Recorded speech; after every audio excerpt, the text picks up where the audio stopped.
Hello everyone, hope you are doing well. We're just going to get this live stream started. I'm just going to wait for people to come into the room, and of course thank you so much for joining. And I'm getting the slides set up for you guys. As you can see here, this is the crash course for the upcoming May 26, August 26 SCS exam. Thank you so much for joining this, and as you would expect from me, I have multiple different cameras on. I have multiple different screens, and so you will see me sort of looking around the room as I go, just to make sure that I get your chats and I get your feedback as I can. Okay, so hope you're all doing well with the exam and the prep process. I know it's pretty difficult. We're like pretty close to the SCS dates, so hopefully you will find this useful if you're sitting in May. If you're sitting in August, of course, this will be useful for you as well. Okay, so I'm just going to have a look at the chats, and I just want to see, do we have many people here? I know who's here. Oh, hey, thank you so much, guys. I see some of the names I recognize.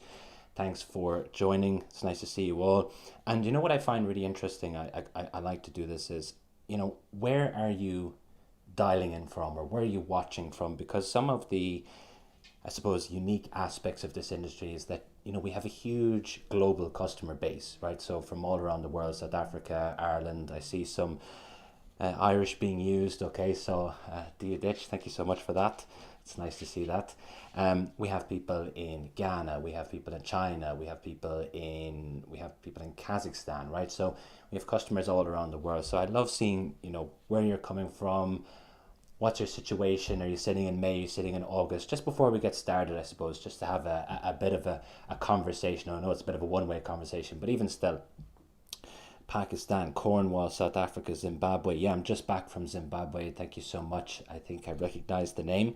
London, Nepal. Wow. Okay, thank you so much for dialing in from Nepal. I've never seen that before. Okay, so that's pretty cool. I like seeing the new ones. Okay, Zimbabwe, the hills of Donegal. Okay, yeah, not too far from me. Okay, pretty cool. Manchester, excellent. Nice to see some northerners, of course. Botswana. Wow, excellent stuff. It's really cool to see. I recognize a lot of the names from London. Yes, we were in London last week. Okay, so really cool to see you all, and thank you so much for connecting. I know some of you may be thinking to yourselves, the exam is just around the corner. Like, is this going to make any difference? Of course it's going to make a difference, right? You're here with me for the next 2 or 3 hours. Of course, the great thing about YouTube Live is you can drop out at any time. You can come back. This will be recorded, so the recording of this will basically upload immediately after the session. Okay, so that's a major positive. If there's anything that you miss, you'll be able to see it. Don't worry, you can go to bed, you can have dinner. I'm not holding you prisoner, but do try to spend time with me, because after every core activity in the crash course, we have a bit of a Q&A. Okay, this is a mega session. This is a big live session. A lot of people, don't do things like this. We like doing things like this because it gives you a flavor for our courses. Okay, so I'm very honest about that. It gives you a sense for what you could have if you were to sign up for our courses. This is the free stuff, so imagine what the premium stuff looks like, right? Okay, and I see some familiar names, familiar cities, and some of you are sitting in May, some of you are sitting in August. So let's get this started, and of course, as I go, what I would like you to do in the chat, of course, ask questions if you want, but I just want to bring up the fact that we're doing a lot more in-person stuff these days. You may have seen on LinkedIn, please add me on LinkedIn, that we're doing a lot more in-person workshops. If you would like us to come to your city, please do let me know, because this helps us to determine where we're going to have our live sessions, okay? And I'll talk to you a little bit about that in a few seconds. So just as a brief introduction, if you've never met me before, my name is Hugh Martin. Yes, that is me in the photo. Yes, that is me teaching in front of real people. Some people think I'm AI generated.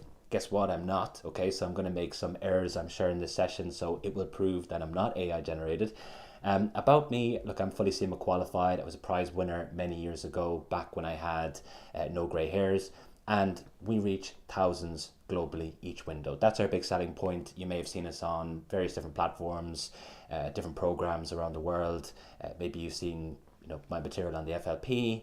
I don't know, okay? But we reach thousands and thousands of students every year, and I know we do, okay? So we get a lot of emails, we get a lot of DMs, and we love it, okay? So if you're curious about courses, you want to know more about us, of course, WhatsApp is the best way to go, but you can send me an email, and we have our contact details. And of course we have a team as well, so it's not just me, right? But I'm sure you're familiar with me. I'm everywhere, as they say, okay?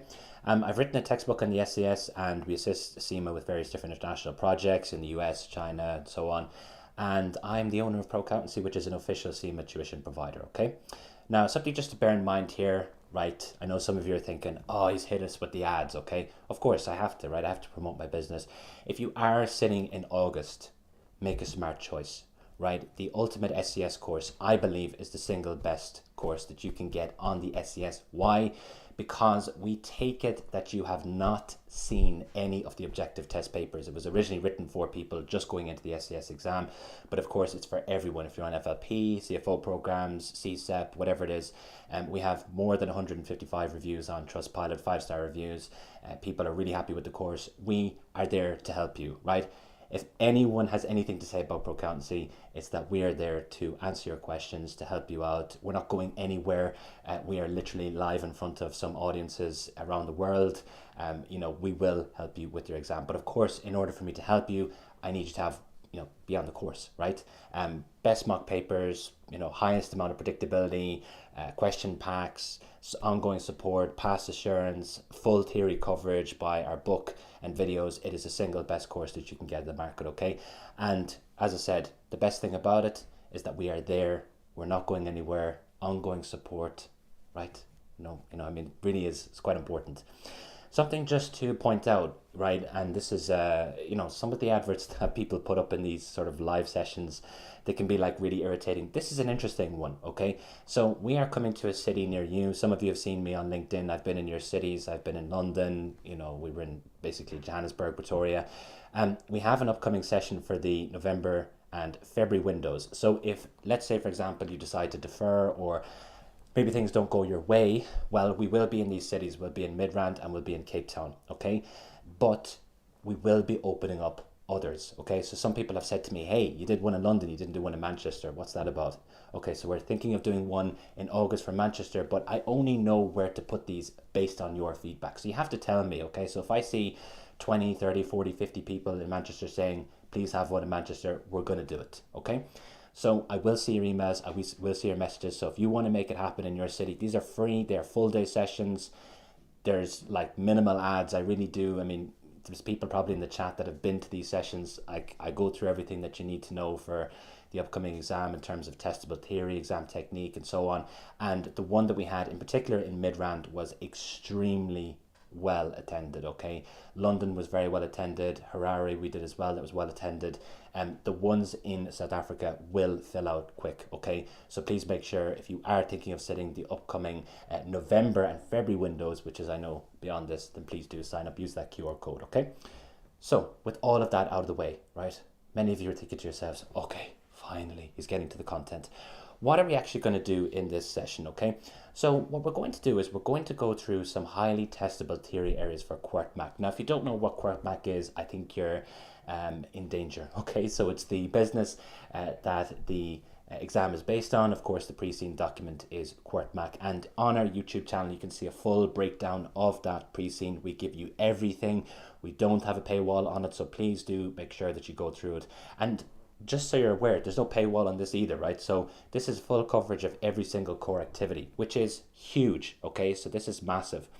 What I would ask in return, okay, buy a course from us, or when you pass your exam, shout us out on LinkedIn, all right? Do me a favor. Remember, I have staff, I have a team. Let's make them feel good about the work that they put into this, okay? Not just me, but also my team as well, okay? So shout me out, shout out Pro Accountancy, say thank you so much for your help. It would mean a lot to me, okay? You don't have to do it, but it would mean a lot to me, okay? So this particular section, we're going to look at core activity A. Now, bear in mind, we only have so much time, okay? So I'm going to condense this down a little bit because I don't want to keep you for, 5 or 6 hours. I'm happy to talk for 5 or 6 hours, but let's try and make this reasonable. So some of these ones I'll go through quickly. Some of them I'll spend a little bit more time on. The ones that I think are more examinable, I will spend a little bit more time on, okay? So just trust me on that. Remember, all this content is within the course and it is a lot longer and more thorough, but we've kind of gone through that, right? You get the idea, it's a good course. So what are the core activities? The core activities are the main building blocks of the syllabus. So you have 5 core activities for the SCS. You have core activity A, B, C, D, and, as you'd expect, E, okay? And the first one is develop business strategy. And basically between 15 to 25% of your paper will comprise of this, okay? Now, some of you may be thinking to yourself, do I have to pass every single core activity? The answer is no. There's no minimums, okay? So you don't have to pass every core activity, but don't look at it and go, yeah, I'm going to basically fail core activity E and then I'll do really well in core activity B. Bad strategy, because sometimes you may not actually recognize where your question is coming from, okay? So there's a degree of ambiguity with these. I will cover that off as we go, and you'll see that as we kind of progress through this session, okay? So core activity A is I can evaluate strategic options, I can recommend strategic decisions, and just bear in mind, this is the new syllabus, okay? And our courses, our materials are syllabus ready. So we have looked at the new syllabus, and of course we've refreshed it. And that new syllabus, I'm 99% certain, is going to be a big feature in the upcoming May exams, okay? Logically speaking, you know, they've updated the syllabus. Of course, they're going to use that new syllabus in the exams. But you're thinking to yourself, well, what does that mean for me? Right? New syllabus, like what types of questions? We'll go through that, okay? So don't worry. So I can evaluate potential acquisitions and divestment opportunities. I can recommend responses to opportunities and threats arising from digital technologies. Remember, this is still in the syllabus. So there's a big push now for sustainability, of course, super important. However, digital technology and cyber risk is still within the syllabus. So don't believe that just because there's a big push for sustainability that, you know, they've just written off cyber risk and technology. That's not the case, okay? The last one here, okay, I can recommend responses to sustainability issues. I believe this will be heavily tested, okay? Why? Because it's new. It's brand new, okay? And it allows CIMA to examine quite a wide variety of strategic questions, okay? And we're actually going to see this as we go. So of course, the key theory that I think is going to be important, and actually some of you may be thinking, well, what are these C11? What does that mean, D4? All these codes that are written beside the theory refers to the theory lesson that we have on our course. If you're a course member or a textbook owner of ours, you can go into that section and see a lot more detail on the specific issue. Okay, so we've referenced it for you. So let's say I go through something today, I don't know, corporate governance, and you say to yourself, wow, I wish I could hear Hugh talk about corporate governance for an hour. Right, maybe someone's saying that out there. You can actually do that on the course. You have the codes there to make that easy for you. Okay, so sustainability issues, what do we need to know? Well, ESG, right, ESG. Now, everyone's talking about this, ESG. What does this actually mean? So it means environmental, social, and governance. Now, if you sat the last exam, you may have seen that question that said, you know, evaluate the ESG impacts of this strategy. So it's important to be aware of what that actually means in plain English. So environmental impact, what's the impact on the natural environment, okay? Social impact, what's the impact on relationships? And governance impact, the way in which companies are controlled and directed. How does this strategy impact the governance of the business? So that's basically what the question is asking you in plain English. So when it's structured as ESG, it seems a little bit more complex, but when you break it up like that, it's a little bit more straightforward. Now, what I would suggest in your answers is go beyond the obvious, okay? So environmental impact. Let's say, for example, it's something like a wind farm, okay? The business decides as a carbon offsetting project to construct a wind farm. Sounds a bit far-fetched, but let's, kind of bear with me here. So let's say they do that. You might be thinking to yourself, okay, well, that's good. From an environmental perspective, nice, clean energy, that makes sense. Remember the idea of critical thinking skills. It's like a heavy theme for CIMA. Critical thinking skills means kind of going beyond the basics, right? Using discernment and judgment. So yes, there is a positive environmental impact. Of course there is. However, there's also another consideration possibly around things like damage to the natural habitat, okay? When we think about wind farms, some people believe that they are an eyesore, okay? Now, this is, different people have different opinions on that, but some people believe that it ruins the natural environment, that it causes problems for birds. Birds sometimes fly into them and so on, and sometimes people believe that they're noisy, okay? So that would be a social impact. Now, the way in which that strategy is proposed and implemented would be covered within the governance impact, okay? So again, think beyond the basics. Governance aspects as well of sustainability. So, what is the board responsible for in relation to governance of sustainability, right? What are they actually involved in? Well, if you think about the board of directors, right, what they're responsible for is as follows: highlighting and evaluating the main risks around sustainability. So they'd be looking into the market and they'd be saying, okay, what impacts could we have in terms of, let's say, sustainability regulations? Okay, are they going to impact us as a business? Let's say there's new regulations around end of life processes for these 3D printers, something like that. You could have another, big risk. Let's say, for example, there's a certain type of chemical or plastic that we use, and actually turns out that it's not as biodegradable as we thought initially. Okay, something like PLA. So those would be things like big risk areas around sustainability. As well, what would the board of directors do? They would look at resourcing. So they would have a budget in place for sustainability. And of course, we see in the pre-seen document that there is a director with specific responsibility for sustainability. So they probably have a department that has a budget and has a series of staff that would have a head and multiple different people working within that department. Okay, so those are some of the things to consider in relation to sustainability as it relates to the governance aspects. Okay, and this is something that we'll cover off a little bit more in core activity E. Greenwashing is something that I think will come up in your exam, if I'm being honest with you. This concept of greenwashing basically means that the business is effectively saying that it has a better sustainability impact than it really does, okay? And many businesses do this, okay? So what they do is they pick and choose the measures that look good and they say, yeah, look, we're a sustainable business. But actually, when you look at it, the business isn't really. They're choosing different measures that give that image, but actually behind it all, they're not, okay? And many, many businesses engage in this. And it is something that could happen with QuirtMac, where let's say, for example, they have a series of disclosures, and actually there's this criticism that says, hey, your business, QuirtMac, let's say there's an article published, it's not that sustainable. When we really look at the figures, when we really look at the actions of the business, it's actually not a sustainable business at all. And then there's a lot of impact then that could be covered after that: share price, possibly a question around whether the board should have identified this, whether they should have managed this risk, and so on. You could have questions kind of touching on what I said about sustainability disclosures, where possibly we have to enhance the disclosures. So maybe you're given a series of disclosures, and this will kind of go into the next core activity a little bit, and we're asked to maybe update them or to suggest better ones.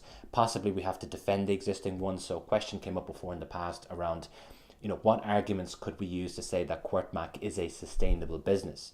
And the points that you would use effectively come from the pre-seen. Remember, within that sustainability piece, there's 3 main aspects that I'm going to recommend that you look at within the pre-seen document, because it's important that you do something here. Right, you have to take action when you're learning and you're studying, because otherwise you'd just be sat here falling asleep. And I know some of you are already asleep, okay?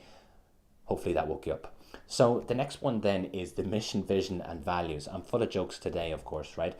So mission, vision, and values is really important. It's one that comes up over and over. And effectively the question that tends to repeat itself is evaluating the consistency of a strategy with either the mission, the vision, or the values, or all 3 or 2 of them, okay?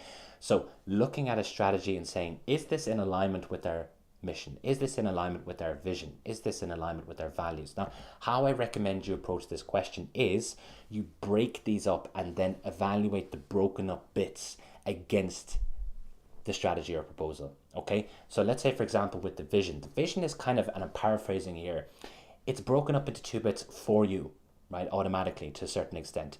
We have this bit in the vision about being the best additive manufacturing business, so 3D printing, and then there's a bit that says in a sustainable way. And the interesting thing is that you have 2 aspects there of the vision, and they could compete against each other, okay? So you could have a business that's, let's say, a fantastic additive manufacturing business. It creates the best printers on earth. However, they're not sustainable. They use a lot of energy. There's no end of life processes, and so on, okay? So in that particular case, you could have a situation where actually a strategy is somewhat consistent with the vision, and actually maybe there's some inconsistencies. It's not really clear, okay? What I would do with the values is, because there's multiple values, I pick the ones that are relevant. There may be some that actually are not relevant to your specific scenario. If that's the case, just pick the ones that are. I wouldn't try to force a value into being relevant, okay? It could look a little bit awkward, okay? You'll know the ones that are relevant to your particular scenario, and that's the key. Make sure that your answer is specific to the scenario. You've heard that advice before, but this is practical advice that I'm telling you. Do not force something that just doesn't work for the sake of increasing the size of your answer, unless you're really stuck. Okay, so because some of you are going to ask me at the end, okay, what do I do if I'm really stuck? You do that, okay, but don't do it if you have some good answers there, and of course, you have some content already.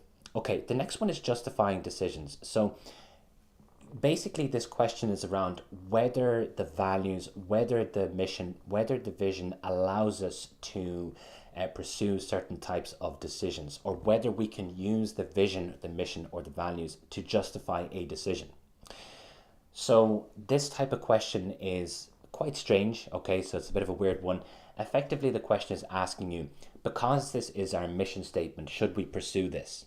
And the way to answer that question is obviously based precisely on the scenario, because it's going to, your answer is going to depend on what it is that the company is actually trying to do. But what I would suggest, just as a kind of a framework to think about it, is yes, to a certain extent, because if we have a mission statement and we are pursuing strategies that are in alignment with that mission statement, that's going to help us to achieve that mission statement. If we do the opposite, there may be questions from stakeholders as to what the business is doing. It doesn't make any sense. It says that it's going to do this in the long term, and then it's actually doing, lots of different things that are very different to that overarching goal. Okay? However, if a strategy is very financially lucrative and it creates a lot of shareholder value, there's a justification there that actually we should pursue it irrespective, because sometimes the mission, the vision, and the values can be very broad and they can be open to interpretation to a certain extent. So see the range of answers that I'm giving you. These are very much in line with this concept of critical thinking. Go beyond the simple answer. A simple answer would say, yeah, it is a good idea. No, it's a bad idea, right? It's a little bit more nuanced for the SCS, okay?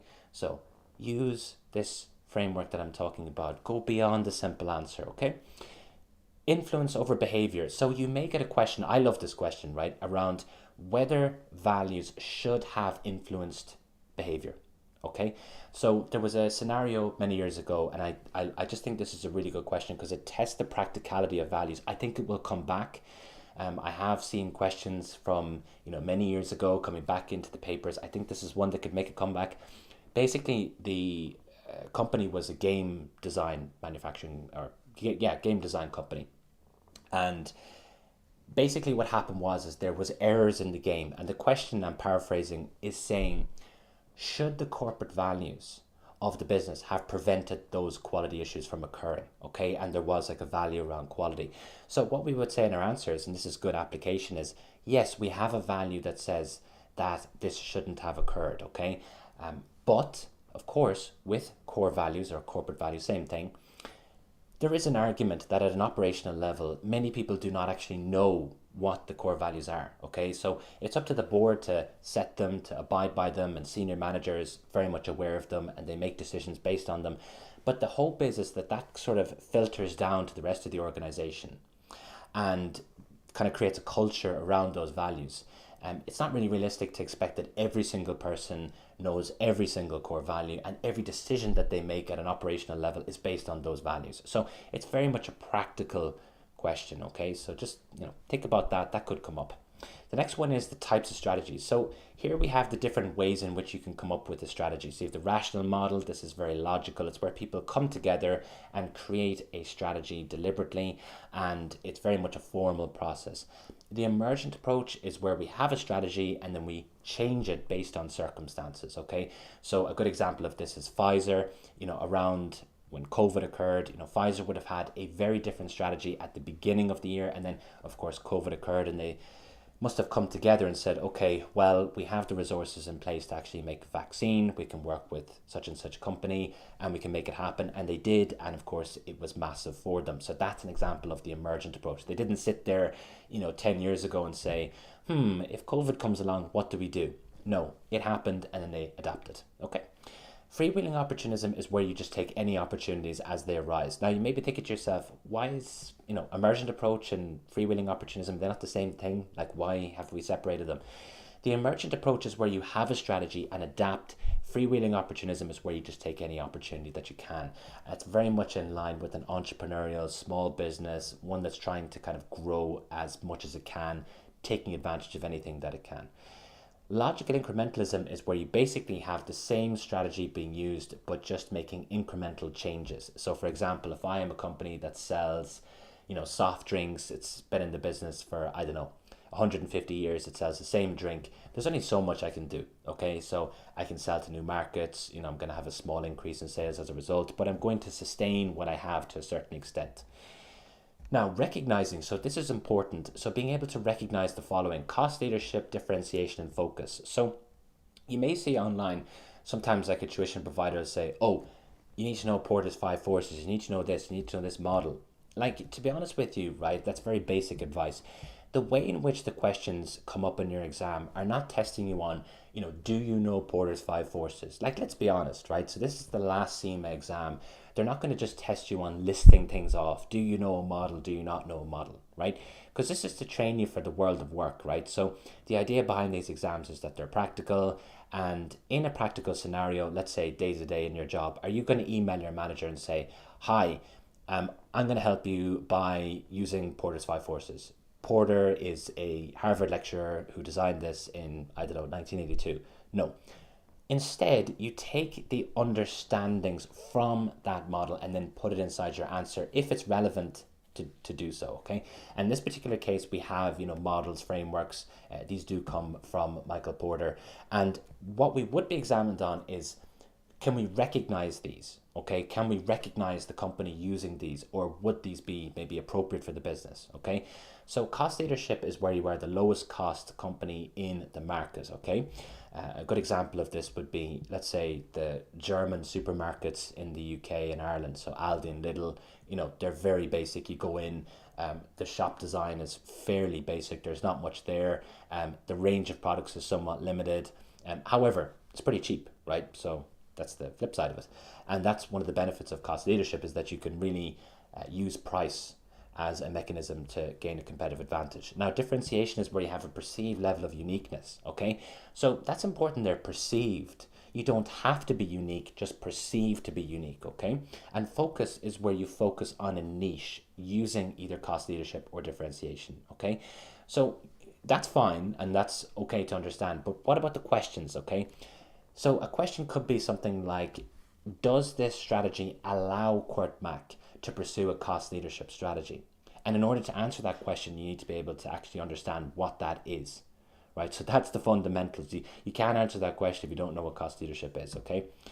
Acquisitions and divestments. You should do quite well in this. The questions tend to be pretty straightforward, and they're very much scenario specific. So you may be given a potential acquisition or a divestment, and then you're examined on these types of questions, okay? A divestment is where you sell an entity, just so you know, and divestments are tested, okay? They do come up typically where the company has multiple entities, and in this particular case, the business does have multiple entities. I would suggest to you that divestments are highly probable to come up in the exam. Why? Because the company has not seen its profits grow. So you could see maybe a scenario where potentially they look to get rid of a loss-making entity, something like that, or one that's not really generating much profit growth. I think that could be a nice scenario. So questions tend to focus around things like strengths and weaknesses of this acquisition or divestment, arguments for and against, which is pretty much the same thing. Factors to consider, a little bit different, but along the same lines. So factors to consider could be things like, the impact to our share price, post-acquisition issues, risk exposure, and so on. Strategic implications. So just so you're aware, strategic implications refers to strategic consequences, okay? So just bear that in mind, strategic consequences.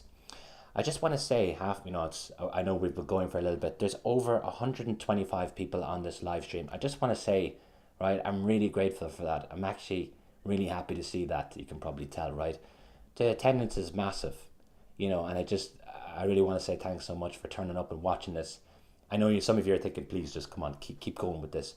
But I really do want to say thank you so much. The support we get online and in person is phenomenal, and it really... I'm really happy with this, okay? So thank you so much, guys. I'm very grateful, okay? I'm not going to cry, don't worry.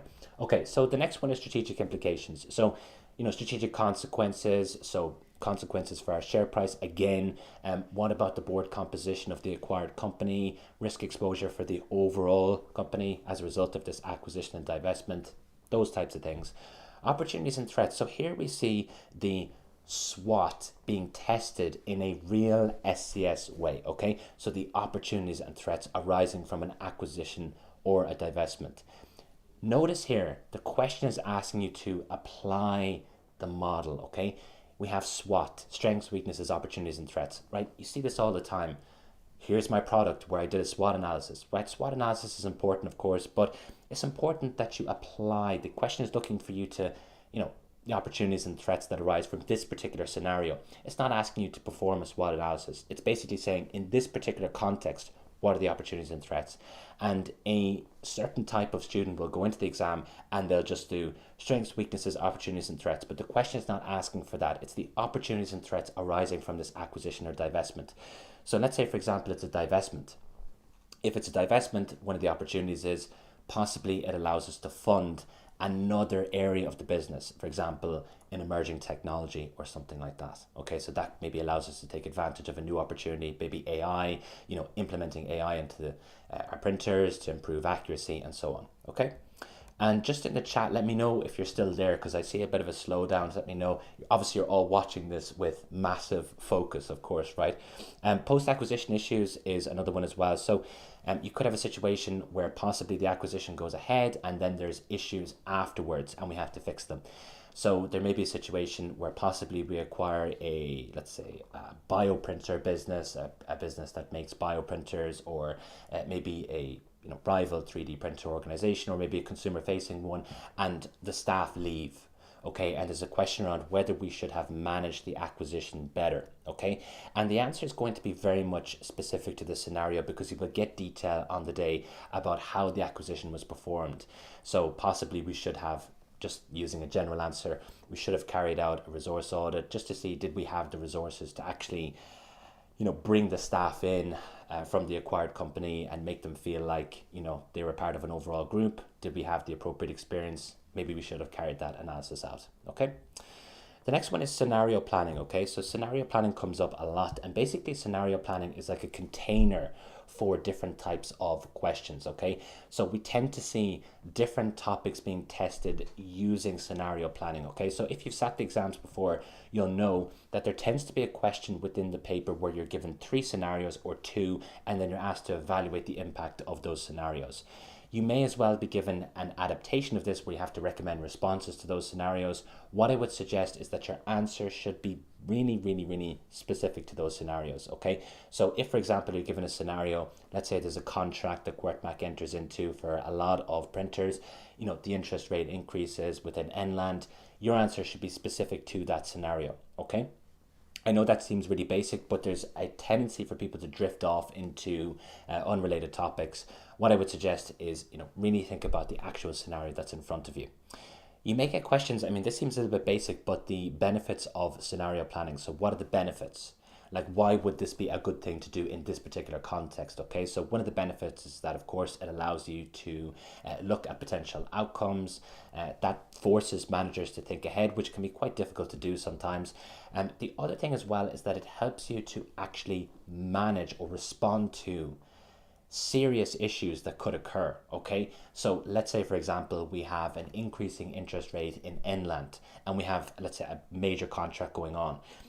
If we look at scenario planning and we actually predict ahead of time that this is going to happen, we can have in place some mitigation strategies. Okay, maybe we can change the contract. Maybe we would have been able to build in contingencies into the contract that would have dealt with this. Okay, so maybe we can ratchet up the price based on inflation, something like that. Okay, so that's the benefit of scenario planning. It allows us to take action in order to manage risks or to manage uncertainty.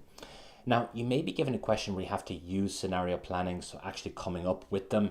This is rare, you don't see this that much. It was kind of an older question, but basically with scenario planning, what you're doing is you're identifying key factors, you're creating scenarios, you're developing them, so you're adding detail, then you are developing a response and you're monitoring. Okay, let's have a look at an example of that. So let's say the company is looking to move into a new territory, a new country. They would identify the factors that would be impactful for that decision. So possibly political risk would be a key factor.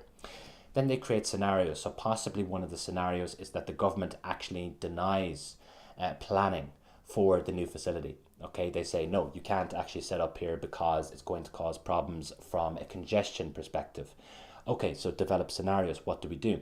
One scenario, and again, we're just building on that, is okay, they refuse us the ability to, construct our facility here, and here's the impacts of that as a result. Okay, so as a result of this, possibly now, we're going to struggle to find a suitable premises in this, area, right? So that's limited what we can actually do. So it's just adding detail to the initial scenario, and then we develop a response. So what could our response be? Maybe we actually say to the government, we will improve infrastructure, we'll build roads, we'll improve the local infrastructure so that this can be overcome, or possibly look to move to maybe an area that has a high amount of unemployment. Okay, so we actually make a concession and we say, we're going to help you out, government. Okay, there are some other issues. So basically this is a catch-all for everyone. Okay, so everything else. So recognizing strategic issues is one. So this is where possibly you get a question and it says, is this a strategic issue? Okay, so the question seems really basic, doesn't it? Is this a strategic issue? Like if you get that in the exam, you might be looking at the screen going, I didn't see that in the syllabus, right? It's okay, just calm down and think to yourself, what would be a strategic decision? What constitutes a strategic decision or strategic outcome? Well, think about the timeline. So when we think about a strategic decision, it tends to have a long-term impact on the business. The impact tends to be very material, and as well, stakeholder perceptions are important to consider. If the business doesn't deal with this issue, would it cause a significant impact for stakeholders and their perception of the business? So for example, maybe the business is dumping illegally, right? Is that a strategic issue? Not necessarily, but if it is covered in the press and stakeholders look at that and they say, hey, the business is doing something I really don't agree with, and I'm a shareholder of the business, I did not invest in this, now it becomes strategic. Now we have to sort it out, okay, at a board level, okay? The next one is justifying decisions to shareholders. So this is a really good question to examine. If I was the examiner, I'd choose this one. Should we justify decisions to shareholders before we make them? Because a very basic answer would say, of course. Let's justify everything we do, okay? It makes total sense. However, there are some implications of doing this. There's a perception, if you constantly as the board go to the shareholders and say, is this okay, is this okay? There is a perception there that actually the board is a little bit weak, and it's really the shareholders that are running the business, okay? Feasibility. Is it really feasible to always ask the shareholders, should we do this, should we do that, should we make this decision? It's not feasible. Remember, this business, Quartmac, might have thousands of shareholders, okay? And also effectiveness. Remember, the board of directors is there to run the business at an operational level. They are there to make those decisions. The shareholders will reflect how they feel through the share price, okay? So if they're unhappy, the share price should decline, okay? The next one is resource audits. This one has come up a lot more recently, and we see it every now and again, typically around things like acquisitions. So resource audit is very simple. It's just basically taking account of your resources as a business. You may get a question around whether we should carry one out or what resources we believe we would require in order to make an acquisition. Okay, so we're thinking here about things like capital, skills, appropriate culture, and so on, okay? And of course, it's going to depend on the scenario, and you'll hear me saying that over and over and over. It's just to remind you that application is the key here to do well in your SCS exam. Commercial thinking is the next one. So this came up before in an exam, this concept of commercial thinking. And basically what this is looking for is a financial rationale, okay? The financial logic behind a certain decision or proposal. So here are some potential questions. Now we can't go through these in detail. Why? Because we don't have the background to these, okay? So we're just going to fly through these and then we'll go through an actual question where we have some detail. This is just to give you a visual representation as to what could be tested for these topics within core activity A, okay? So bear that in mind. Please don't shout at me and say, Hugh, you didn't go through the answers. If I went through the answers for every single one of these, we could be here for, I don't know, 40 days, okay? We do go through them a little bit more in the course, but this is just to give you kind of a highlight as to what could come up, okay? So sustainability issues, I'm sure you're thinking about this one. New syllabus, important. Recommend the arguments the board could make to defend criticisms of the organization's sustainability credentials. Okay, I kind of touched on that already. right? So possibly what arguments could we make to defend the company and say, actually, no, the business is actually sustainable. Here's the reasons why, based on the criticisms that have been levied against the business. Evaluate whether an adverse movement in sustainability performance is a strategic issue for the board to resolve. Okay, think about that question. Very, very good question. Our sustainability performance has declined. Is that the board's issue to resolve? Well, I would suggest sustainability is super important for a business, okay? And yes, if it does decline, it is ultimately the board's responsibility, okay? But of course, at an operational level, in order to resolve this issue, you're going to have a degree of delegation, okay? So we're going to have to say, okay, let's say, sustainability manager and so on, you need to make these changes. On a manufacturing level, we need to make these changes. The board is there, of course, to have oversight and to look at this at a high level, but they're not going to be making changes at a very operational level. Of course, it's important to just kind of put that in your answer, even though you might know that, maybe that's obvious. It is important to put that in your answer, okay? Again, this is critical thinking skills here. Evaluate the ESG implications of investing in new technology that reduces printer energy consumption. Okay, so remember what we said, the E, the S, and the G, environmental, social, and governance. Okay, the next one, so mission, vision, and values. So what questions could we get here? Evaluate the board's decision to reject a large custom printer order on the premise that it does not align with core values. Okay, fascinating question. Okay, so evaluate the decision to reject it because it does not align with core values. Well, you could suggest that, yeah, that's what they're there for. We need to act in alignment with those values. Okay, that's what we have set out there. Another implication is that what would stakeholders think if we were to accept something that disagrees with their values? Okay. However, in your answer, you could say, well, our values could change. Let's say if it's a highly material order, or maybe it's a very different type of strategic decision. Let's say it's a different type of scenario. You could suggest that we could make alterations or changes to our values. Of course, you don't want to do that all the time. There's only so many times you can do that. But that is something that you could technically do, is adapt the values, okay? Evaluate the consistency of the mission and vision with a strategy to acquire a 3D scanner company. Okay, we talked about that. Break them up. Recommend whether the mission, vision, and values should be adapted to reflect the acquisition of a carbon fiber supplier. So this is quite a big decision, okay? An acquisition is quite big. So there is an argument that if it's a very large acquisition in particular, that of course the nature of the business has changed. Therefore, it does make sense to change the mission and the vision and the values. However, you have to be very careful about the message that sends. So let's say, for example, you remove a core value. What message does that send? That says that actually possibly that area is not as important as it used to be. So you have to be very careful about the message that it sends, okay? But of course, the opposite is true as well. So if we incorporate values that are relevant to the newly acquired business, that's going to say, yeah, we're really encompassing you as a new business into our group entity, okay? So that's maybe on the more positive side. Types of strategies. So evaluate whether the acquisition of a consumer 3D printing company allows for a cost leadership strategy to be pursued. So see what I mean about recognizing strategies. The question is not saying, what is a cost leadership strategy? It's more applied. It's saying, what is going on here? Is this a cost leadership strategy? Does this actually allow the business to pursue it? Okay. And in that particular case, you could suggest, potentially because of things like efficiencies, we may be able to, for example, get rid of duplicated roles. That, yes, that does drive down costs, and as well things like economies of scale. However, that may not be enough to be the lowest cost provider in the industry. Of course, you'll have more information within the exam itself, but that's just to give you a flavor for what your answer should be.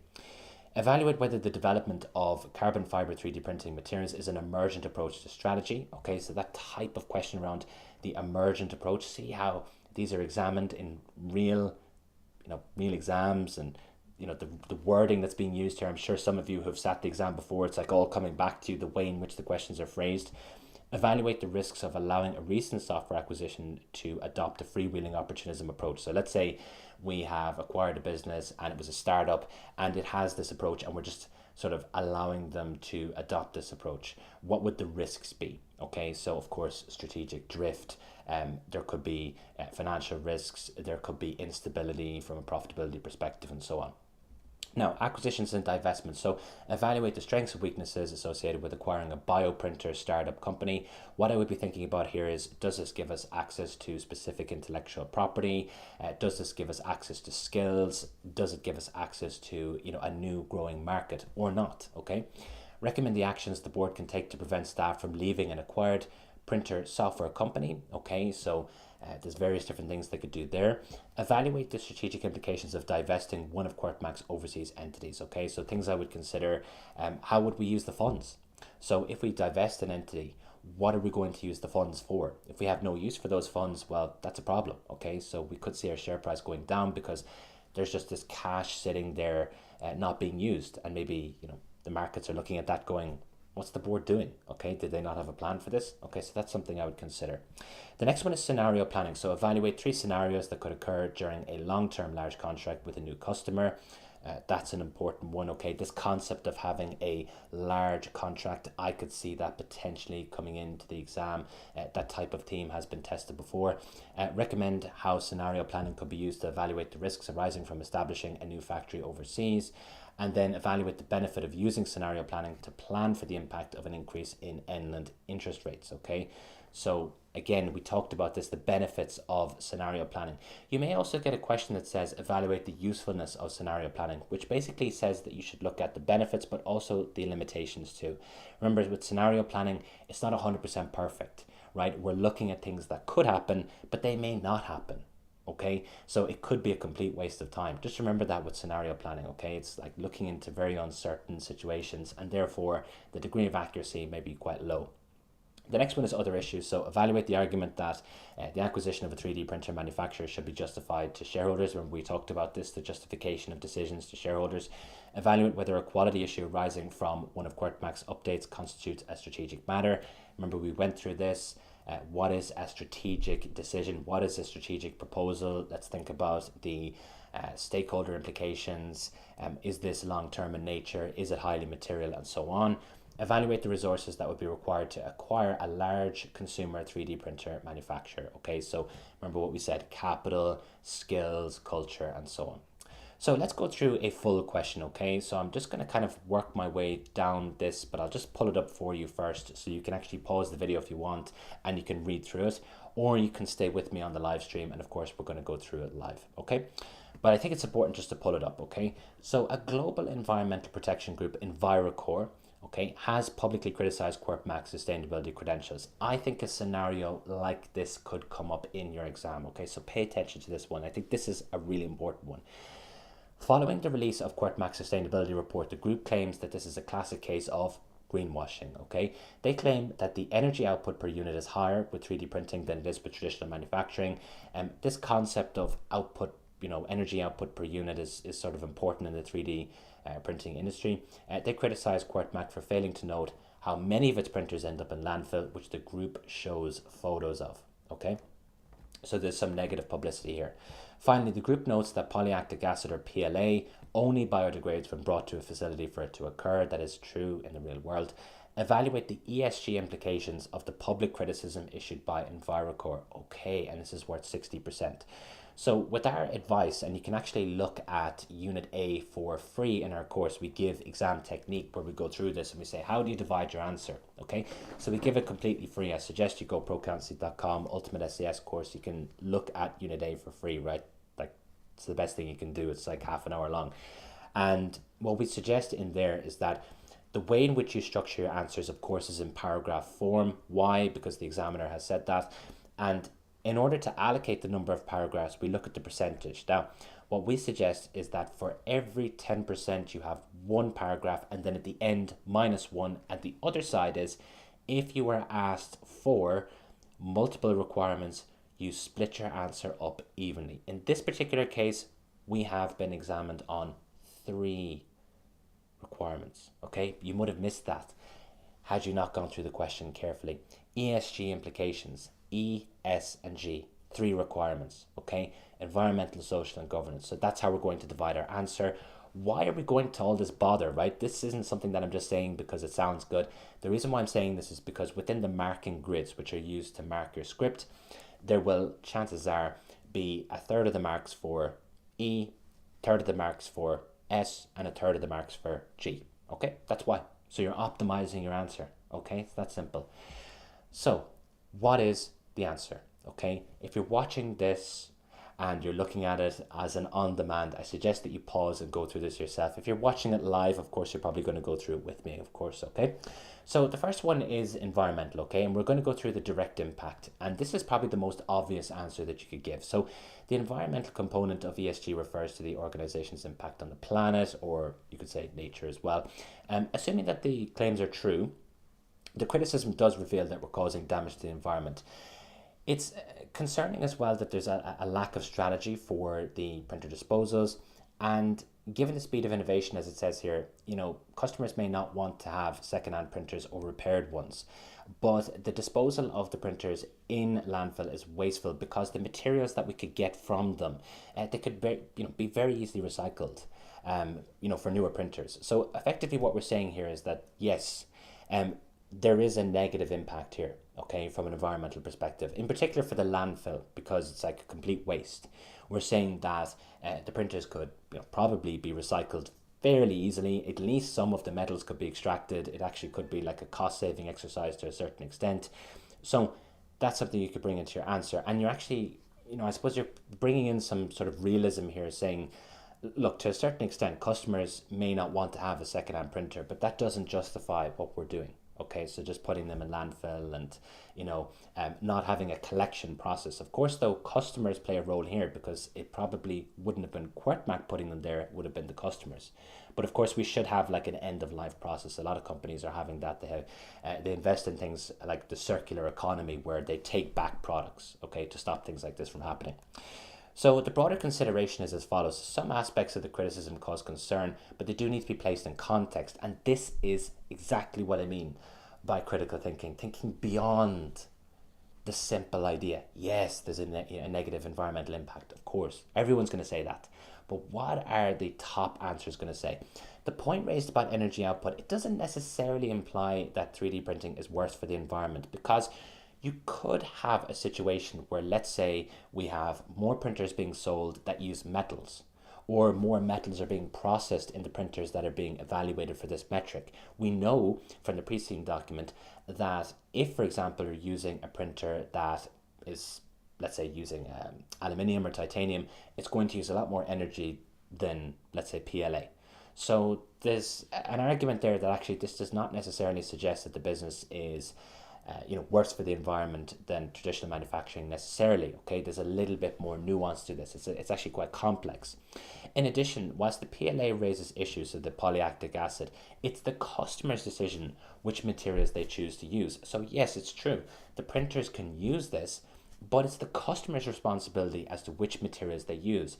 QuartMac, of course, can sell this, and there could be debates about whether that's a good thing or a bad thing from an environmental perspective.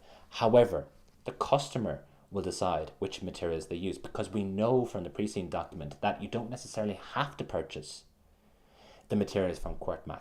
Okay, so you can go out into the open market and purchase other materials. You could purchase more sustainable materials as a customer. So the customer bears some responsibility here too. Now, as it says here, these areas, inevitably they will get better over time as new technologies are released and become more viable. Okay, so we're admitting, look, the business is not perfect, but there will be a degree of technological innovation that will hopefully resolve this. The next is social. So we're talking here about shareholders. You could pick different types of relationships. Okay, I think this is probably the most straightforward one. The social aspect, as we said earlier, refers to the way in which the company manages its relationships. In this particular instance, the exposure of the printer disposal process, the fact that we have photos, it could damage the relationship that we have with our shareholders.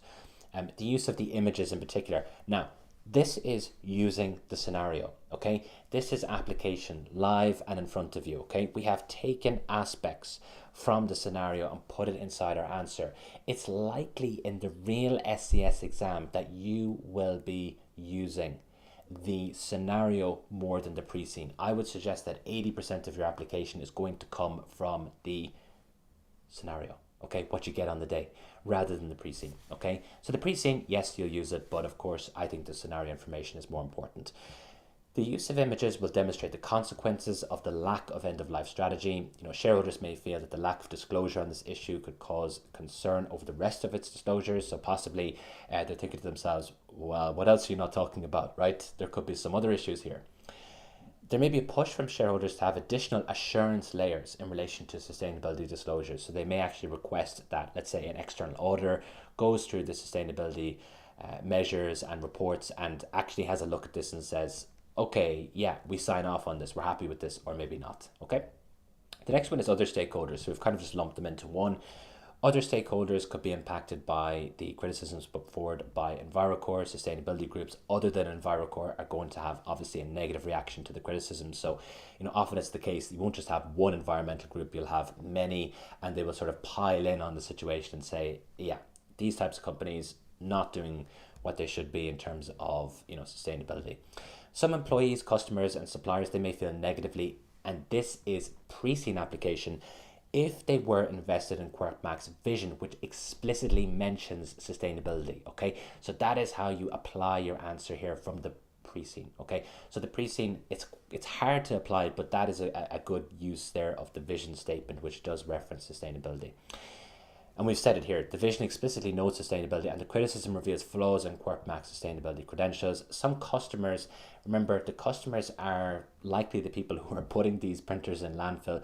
They may choose to stay silent because they may have contributed to the disposal issue. Here we are showing, again, more application. Really important that you see that. This is what it looks like. And these are like top level answers here, okay? So if you can replicate something like this, hopefully you'll win a prize and you'll say, Hugh, thank you so much. You helped me win my prize, okay? And we can say, yeah, we did it, okay? So the next one is governance, and we're going to talk here about the risk and CSR committee. So again, this is a form of pre-scene application. How would we have known that the business has a risk and CSR committee? We knew it from the pre-scene, okay? If you were in front of me, you would have said pre-scene. The governance aspect of ESG refers to the way in which the company is directed and controlled in this case. The criticism is likely to cause stakeholders to question the Risk and CSR Committee's judgment. Why? Because it is reasonable to assume that they should have looked at this. It's reasonable to put that point forward, okay? It's quite a significant area of sustainability, the concept of end of life, right? They should really have considered what happens to the printers once the customer is finished with them, okay? Notes within the sustainability report should have foreseen the energy output and PLA arguments in particular. Even if disposal strategies do exist, the criticism shows that they are not being disclosed. So even if it's the case that we do have these processes in place for managing, end of life, disposal, and so on, the fact that we're having this issue shows that perhaps they're not being disclosed properly, okay? So that's a problem from a governance perspective, because remember, the Risk and CSR Committee should be looking at the sustainability disclosures and saying, are these adequate, okay? The next one is the operations director. So the criticisms also call into question the effectiveness of Christina Eder, the operations director. This is an example of pre-scene application, okay? Because where do we get this information from? We got it from the pre-scene. So from an operations perspective, she could have done more to ensure that there was a strategy in place for disposals. Totally on her. She accepts ultimate responsibility for that area. We see that within the pre-scene document, sustainability is within her remit. However, it is worth noting that efforts have been made to reduce energy output. We got that from the pre-scene. Her role is somewhat limited because in relation to things like PLA, she can't really influence what materials customers use, okay? So we're looking at other aspects of the criticism. Christina should strive to rectify the disposals and improve energy efficiency, but PLA is ultimately up to the customer, whether they use that material or not, okay? So what I'm going to suggest here is that you ask me some questions if you want, or maybe you can give me some feedback. How are you feeling? What do you think of core activity A? I think this is a good time just to take like a, few minute breather, okay? Because we have another 4 of these to go through, okay? So there's quite a lot in this. So how do you feel about that, okay? How do you feel about core activity A? Do you have any questions on it? Do you feel confident about core activity A? Having looked at that, you can see finally what an answer looks like that has pre-scene application and of course unseen application, which is the application of the scenario. So let me know, okay? And if you're watching this on the recording, the comments will actually appear so you can see the questions that I'm answering in real time. That's one of the big benefits of YouTube Live, is that you can see the questions that I'm answering. They'll pop up around the same time, okay? So guys, any questions I think, like I said, this is good just to take like a minute or two breather, right? Because there's quite a lot in this, and the next one's going to be really intense. Core activity B is really quite a lot, and it's an area where people tend to do quite badly, okay? So we're kind of bracing ourselves for core activity B, okay? So is there any questions? Like I said, guys, if you are, based in a city where you want to see us do a lecture, please let me know. Send us that feedback. We're happy to look at it. We're happy to put it together, and we're happy to do it if it makes sense, okay? We're thinking Manchester for the August window. We've had a lot of people send us emails about Manchester. If you think that would be a good one, do let me know. We did London, so it's only right we do up north, okay? Any questions, guys? I see someone said, courses are great, huge recommendation from me. I really appreciate that. Thank you so much for that, positive feedback. So I don't see any questions in the live chat. Okay, is there anyone that wants to ask any questions just before we head on to the next section, because I won't be able to see your questions until I get to the next piece, okay? So does anyone want to put in anything just before I go on to the next bit here? Okay, so there's no questions, there's no sort of feedback on core activity A. Might as well ask it while I'm here. As you can see, I have multiple screens. Okay, so there's one from, yes, I won't read your names out in case you want to stay private, but I know who this is, yes. Poor or declining sustainability equals board of director ultimate accountability. Yeah, exactly. So if the sustainability, credentials of the business are decreasing, I mean, ultimately, yeah, it's the board's responsibility, and that is a point you could raise. Okay, so ultimately it is their problem to resolve. Like every problem in a business, I mean, but of course, sustainability is such an important feature now of all businesses, especially listed companies, ones that have sustainability disclosures and so on. It's very important for them to manage that at a strategic level. It shows that they take it seriously, you know what I mean? That they take sustainability seriously. Now, okay, this is good. Are we supposed to challenge criticism questions? No, I wouldn't challenge the questions necessarily, okay? But of course, if there is a question that asks you for, let's say, the challenges of something, then you would give, a list of challenges. But in terms of challenging the actual question itself, no. Roles on board committees. We got to wait for that core activity E, right? Even with a little bit of time before we get to that, okay? So, give us some time. We will cover that off, though. Core activity E is that one. What's the major difference between level 2 and level 3 answer? Well, if you go into the course, and you can actually view it for free, Unit A, we go through that in detail. But basically the difference is the degree of justification given and the degree of detail given, okay? So tends to be the case, level 3 answers have more justification, so they justify why they have said something. So let's say, for example, we suggest that it's a good idea to take on a non-executive director. Maybe that's the theme of the question. A level 3 answer would suggest why that is a good idea. Let's say they say, okay, it's going to increase the balance of the board. Okay, good point. But why is that important? Why would a balanced board be a good thing? Okay, the level 3 answer, we'll talk about that. The level 2 answer probably stops short at that.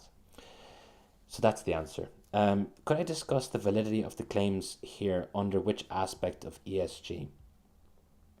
Depends on the question that's being asked, as I always say, so it depends on the question that's being asked. If it was that question there, I would stick to the structure that we looked at, because it would be third of the marks for E, third of the marks for S, and third of the marks for G.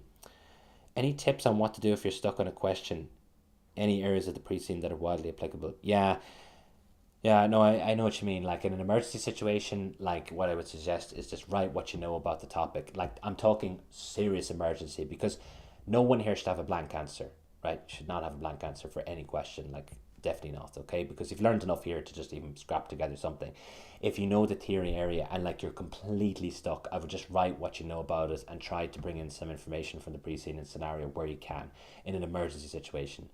But I would suggest, like I said, go through Unit A in our course. We talk about how to dissect questions, break them up, how to allocate answers. We go through it in the in-person sessions as well, if that's, you know, near your city for August, if we're there.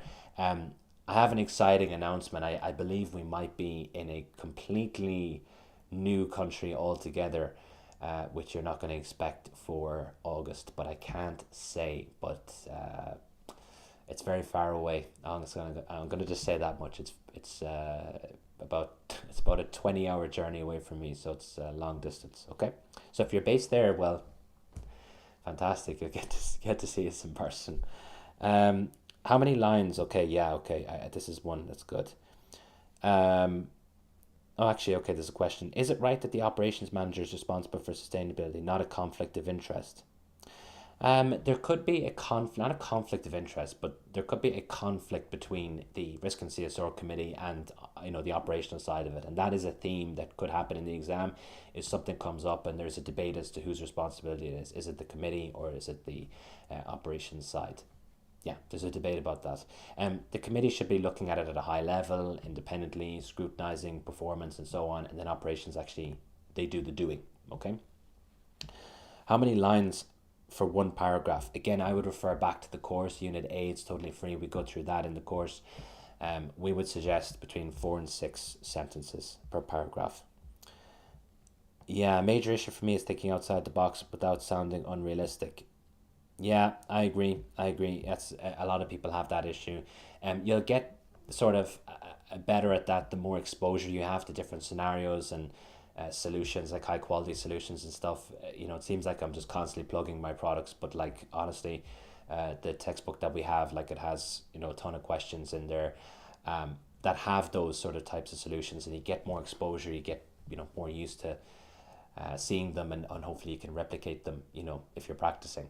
I would suggest, by the way, if any of you have, let's say, purchased the book and you want to upgrade to the course, you can do that and you can redeem the value of the textbook. So if you're maybe nervous about the exam and you say, I don't want to buy a course for May, I could totally get it. You could just buy the textbook for €99 and then message me. Let's say things don't work out. Message me in like July and say, hey, I want to upgrade to the course. Like, we'll redeem the value of the book against that for this window for May and August. Okay, so we won't do that for the future ones, but for May and August, yeah. So if any of you are a little bit nervous, that's something maybe you could do. I forgot to mention that. Should you always add a however element to all answers? No, and it's a bad idea to have a very like repetitious approach to questions. So like the concept of always having something in your answer, don't do that. Make sure that your answers are specific to the scenario. We have seen people in the past say you should always mention ethics in your answers. Like, definitely don't do that. Make sure that your answers are specific to what is being examined. It's the number one feedback from the examiner. So what I'm going to do is I'm going to plug away with core activity B, keep the questions flowing, keep the feedback flowing, and I will obviously answer once we get to the end of core activity B. I'm conscious of everyone's time. I know you're like taking time away from your kids. I know you all, like, some of you want to go and have dinner, you want to go to bed, maybe some of you. So I want to just get through this core activity B. It is the toughest one. So once we're done with core activity B, we'll go through even more of the questions. But of course, keep them flowing, keep them coming, and I will answer them. If I don't, we'll catch them all at the end, okay? So do try and stick with me for the whole live stream, because I'm here to help you, right? I've taken the night off to help you. There's no like big obligation to stay, but I think it's like kind of a good idea to just stick around, ask me questions. I'm here to answer them, right? I mean, I'm really, really invested in this industry. Same with all my staff as well. Like, we know these exams inside out. We have predicted a lot of questions that have come up in the real exam. Were a resource that would be a good idea to use, okay? So please do make use of me being here in front of you, okay?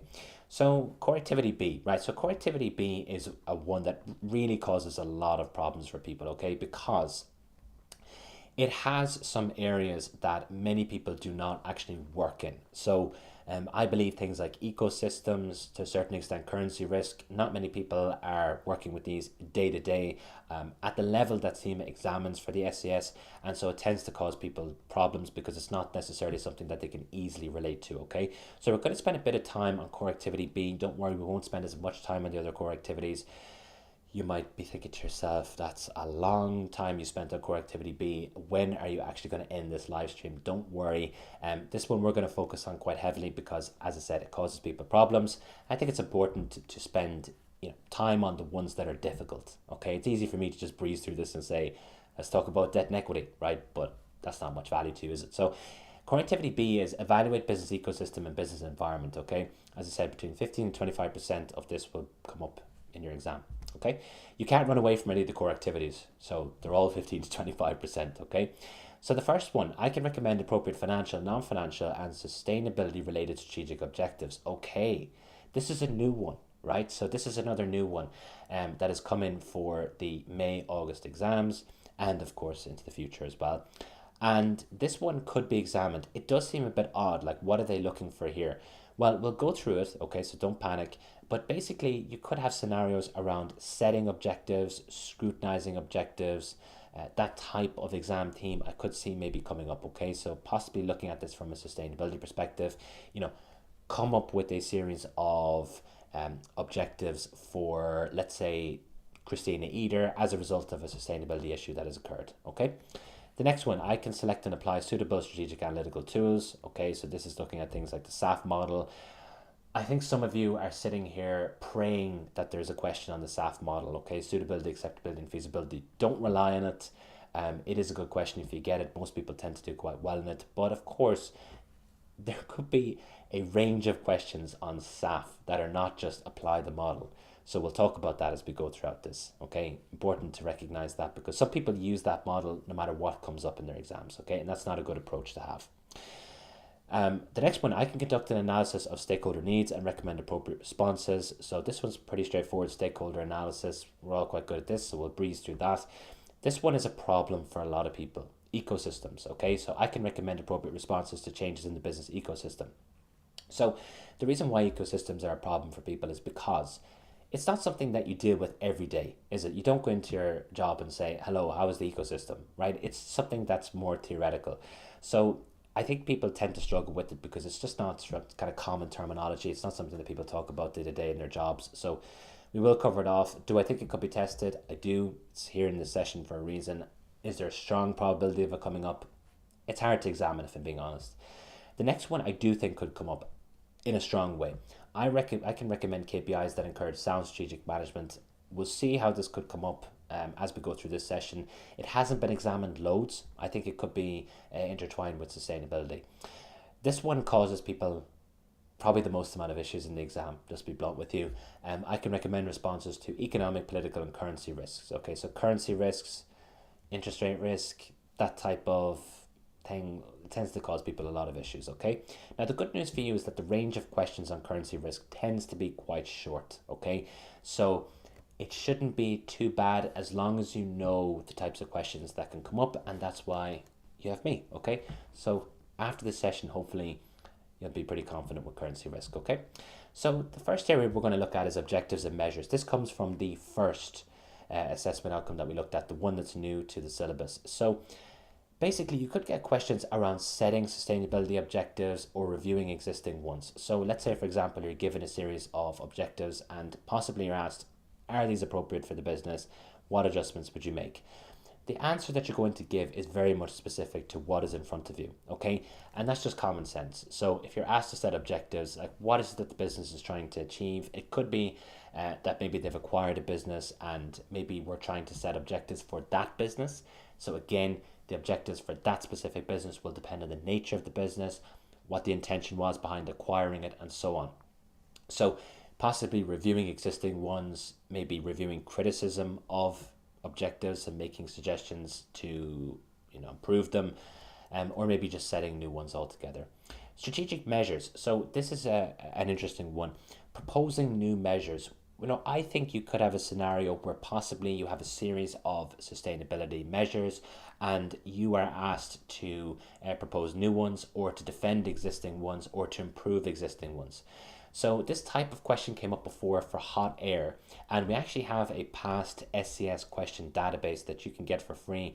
Just send me a message on LinkedIn or send me a message on WhatsApp and we'll send that to you. There's a QR code that you will see as we go through this session, when we have the breaks. Just scan that. That goes into like a free group that you can join, and you can, ask questions, whatever. But we'll put that link in there as well so that you can have, access to that database, and everyone can have access to it, okay? So that's another benefit of turning up, right? You now know that there's a free past question database, okay? So improving existing measures, you could have a situation where possibly, like in the past, there was a series of measures that just weren't really reporting properly upon the sustainability performance of the business.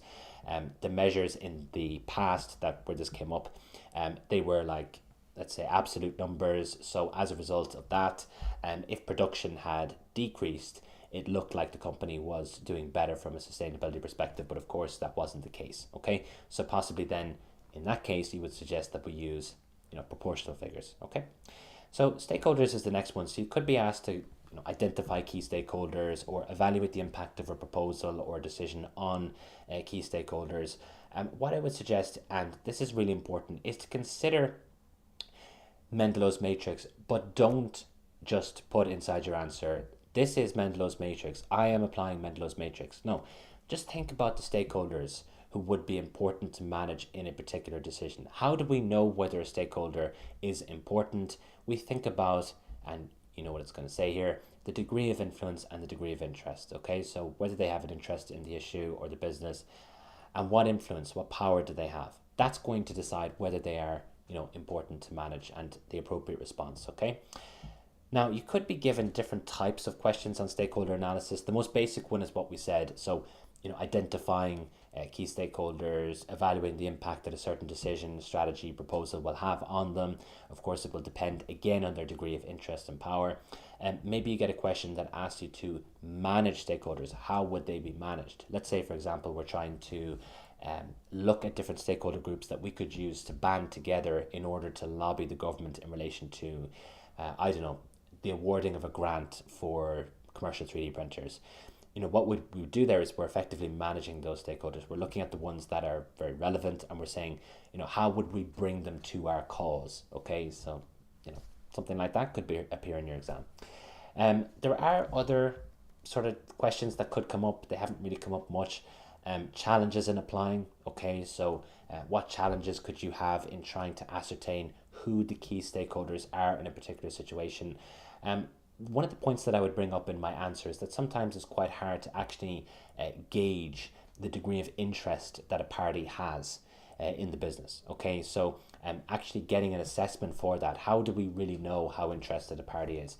You can have a situation where, let's say, stakeholders, they change over time.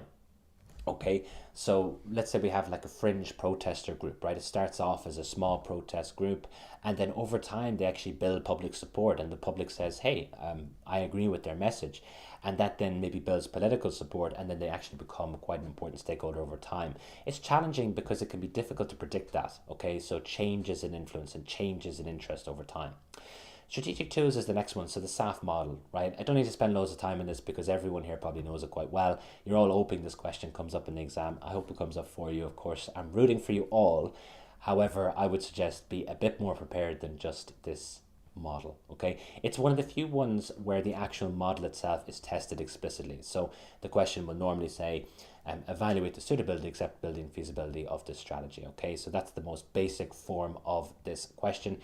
Suitability, we're looking at things like alignment with the mission and vision, whether it allows us to take advantage of opportunities, deal with threats, leverage strengths, help with weaknesses. Acceptability, we're looking at different stakeholders. Is it acceptable for different stakeholders? So for example, shareholders, does it present an adequate amount of financial return? Does it create an excessive amount of risk for them? And as well, consider other stakeholders, let's say regulator, government, and so on. Feasibility, do we have the appropriate resources to make the strategy happen? Okay, so finances, skills, culture, and so on, okay? So the most basic form of this question is just asking you to apply the model. However, you may get a question, this is so important, that asks you to evaluate the challenges in applying the model, which is a totally different question, even though it looks the same. Okay, so evaluate the challenges. What would make it hard to assess the suitability? What would make it difficult to assess the acceptability? What would make it hard to assess the feasibility? So for feasibility, let's work backwards. Let's say it's a completely new strategy. We don't actually know, okay? We don't know for sure what skills are exactly needed, okay? It's something that we're not familiar with, possibly. Let's say that's the nature of the strategy. Acceptability, sometimes it's hard to assess acceptability because you can have conflicts between stakeholder groups. So, for example, employees might be really happy that there's a massive pay rise. Are shareholders going to be happy about that?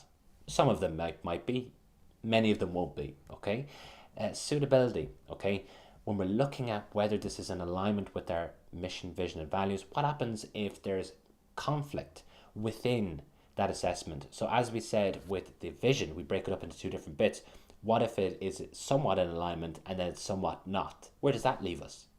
So it's difficult to assess the suitability. And again, some of these are quite broad and quite vague. The values of a business, they're quite vague. You know, it's hard to put a handle on them exactly, okay? And as a result, that can make it challenging to assess the suitability. PESTEL is the next one: political, economic, social, technological, environmental, and legal factors. If I can list them off that quick, so can you, okay? Basically, with this type of question, we predicted this for the most recent set of exams, where you use this to make a prediction or to make an assessment. So could we use PESTEL analysis in order to predict whether, let's say, a grant would be introduced for commercial 3D printers? So what you're doing in that case is you're looking at each of the individual factors and you're saying, okay, a review of political factors would suggest such and such and so on, okay? You're not going to be asked, you know, to carry out a PESTEL analysis for the business as it is. Not going to happen. It's about using it to do something, okay? That's the SCS in a nutshell. You may get questions. What would be the challenges in using the PESTEL analysis to, like I said, evaluate whether a grant would be issued for purchasing commercial 3D printers, something like that. You may get questions around customer analysis. So customer analysis, as the name suggests, involves analyzing customers and making sense of our customers and potential customers as well. So which customers are the most profitable? Which ones do we have to have a lot of resources for in terms of administration and so on? Where are they based? Competitor analysis involves looking at our competitors. What are they offering? What is it that competitors are doing? And both of these could be examined from the perspective of whether it would be a good idea to carry these out and if we were to evaluate a strategy. So that type of question could come up where we're asked, how valuable would a customer analysis be when we're evaluating a proposal to, I don't know, construct a new research and development facility?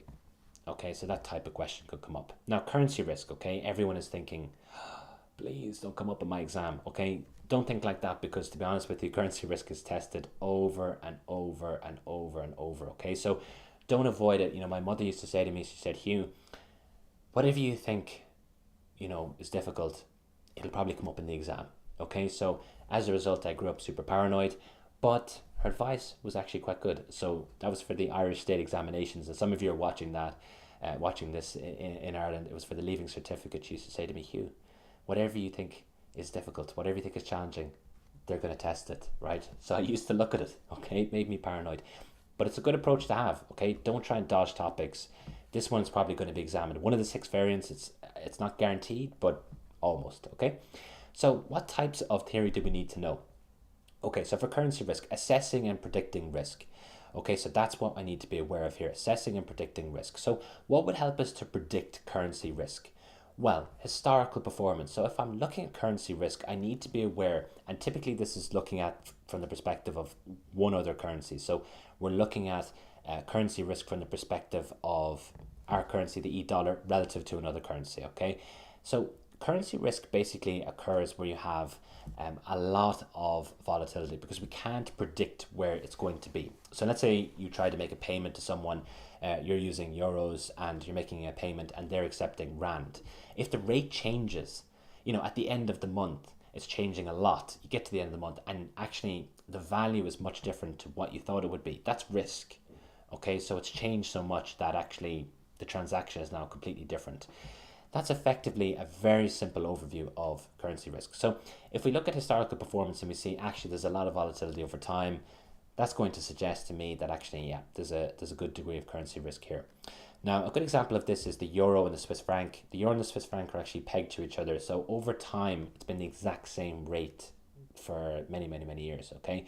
So that's a good example of low currency risk because we know it's going to be whatever it is, okay?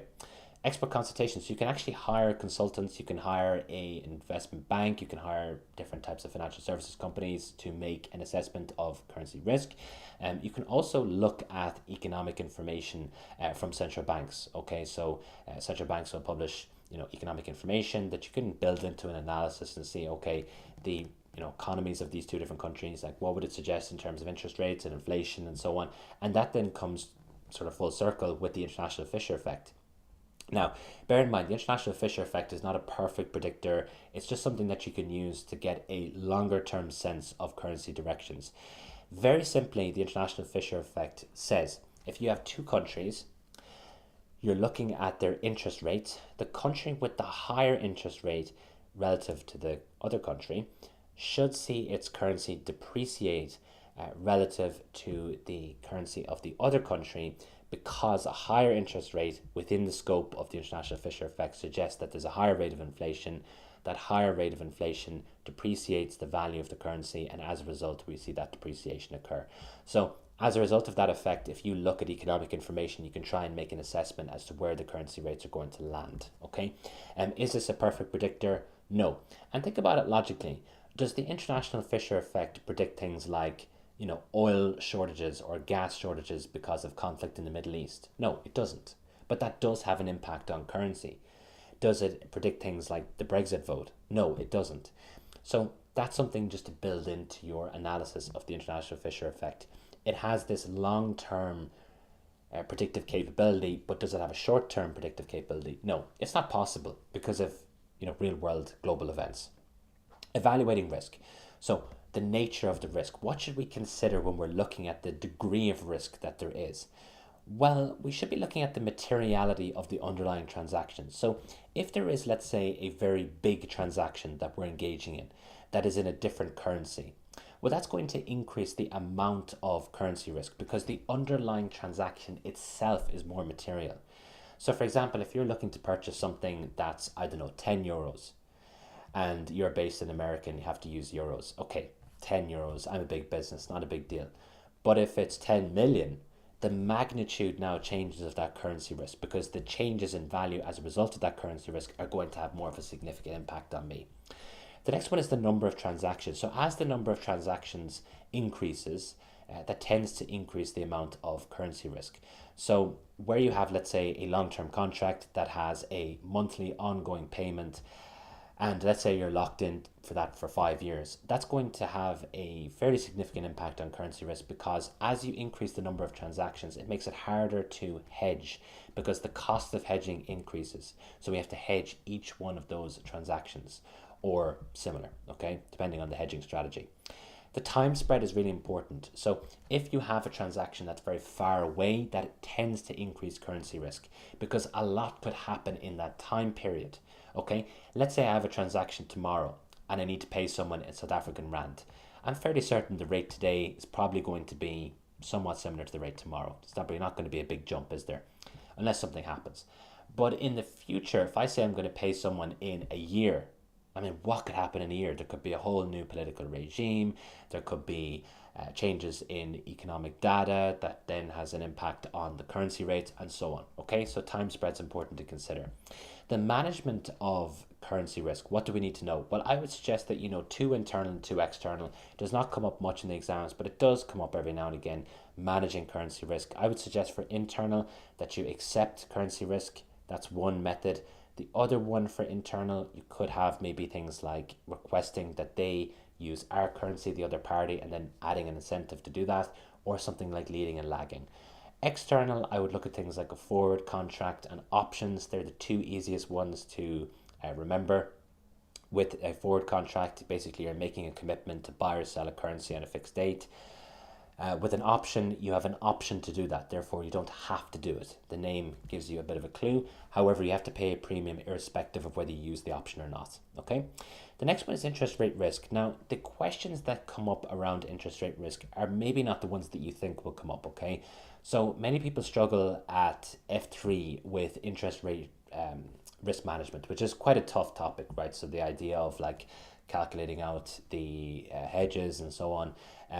When I did F3, that was something that I found really difficult. If you're on the FLP, you'll have similar. I'm using my personal experience here from F3. I still have nightmares about it. So F3 very difficult from an interest rate risk perspective, as I said, based on personal knowledge.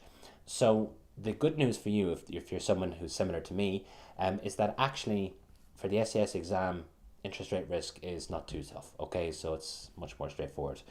So you could get questions again around assessing, predicting the amount of risk. We would look at things like historical performance over time, expert consultation. You could also look at economic data and forecasts from central banks. That'll give you a sense for what the interest rate risk might be in the future. Evaluating the impact. This is important. So questions could ask you, what is the impact of an increase in interest rates in England? I think that question will come up in your exam. Okay, so how would you respond to that? How would you answer that question? Think about it, okay? So if you want to pause the video, you can. If you're watching this on demand, if you're watching this live, okay, think about it. The first thing you're probably thinking about is, okay, it's going to increase the amount of interest that we pay if we have variable rated debt. Yes, you're correct, okay? So that's one. However, think beyond, okay? If you're in our courses, you're going to be well able to do this because we give you so much of this information that you can use in your answers. Think a little bit beyond this, okay? So an increase in interest rates, what impact would that have for QuirtMac? Well, let's think about our customers. We're a commercial B2B business, okay? Chances are that our customers have to basically either raise finance or this is a very significant purchase for them.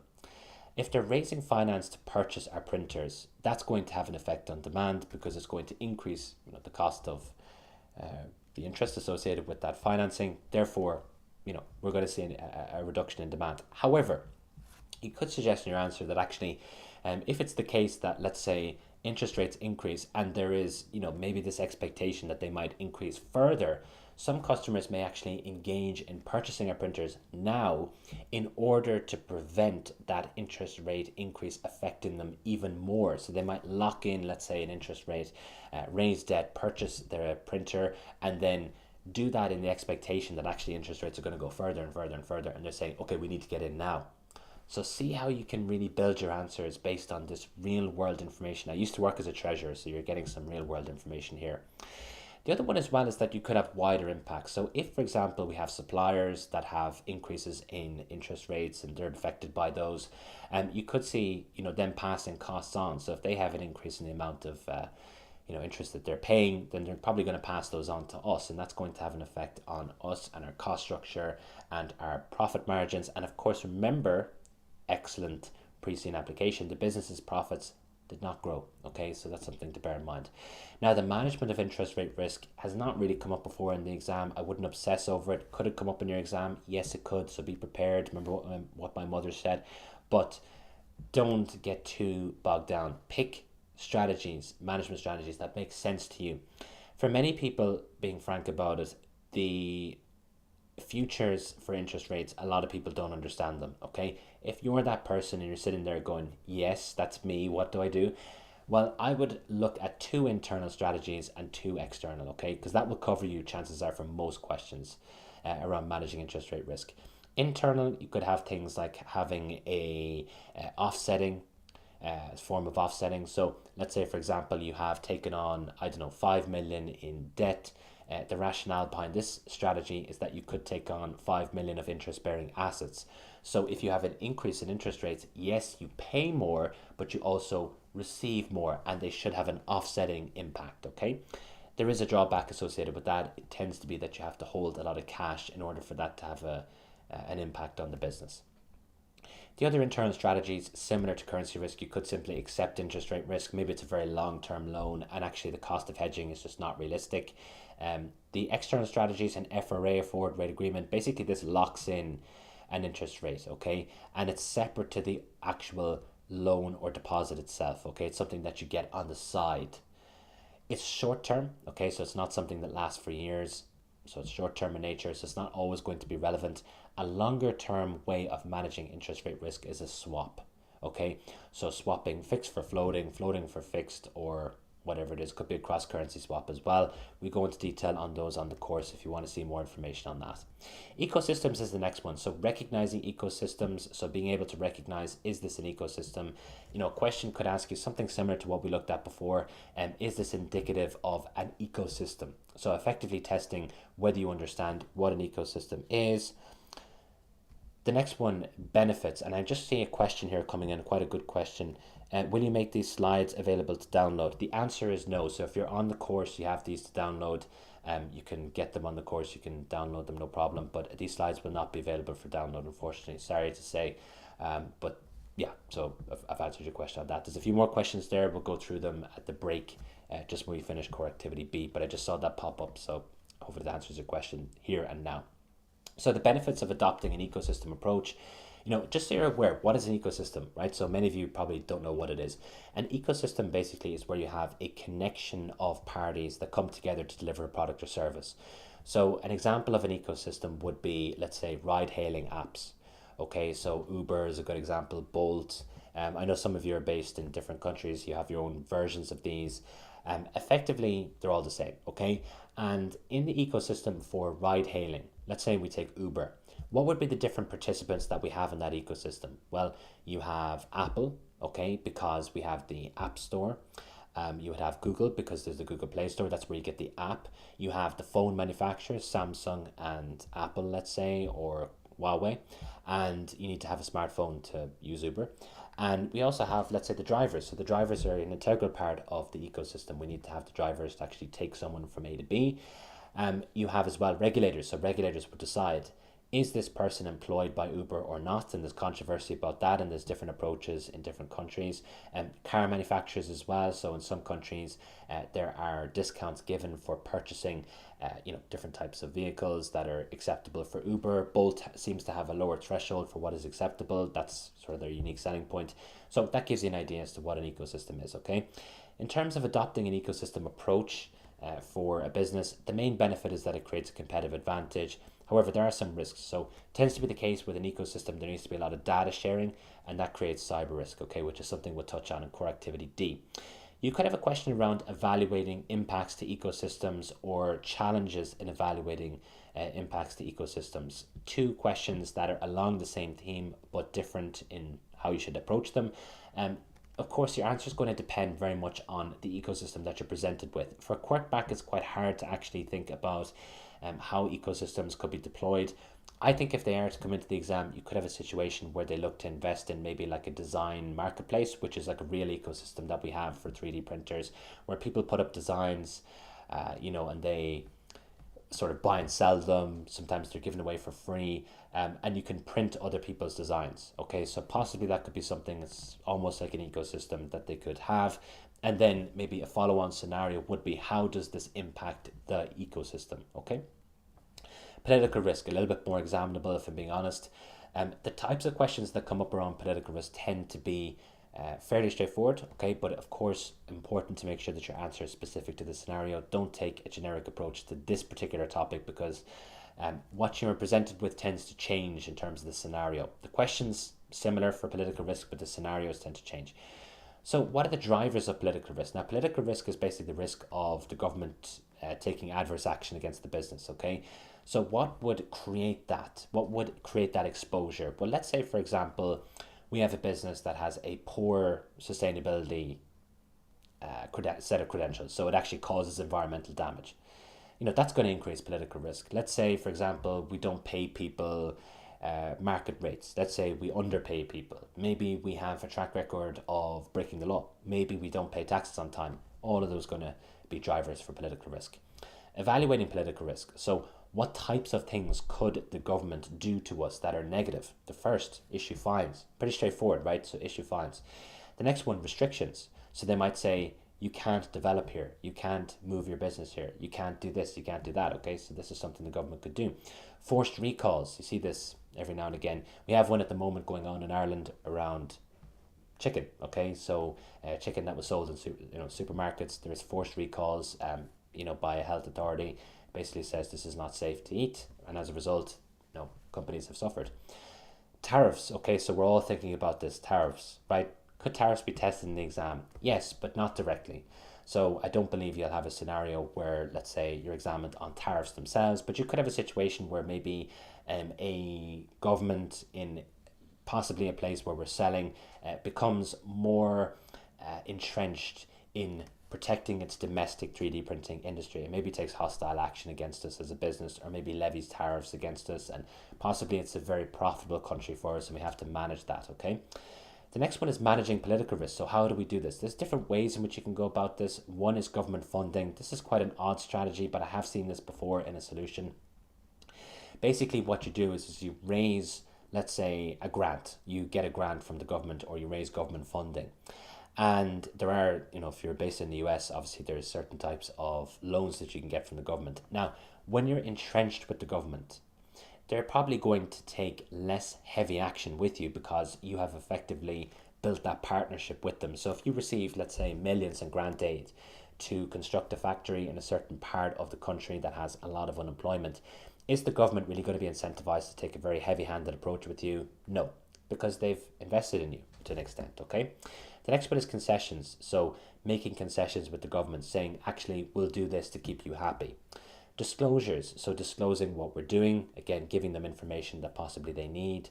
And lobbying is another one, where you try to advocate your position. Lobbying is quite controversial. It's something that we'll bring up when we look at ethics. Okay.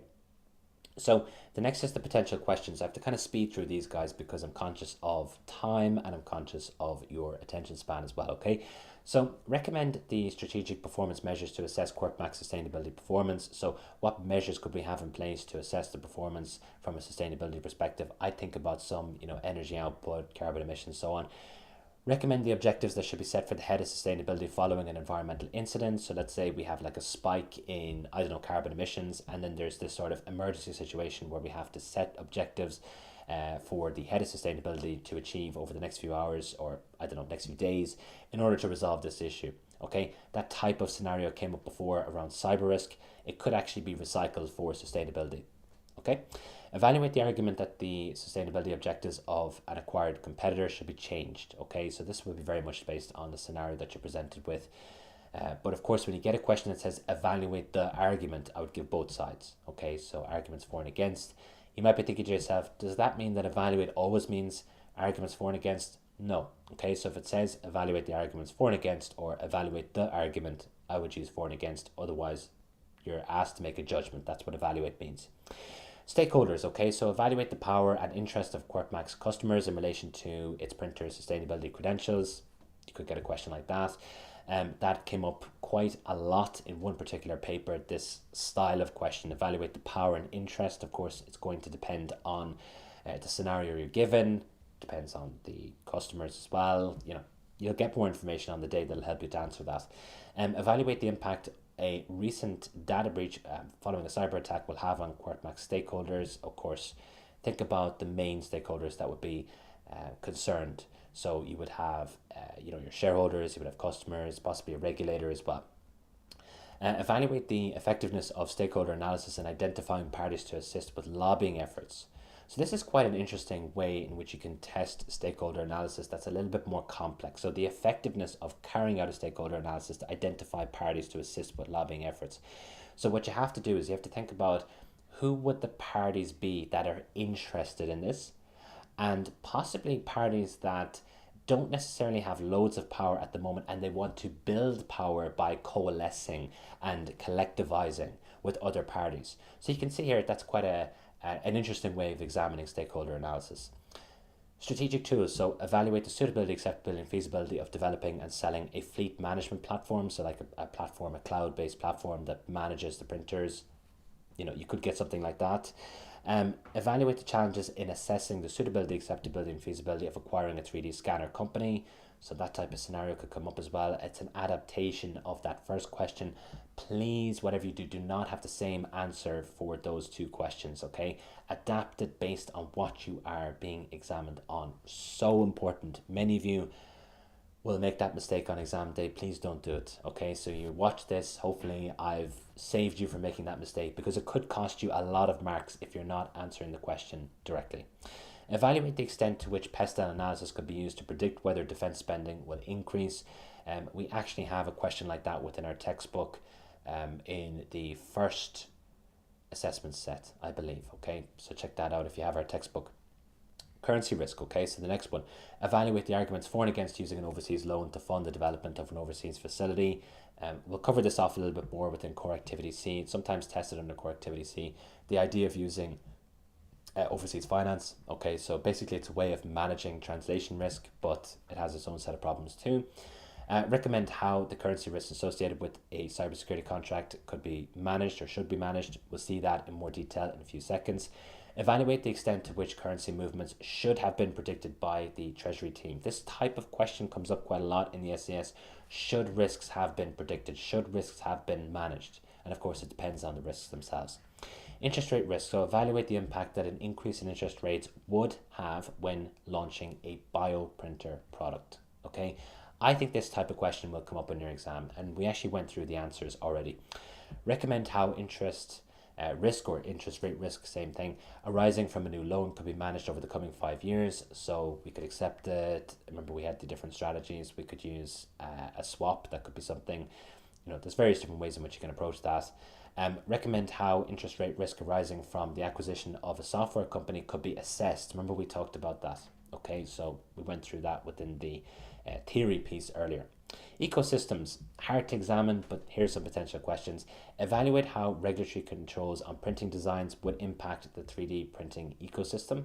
Okay, so what we're talking about here is controls on things like the use of 3D printers for manufacturing weapons. Okay, so something like that, okay, which is a pressing theme in the real world. So there's real world controls that are being implemented into 3D printers, basically in order to prevent them from being used to manufacture weapons. But how would that affect the overall 3D printing ecosystem? Evaluate the strategic implications of creating a design marketplace for QuartMac printers. So that's what we talked about earlier, this concept of having a marketplace where you can buy and sell designs. Evaluate the impact a new phone app that can act as a 3D scanner will have on the 3D printing ecosystem. So this comes from a real world phone app where you can actually take a photo of something and it will convert it into a design that can be printed. Okay, so how would that affect the overall 3D printing ecosystem? What I would suggest here is think about the different parties in the ecosystem. So how would this impact, for example, the 3D scanners that are used as part of this ecosystem, right? It could make them redundant, okay? So just be really careful with that, okay? Look at the different parties, look at the different people who are involved in this ecosystem and see how is this going to affect them or whether it affects them at all, okay? The next one, political risk. I think political risk is really easy to examine. CIMA love examining political risk. Even though it's not the most political type of pre-scene, I do admit, they like to bring it in irrespective of, okay, so just bear that in mind. Evaluate the political risk associated with failing to satisfy a contract with the Inland Department of Defence, okay? This is an interesting one. So let's say it's like a large contract and you're basically being examined on what the Inland Department of Defence or the Inland government could do if we were failing to satisfy the contract, or whether we reneged on the contract, so we didn't actually fulfill it. They could issue a fine. They could maybe have some form of sanction where we go for public tenders. They say, actually, we're not going to deal with you as a business because you let us down in the past. Those types of things could be potentially answers, okay? Of course, it's going to depend on the reference materials and the full scenario, okay, which you're going to get sick of me saying. Recommend how the political risk associated with divesting the Western entity should be managed, and the last one here. Evaluate the drivers of political risk associated with the acquisition of an overseas 3D printer manufacturer. Remember what we said, drivers of political risk. What would cause the government to take action against the business? Okay, congestion, possibly we're overloading infrastructure, we have a negative impact on the environment, we're not paying people fairly, there's exploitation, we have a poor track record of abiding by laws, we're paying the wrong amount of tax and so on, okay, we don't pay taxes on time. Those could all be answers there. Okay, the worked examples. So let's go through this again. I'm just going to pull up the question on the left hand side and then I'll go through it. Of course, you can stop the video and you can actually read it yourself. That's one of the best things about the pre-recorded version of this, which will be uploaded straight after. You can actually go through this yourself, but I'm just going to read through it for the sake of the live stream, okay? So the board is evaluating a proposal to create a cloud-based platform for QuartMac printers that it can sell to clients. This is something that goes on in the real world all the time, so I do think this could be a scenario, the concept of creating software to manage the printers and then to sell it to clients. A company called CodeCare in Weston, which uses the W dollar, and it actually says here $1 is equal to 2 E dollars, has been identified as a potential supplier. Okay, so bear in mind with currency risk questions, suppliers or customers. Okay, so it will change the outcome of your answer. Okay, so CodeCare has a quoted development cost and a maintenance cost as part of their offer to QuartMac. Development costs will be 20 million W dollars up front, with 80 million W dollars being paid upon completion in 2 years' time. Okay, so that's quite important, that time gap. Remember what we said about time? Really important when it comes to currency risk. Maintenance costs are 100,000 or 0.1 million W dollars per month over a minimum period of 3 years. So the question is asking us, let's have a look at this really carefully. Evaluate the currency risk arising from accepting the offer and recommend how the risks could be managed. Okay, so in this particular case, it's worth 50%. Remember our advice before, we said for every 10%, you have one paragraph minus one. And the second piece, which is relevant here, we split our answer evenly across the requirements. In this case, we have two requirements, okay? Evaluate the currency risk arising from accepting the offer and recommend how the risk could be managed. So we have two separate pieces here, okay? So what are we going to do? I would suggest that you have, let's say, 2 and 2, so 2 paragraphs each. We've thrown in an extra one just, to give you a little bit more information, but I think 2 and 2 would be enough. Why? Because the marking grid for this will be divided likely into 2, okay? Half the marks for the evaluation, half the marks for the recommendation, okay? So let's go through the evaluation first, okay? So we're going to make a judgment as to how much currency risk there is in this particular case, okay? So the development costs, they create transaction risk, okay? So we have actually used that terminology, transaction risk, okay? Both initially and upon completion as well. So the initial development cost carries minimal currency risk. Why? Because it's paid up front, okay? So we're going into the scenario and we're seeing, okay, what costs do we have? We have the development costs, and it says there, 20 million be paid up front. Okay, minimal risk there. Why? Because the time gap's very small. Remember the example we went through earlier. With the 80 million being paid upon completion in 2 years' time, okay, that's going to create a degree of currency risk there because there's this time gap, okay? So as it says here, the completion cost carries a degree of currency risk as there's a 2-year period until payment. During the 2 years, the W dollar could strengthen relative to the E dollar, causing the cost to increase for QuartMac, okay? So remember, be really careful when you're actually making an assessment as to the impact of strengthening and weakening. Just be careful, sense check it, okay? So ask yourself, okay, is this going to cost the company more money? What's going to happen here? And of course, think about the position that the business is in. Is it a customer or is it a supplier? Because that's going to change, the outcome of your answer, okay? Delays to the project. This is where this is excellent application. Right now, I'm obviously self-praising here, okay? But it is a good answer, okay? So I'm saying my own answers are fantastic, of course, right? There's maybe a degree of self-criticism that I should have. However, this is really good application here. Delays to this project enhance currency risk. Why? Because if you think about it, we talked about the fact that, as time progresses, there's more risk. In this particular case, we could have delays, right? This is the real world. Like, is everything going to go on time? Like, maybe, but probably not, right? So some of you who've been working in finance for many years, you think it to yourself, right, delays in finance, in implementing ERP systems, like very common, okay? So that could cause problems from a currency risk perspective. The next is the maintenance cost. So the maintenance costs also create transaction risk across multiple outflows over a minimum 3-year period. We've used information there from the scenario, very effective. Each of the minimum 36 monthly payments could vary in value as a result of changes in the exchange rates. The degree to which the risk is material will depend on the volatility of the exchange rates. Okay, so we have said that before, the volatility is going to determine, how material this is. So if we have like a wild fluctuation, that could have a positive impact or a negative impact, but it's going to have an impact. Okay, as the payments span over 3 years, transaction risk could be material, especially for the later periods. Okay, we're saying here again that time gap. Over time, things could change quite drastically. There could be a new political party, new economic information is released, there's instability, there's the opposite, there's stability. It could change the situation over time. Now, this is, again, a very important point to add into your answers around currency risk, if it's appropriate to do so. Some volatility may actually create a situation where gains are negated against losses over a sustained period of time.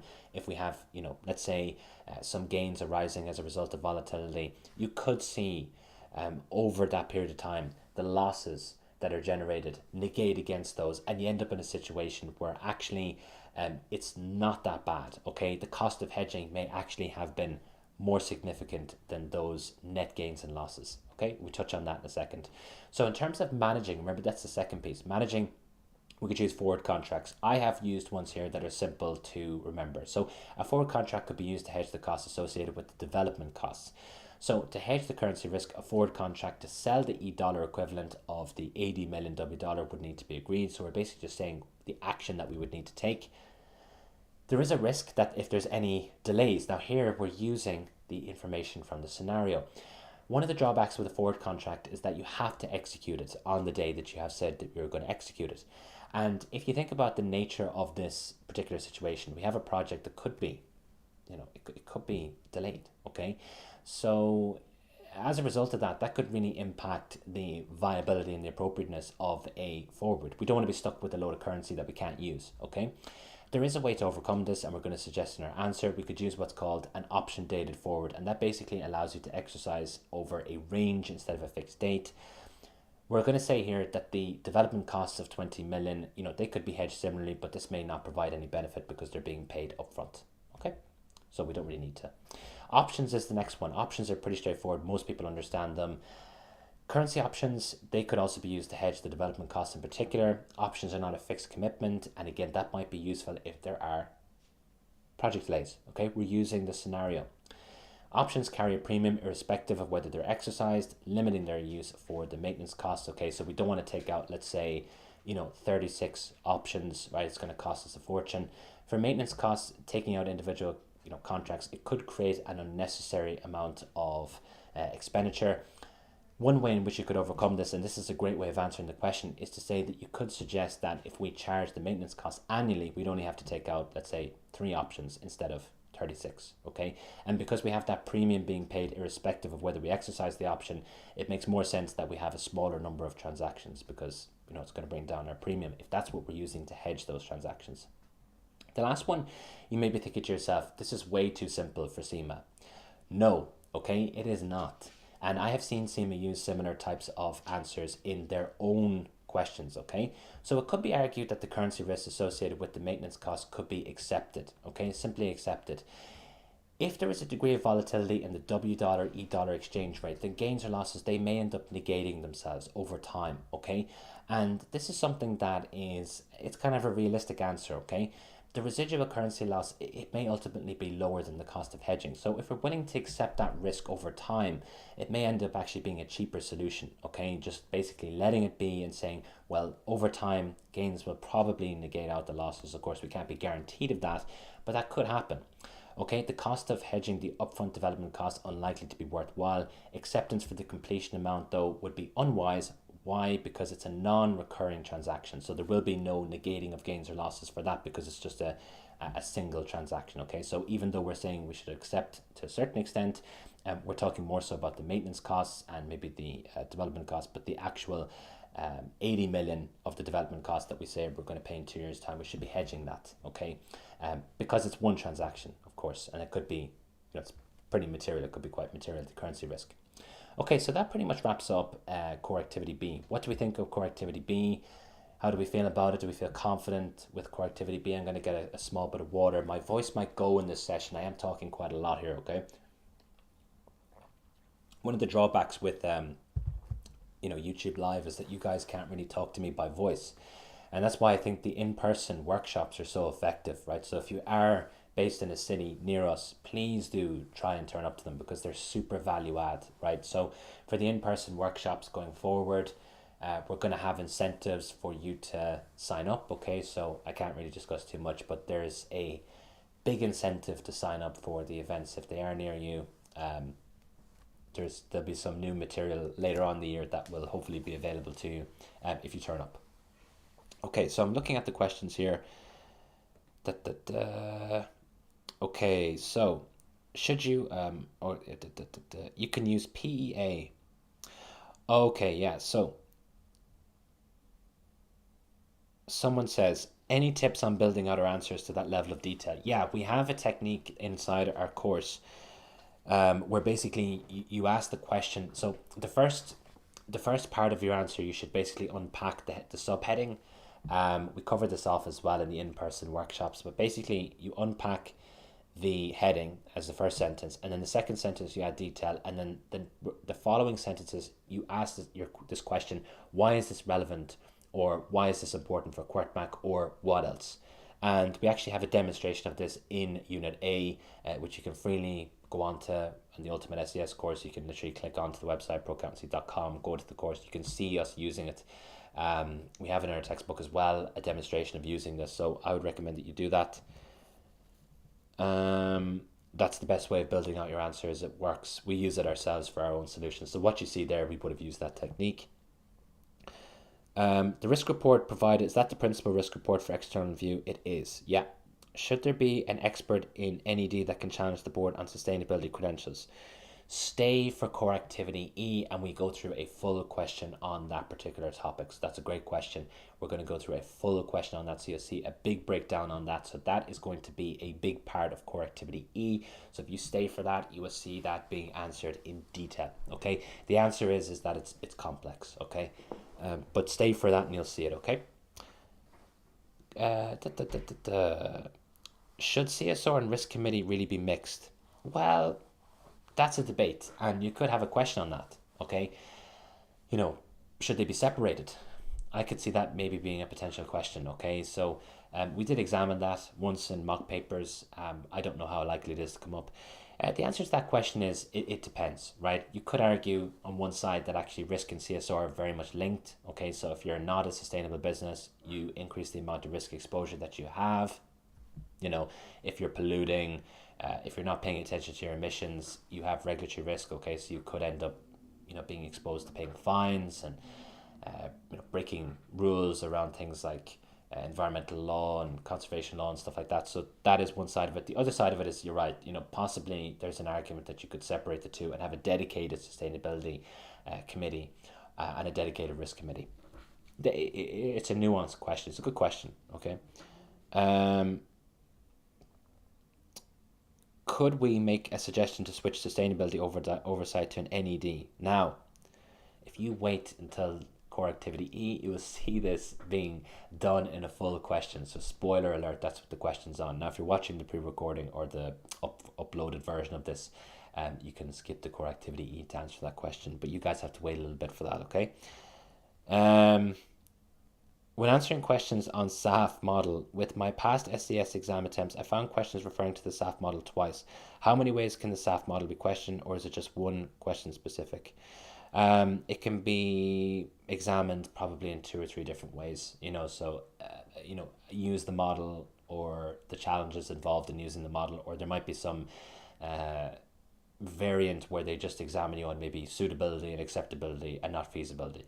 Okay, so we try to, I'll just be frank with you, in our materials we don't test the most basic version of this because most people can answer it, right? So there's not much value in me writing questions and my team writing questions on this. Like, you're able to answer. We ask like tough things, right? So like stuff that we know you're going to find difficult, not to trick you out, but it's like for value add reasons, right? Someone said LMAO. Hopefully I said something funny, right? I'm hoping, or maybe you're just making fun of my accent or something. I don't know, right? Tell me what was so funny. Okay.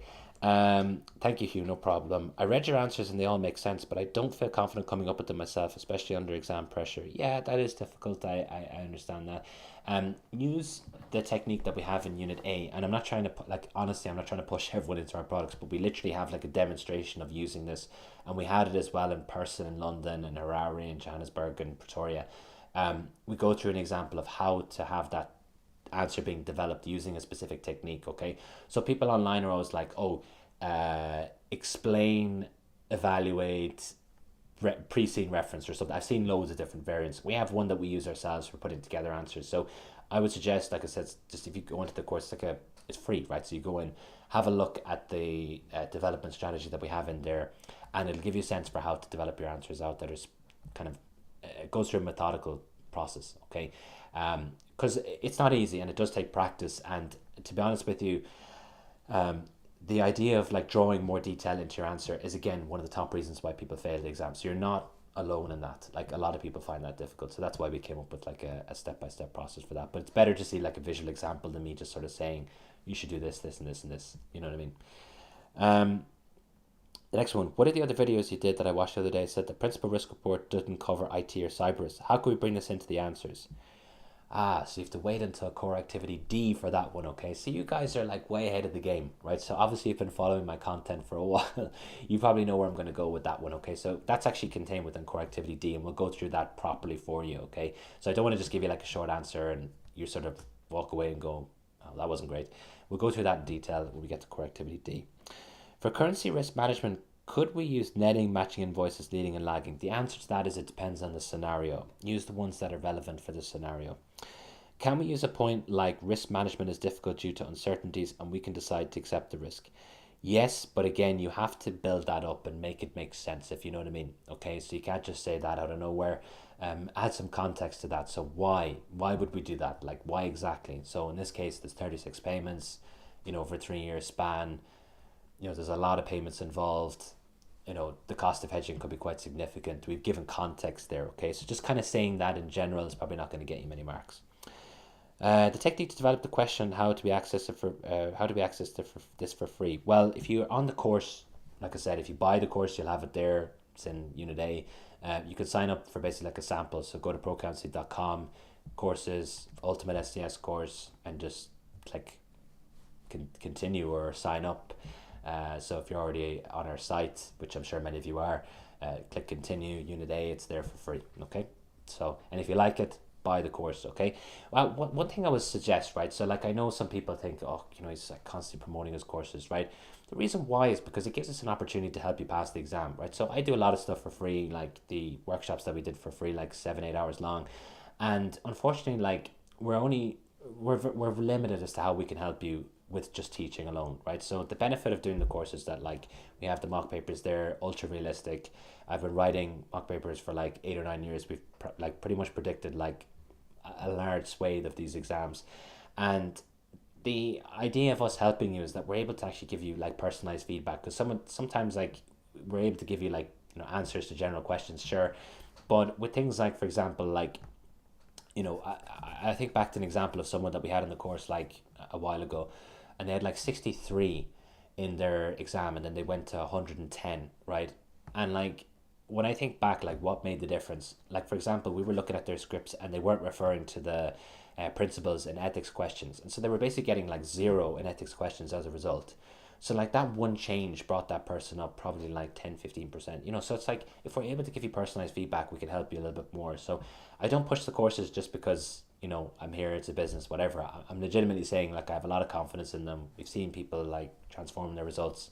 So do consider like using free materials is fine. And of course I understand people are with different providers on budgets, whatever. Like I was a self-studier, I totally understand. But like we're here to help, like, you know what I mean? Like our materials, I vouch for them. They are, in my view, the very best of the best of the best, okay? We've been doing this for many years. We help a lot of people around the world. Our courses are huge, and our programs are even bigger, okay? The next one, is 7 days enough to improve detailing? Yeah, it is. Look, let's be honest, right? So I've done programs in the past, and this is again using my personal experience. I've done programs that are like 5 days long for the SCS. They're 5 full days, and people do go through those programs and pass the exam, right? That has happened before in the past. Is it ideal? No. Ideally you would have more time, but we just don't have that, right? So what I would suggest to you is don't worry so much about the time because you can't control that, okay? What I would suggest is put together after this session a plan as to what you're going to do, what would be the most effective things for you to do over the coming days, and really attack it hard. Sometimes, let's be real, like, a little bit of time pressure does help you become more productive, right? I've done things last minute, of course, like I'm human, right? Preparing for stuff like, for example, sometimes we do like in-person stuff, like I'm preparing it on the plane over, like because I don't have the time, and like that time pressure helps me to focus. So it could work to your advantage, to be honest with you. So try and think about it like that. It's easy get like kind of anxious and stuff, but think about it positively. Okay, this is going to help me to motivate myself to get ready for the exam. Over the next few days, I'm really going to just go as hard as humanly possible. Okay. What I would suggest to you is practice as much as possible. Look at solutions, past papers. Like as I said, with the past paper database, you can DM me on Instagram, or not Instagram, WhatsApp. Definitely don't look for me on Instagram because I'm not on it. But on WhatsApp, we can send that to you. Email, whatever, we'll send it to you as well. You have a QR code there, you can scan that if you want, go into the group and you can ask for it. So that type of thing will help, looking at past papers. Do the past papers like repeat themselves? Not really, but we have started to see, CIMA using some older questions, some older themes, because there's only so many things they can examine, right? So inevitably they're going to repeat to an extent, okay? I'll use one more question, then I'll head on to the next bit. So panic has set in. Okay, totally normal. I get it, but don't let it get to you. Okay, it's easy for me to say that, but just remember, I've done all these exams: OCS, MCS, SCS. I've taught people thousands of people. It's probably in the tens of thousands at this stage, but I'm nervous putting that on a slide in case it's wrong. But what I would suggest is that you're okay. Like, you have a bit of time left. You can make a big difference this weekend. Like, you really can. Like I said, I've done programs where they're like 5 days, and 2 of them are just people sitting mock exams, and I have seen people pass. Is it super successful? Not really, but I have seen, let's say, more than half pass just based on those like intensive days. Okay, and this is people who have never seen like a CIMA exam before. So I have been involved in programs like that. I have seen it happen. You're probably someone who's been studying along the way, so don't panic at all. Like, just make sure that you use this time as much as possible. Okay, and make a big dent, right? Like, I'm excited on your behalf as to like what you're gonna do, right? I'm motivated for you. I'm thinking this weekend you're gonna make a big difference to your grade, right? Even if it's like 5%, it could be the difference between passing and failing. Okay. So, with that out of the way, and that's a good question. That's a good question, I see. And I'll come back to that question. There's one about prioritizing. I'll come back to that after Correctivity C, because I can see a lot of you are probably thinking, get on with it, okay? So I'm going to do that. But I'm here to answer your questions. So please do put them into the chat. I'll answer them as I go. I want to help you out with this. I'm here for hours to help you, okay? So I do genuinely want to see you pass the exam. If I'm plugging my courses, I'm not doing it just to spam you with course information. I'm telling you because I trust in these products, and we have a team there willing to help you, okay? Okay, so the next piece is Correctivity C, okay? Who would have guessed it? So Correctivity C is one that people don't tend to have many issues with. If I'm being honest with you, of course, there are questions that come up for Correctivity C that can be tough, but most people tend to find this quite okay. There is some repetition between the MCS and the SCS in relation to Correctivity C a little bit, and I think that tends to help people. Some people are familiar with these concepts anyways, just from like degrees or master's programs and so on, okay? So Correctivity C is recommend financing strategies, and it's quite short, okay? So the assessment outcomes are: I can recommend suitable sources of finance, I can recommend dividend policy, and I can recommend and apply business valuation models. Now, bear in mind here that beta and share price movements are wrapped up within Correctivity C, okay? So please bear that in mind, because share price movements is pretty much tested nearly every single window, okay? And it's not clear here where it fits, but it's Correctivity C, okay? And we get that from the past papers. We see that CIMA have allocated it to Correctivity C. Okay, so share price and EMH. What's EMH? Efficient market hypothesis, okay? So what we need to be aware of is the impacts on share price. So you may get a question around how something impacts the share price of the business. Okay, now many of you are able to answer that question. However, what have I been saying? Think about it in a more nuanced way. Yes, something that's negative will have a negative impact on the share price, most likely. But think about it from the perspective of short term and long term. So yes, it'll have an impact in the short term. However, in the long term, as the company progresses and deals with the underlying issue, whatever it is, let's say it's a cyber attack, we put in place measures, we put in place controls, we improve the business's risk management approach as it relates to cyber risk. That should lead to a positive trajectory in the long run, or at least bringing the share price up to where it was before we had the cyber attack. Okay, interpreting movements is the next one. So you may be given a question where you have to interpret the movement of the share price. What does this mean? That's the question. So let's say, for example, we have an event and the share price moves down. What does that mean? Okay, possibly the market believes that this is going to have an impact on the business from a shareholder value perspective, or possibly it's speculators, it's traders trying to make a profit off short-term volatility. Acquisitions and divestments. You could have a situation where, let's say, we're looking to acquire a business and the share price moves for us, and as well it moves for the acquisition target. What's the interpretation of that? Well, the interpretation from the perspective of the target company is that, of course, the market believes that this business is going to be acquired, that possibly a premium will have to be paid for, let's say, 100% acquisition as a result of share prices increase, because people are now buying the shares, expecting that they can sell them and make a profit when the business is acquired. You could also have, let's say, not even just go back to the same sort of scenario, both share prices move upwards. Okay, that says the market believes this is going to be a positive acquisition from the parent's perspective, also from the target's perspective too.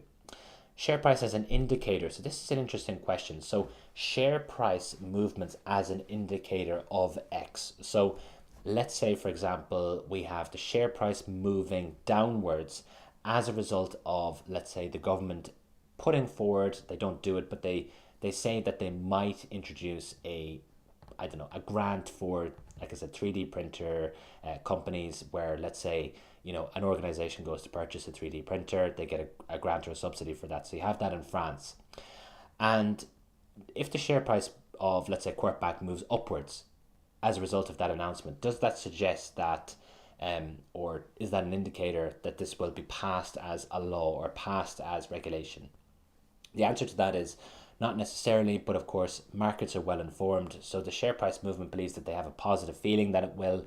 And as I said, markets are well informed, so there is a high probability that it will. But of course, lots of things can get in the way. We can have short-term events that can cause noise within markets too. So that doesn't necessarily mean that the two are 100% correlated to each other. The next one is dividend policy. This one is coming into the exams a bit more. It really wasn't tested that much, and then it kind of came in a little bit more, and then not tested that much, and now a little bit more again, okay? It's pretty easy to examine. It's the type of thing that you can examine no matter what precinct comes up. So, like I said, I've written mock papers. I've written them for many companies, almost as a ghostwriter, and now my own company as well.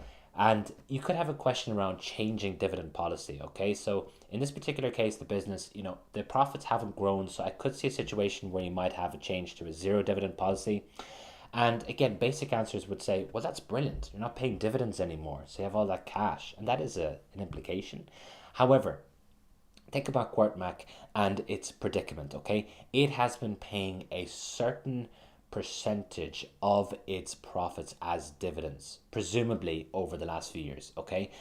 And if that's the case, then it's attracted a certain type of investor that likes that. They like to get a little bit of dividends, and then they have some cash being reinvested back in the business in order to hopefully bring capital appreciation on that share price, so, hopefully being reinvested to increase the share price. And if you change to zero dividend policy, that has effectively now put that investor in a bad situation, because they expected a dividend and they're not going to get it. Maybe they have like a tax scheme that they have put together, or they have a taxable situation where it's good for them to receive a little bit of dividends. Maybe it goes up to like an allowance amount, and then anything over that they're taxed quite heavily on. So they don't want to have like a massive dividend, but just a little bit. they're going to be put off by that. So that then results in them likely selling their shares and moving to a company that meets their investment needs better. That's the clientele effect, okay? The other effect to be aware of is the signaling effect. So what message does it send? If you go into now having zero dividend, it sends the message that maybe you're in trouble, okay? Now you're looking to retain large amounts of cash. Maybe something's amiss, okay? So think about the signaling effect as well. If we're asked the question, evaluate how changing the policy would impact the business, okay? Increasing payout and decreasing payout as well. Similar type of thing, increasing the payout, what's the implications? Decreasing the payout, what are the implications? Think about the clientele effect, signaling effect, other things as well. Think about, for example, the ratios of the business. So how does changing the dividend policy impact gearing? Because obviously dividend retention has an impact on equity, and that then has an impact on your gearing ratios. So alternatives as well can be tested. So things like scrip dividend, which is basically where you pay out shares as dividend. Evaluate arguments for and against this. Bonus dividends, so basically paying out like a big bonus, could get something on that as well. That has happened before in the past once. Share repurchases, I think this will come back into the exams. It came up in like November 20, February 21. Now you know why people think I am AI generated, and we get a lot of feedback. I'm not joking. People say, are you AI? And what do you say back? I mean, AI would say no, I don't know. I don't know what AI would say because I'm not, but we do get that a lot, right? I don't know why. Share repurchases could come up. Share repurchases is where a company purchases its own shares, okay? Why does it do this? It tends to be the case that when you purchase your own shares, the share price increases. Why? Because it basically suggests that you have confidence in the business. Would a business purchase its own shares if they were overvalued? No, okay? So it suggests confidence. It suggests that maybe you believe that the shares are undervalued. That's why you're purchasing them. And as well, what it does is it spreads the business value over a lower number of shares. So it then has the effect of increasing the share price. However, over time, that could be decreased through unsuccessful follow-up action. So let's say, for example, we engage in the share repurchase. It increases the share price. Some people say artificially, right? It's debatable. And as a result, we after that, the share price decreases because we did nothing subsequent to that, okay? So we have this increased share price, but actually with efficient market hypothesis in place, the share price doesn't really reflect the fundamental value of the business because we didn't really add any value to the business. We just decreased the number of shares in issue. Financing using dividends. So basically evaluate the arguments for and against withholding a dividend payment in order to finance a project. What would be the arguments for and against that, okay? Sources of finance. So you could get questions around long-term sources, debt and equity. This is pretty straightforward. I think most people would be pretty comfortable with this. Debt, we're typically talking about bonds. Equity, we're typically talking about rights issues, generally speaking, okay? Acquisition finance comes up a lot. So we have a cash offer. So, you basically raise cash in order to purchase the shares of the acquisition target. Share exchange is where you exchange the shares, our shares, CorpMac, with the acquisition target, and you have basically a cashless acquisition. And then you have this, which is an earnout. Now, interesting enough, right? So share exchanges have come up loads. We've had lots of situations where there's been cash offers where, let's say, for example, you have to raise a rights issue and questions come up around, what do we need to be aware of when we're engaging in a rights issue, or what are the challenges involved in having a rights issue for this acquisition. Share exchanges have come up loads, okay? So what would be the challenges in engaging in a share exchange to purchase, let's say, a startup organization that creates innovative printers, 3D printers? An earnout is something that has never been tested before. It may come up in the exam. I personally, if I was the examiner, I would test this because it is something that happens a lot in the real world, okay? So an earnout arrangement is where a portion of the consideration is contingent upon meeting targets or goals. And what normally happens is let's say we have a, startup company that manufactures bioprinters, okay? So these are printers that create organs. Very innovative, very cutting edge technology. With an earnout arrangement, basically what you're saying is that as part of the acquisition, you will, as the owner of this business who's looking to sell, you will receive, let's say, 5 million upfront, and then 5 million if you increase revenues by 20% or 25% by the end of the year. So you can see there a portion of the consideration is contingent upon meeting targets or goals, okay? So very, very, very useful because it de-risks the acquisition. So If you, for example, believe that the acquisition target is overvalued, you can use this to bridge that valuation gap. You can say, okay, if you think that we are going to have 20% revenue growth, then prove it to me and I will actually pay you based on that. Okay, so it's a great way of de-risking the investment, and as well, it's a great way of bridging a valuation gap. One company says, hey, I believe we're worth this. The company who's looking to acquire the business says, no, you're not worth that at all. You can use an earn-out arrangement to actually bridge that gap and make the acquisition happen. It happens all the time. They're very, very common. A covenant. So a covenant is basically a rule that you have to abide by if you've raised debt. Okay, a very common debt covenant is that you can't exceed a certain gearing ratio. There are also covenants around things like maintenance of assets. Sometimes there's covenants around things like the amount of dividend that you can pay out, because if you think about it, I'm a lender, I'm giving out debt. I want to de-risk this as much as possible. So I'm going to suggest, okay, the company has to maintain the asset that they have used, let's say, for collateral. Okay, because I want to make sure if I have to seize that asset that I can go out and sell it for a reasonable value, okay, and I can make back, anything that I may have lost, okay, as a result of that, the default of that debt. Structuring. So you could get a question around whether, let's say, the nature of a project makes raising debt difficult. Okay, so let's say it's like an experimental research and development project that's over the span of 3 years. You could be given a question that says, well, what makes raising debt difficult as a result of this, particular project? And you could suggest, well, the underlying assets for this project are of such a specialized nature that really they couldn't be used as collateral. Like, how would the bank sell them on, or how would the lenders sell them? You could suggest as well that if it's, let's say, over a long period of time, the lender will probably not give all the money up front. They might want it released over a series of phases, and those phases might be hard to draft if it's an experimental or an innovative project. Now, there's many of you who are listening to me going, like, what are you talking about? I never saw that on the syllabus. These are based on real questions that have come up, okay? So everything that I'm talking about here is either a prediction or is a real question that came up in the past that we have adapted for QuartMac, okay? So I know it seems far-fetched, but it has come up before, that exact question in the past. Overseas finance is something that may be tested, has been tested before a few times. The concept of raising finance in a different country. So raising debt in, for example, Westland, a country that's completely different to Enland. Why would you do that? Well, one reason for doing it is because it could be easier. Okay, so for example, if we're looking to build a facility in Westland, a Westland bank is going to be confident in lending us these funds because they'll look at it and they'll go, okay, in the event that you don't pay, we can seize this asset. It's nice and straightforward. If, for example, the collateral was based in another country, so I don't know, England, it might be difficult for them to actually seize that asset, okay? So keeping everything local, it's all in the same legal framework, it's nice and straightforward for the lender. As well, it's a way of managing translation risk, okay? We go into detail on this in the course. I don't want to spend loads of time on it, but basically with translation risk occurs because you are, every single year, if you're applying IAS and IFRS standards, you'll know this from MCS, you need to convert the financial statements of, let's say, overseas subsidiaries that use a different functional currency to the currency of the group entity. And effectively what you have is a gain or loss on that translation every single period.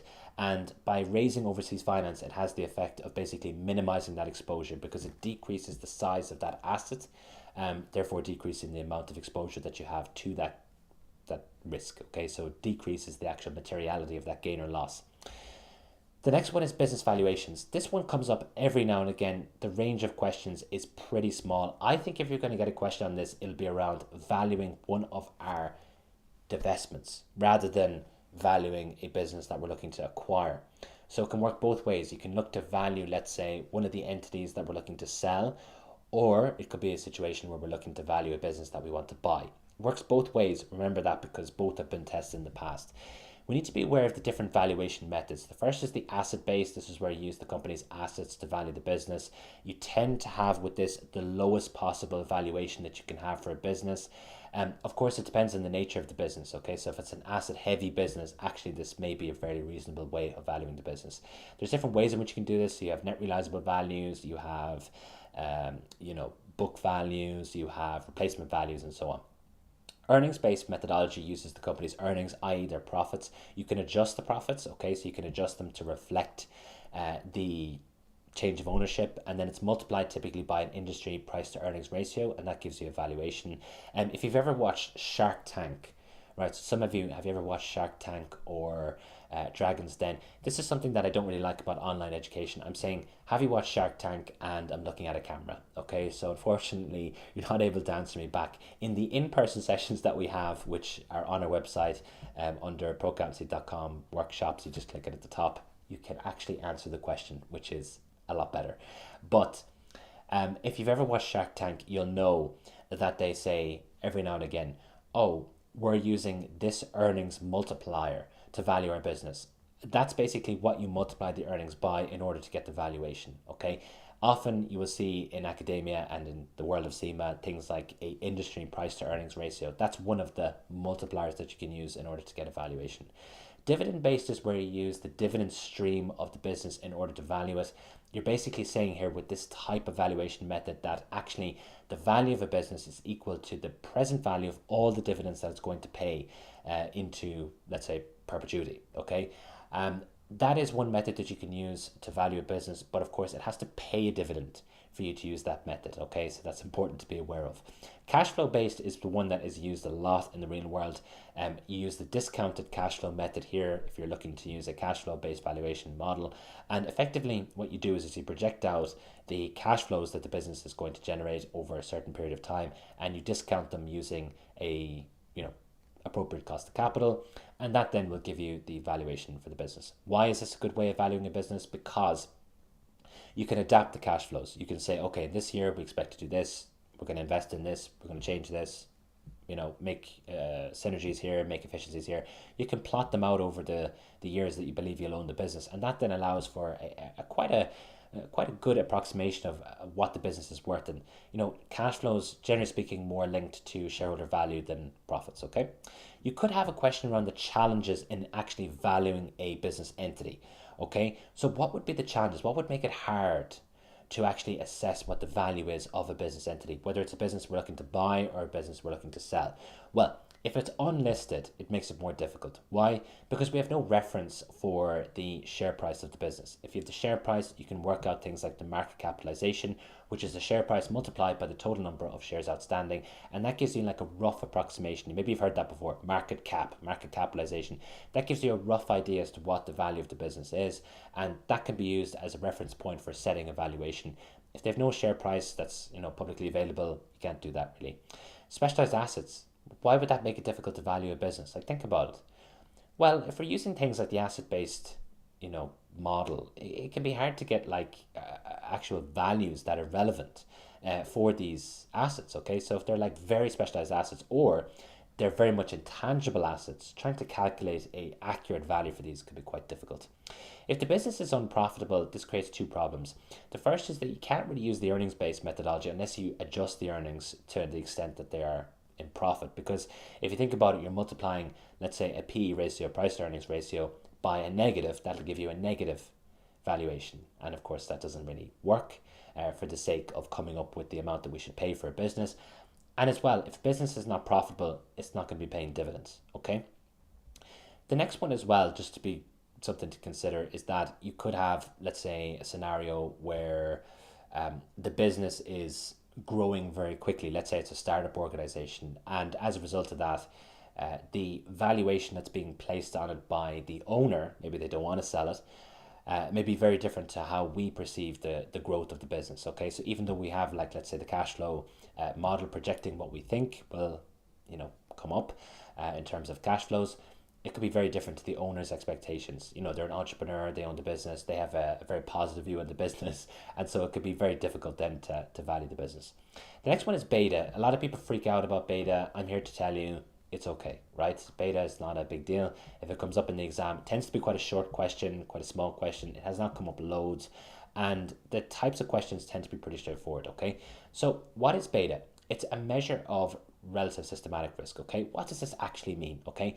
So what this means is that beta is effectively a measure of the company's sensitivity to systematic risk. Systematic risk is risk that cannot be diversified away, okay? So in a stock exchange, let's say it's the London Stock Exchange, okay? Let's just use London as an example. In the London Stock Exchange, there are some risks that will impact every single company on the exchange that cannot be diversified away. However, they will impact companies to a different extent, okay? So a good example of this, interest rates increase. The Central Bank of England says we're going to increase interest rates. That's going to impact every company on the London Stock Exchange, but differently. Some companies will have a more dramatic reaction, okay? And some companies will have less of a dramatic reaction, okay? And that's what the beta is there for. It's basically to measure that degree of drama, that degree of sensitivity to those types of issues, systematic risks. If, for example, QuartMac had a cyber attack, think to yourself, is that a systematic risk? No, because it's specific to QuartMac, okay? So that's the difference between systematic and unsystematic. Beta is a measure of sensitivity to systematic risk. So if you're asked, let's say, for example, we know the company has a beta more than 1, okay? So we know that the company, therefore, is more volatile on average than the market in relation to systematic risks. If, for example, you have a question that says, okay, there's been a cyber attack and actually the share price decrease has been very dramatic, is that consistent with our beta being more than 1? So ask yourself that question. The answer is, doesn't matter, because a cyber attack on QuartMac in isolation is an unsystematic event. Therefore, beta doesn't really play a role, okay? So that's beta. Levered beta is the one that you have within your preceding document. It takes into consideration business risk and finance risk. Business risk is the risk associated with the company's operations, and then finance risk relates to how much debt is in the capital structure. As you increase business risk, you increase beta. As you increase finance risk, you increase beta, okay? The impact on beta, we don't need to cover these in detail. We kind of touched on it already. What I would suggest is consider unsystematic, systematic, business risk, finance risk. If it increases business risk, it's going to increase our beta. If it increases finance risk, it's going to increase the beta. Let's say, for example, we have an acquisition. The acquisition results in us, I don't know, it's a cash offer. We increase the amount of debt in our capital structure. And actually the business risk of the acquired entity is higher than our existing business risk. Well, then on average, our beta is going to increase for the new group company because we have this increased amount of business risk and increased amount of finance risk. Okay. So here's some potential questions. We'll fly through these because, you know, some of you, as I said, you want to spend time with your kids, you want to have dinner, you want to go to bed, I don't know. Okay, so we'll go through these quite quickly. The first is the share price and efficient market hypothesis. So recommend actions to mitigate the impact of a recent cyber attack on QuartMac's share price. Evaluate the impact that recent share price movements could have on the acquisition of a 3D scanner company. Evaluate the impact that government controls over 3D printing will have on QuartMac's share price. Okay, so here we're seeing the variation of questions that we have around share price movements. Okay, it's a very commonly tested area. Please make sure that you're going through the past scenarios. The combination of questions that can be examined is actually quite limited. Okay. Dividend policy. So the range of questions that can come up here is quite large. Evaluate the impact of switching, our dividend policy to a zero dividend one. We touched on that already. Recommend the factors to consider before engaging in a share repurchase scheme. What I would suggest here, just to give you kind of a flying answer, how are we going to pitch this? Okay, so remember, we're basically purchasing our own shares, but we could have used those funds to invest in like an innovative project, or possibly, developing a new type of product, or, acquiring a new type of business or something like that. And instead what we're doing is we're basically engaging in an exercise where we're, trying to buy back our own shares to increase the share price. So shareholders or the markets will kind of think to themselves, has the board ran out of ideas? And we have to come up with a justification as to why we're engaging in this.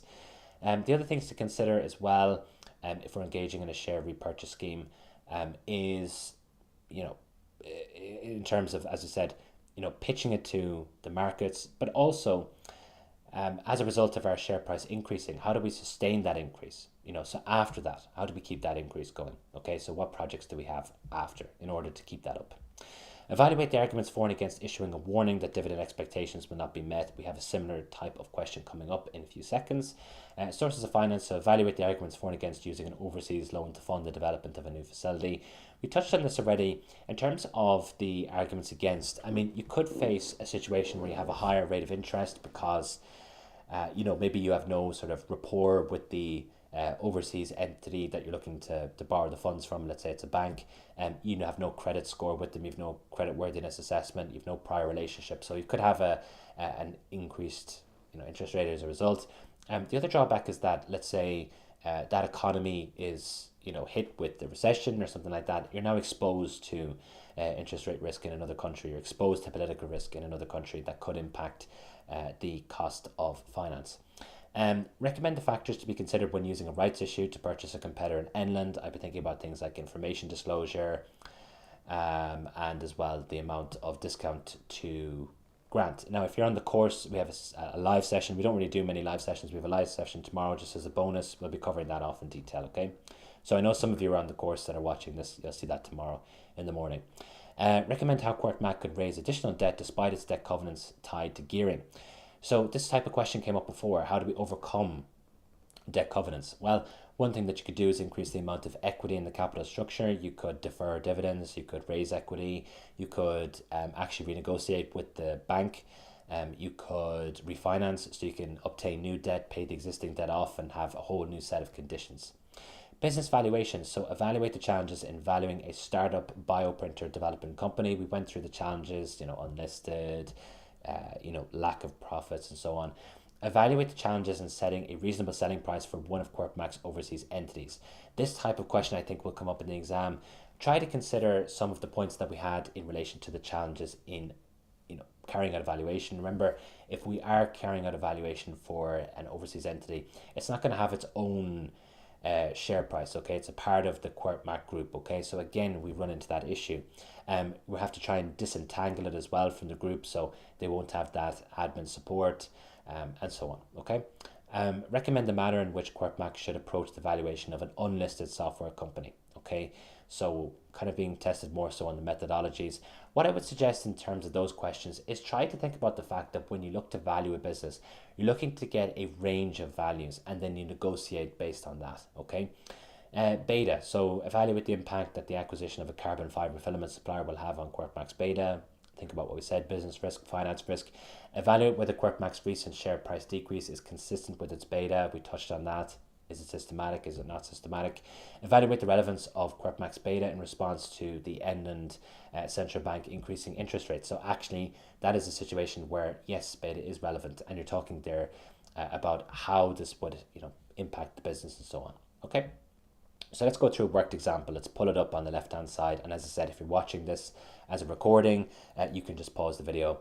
If not, let's go through it together, okay? Now, you probably see me looking like this. It's because I have the chat actually up this side, not on the screen that I'm presenting, and I have another screen down the bottom that we have like a projection of, okay? So that's why I'm not checking my phone, seeing when can I get out of the stream, okay? In case you think that's what it is. So this is the question. The board is carrying out a review of the company's financial performance for Q2. So you work in a business, I'm sure you're familiar with this, Q1, 2, 3, 4, okay, so this is how we divide up the year. As a result of adverse currency rate movements, demand dropped materially in Q2. I think something like this could happen, the company is exposed to economic movements and so on. This trend is expected to persist into Q3 and will likely result in an overall decline in revenue and profit. Several board members believe that this trend will result in dividend expectations failing to be met for the period. It has been proposed that a profit warning be issued publicly noting that dividend expectations will not be met, okay? And the question says, evaluate the arguments for and against issuing a warning that dividend expectations will not be met for the period, and this is worth 50%, okay? So what do we do here? Remember what we said earlier, one paragraph for every 10%, and what's the other rule? Split the answer evenly across the requirements. In this case, we have two requirements, arguments for and against. What's the question saying? It says evaluate the arguments for and against issuing a warning that dividend expectations will not be met for the period. Okay, so this warning, what are the arguments for? What are the arguments against? In this case, I would have two paragraphs for, two paragraphs against. The marking grids are likely to be divided evenly between arguments for and against. In this case, we're going to throw in an extra one just so that you're you have a wider range of answers. We have to do this as a tuition provider. I think it's like the right thing to do, okay? But you don't need to have an answer this large. Remember, and people will send me this question after, is this indicative of an exam style answer? No, because it's a bullet point format. So we're using this to discuss points. If you want to see what a proper answer looks like, again, course, look at the solutions, you'll see. Okay, argument for transparency. So the first one is probably the most straightforward, probably the most obvious answer, and that's fine. Sometimes it's okay to use the obvious answer first and foremost, okay? So one of the arguments in favor of issuing the warning is that it's good from a board transparency perspective. So we're basically saying, look, we're being honest about our situation. We're saying that, okay, we're not going to meet these expectations. We're notifying shareholders in advance, and that gives them time to actually change their affairs so that it can reflect the new dividend expectations. Executives, they likely have some share-based incentives as well. So this is going to impact their remuneration, which actually shows a genuine approach to transparency because they know it's going to decrease, let's say, the share price, okay? It's going to have an effect on the business, and that's going to have a personal effect on their remuneration. So it shows a genuine approach towards transparency, okay? The next one is as follows. So it could be argued that it would help with smoothing, okay? So issuing the warning that dividend expectations will not be met, it's going to decrease the share price because there was this expectation, we're not going to meet it, shareholders are not going to be happy, okay? So the initial decrease will be material, okay, because we have some shareholders exiting their position with QuarkMac, maybe investing in a business like Bresco that meets their needs better, okay, to a better degree. Now, QuarkMac's share price will factor in the possibility that dividend expectations may not be met once we have released that information into the public. And here we're touching on efficient market hypothesis. So once we actually release our full year's performance and, we don't meet the expectations that we said we would, it's not going to lead to like a drastic decrease in the company's share price, okay?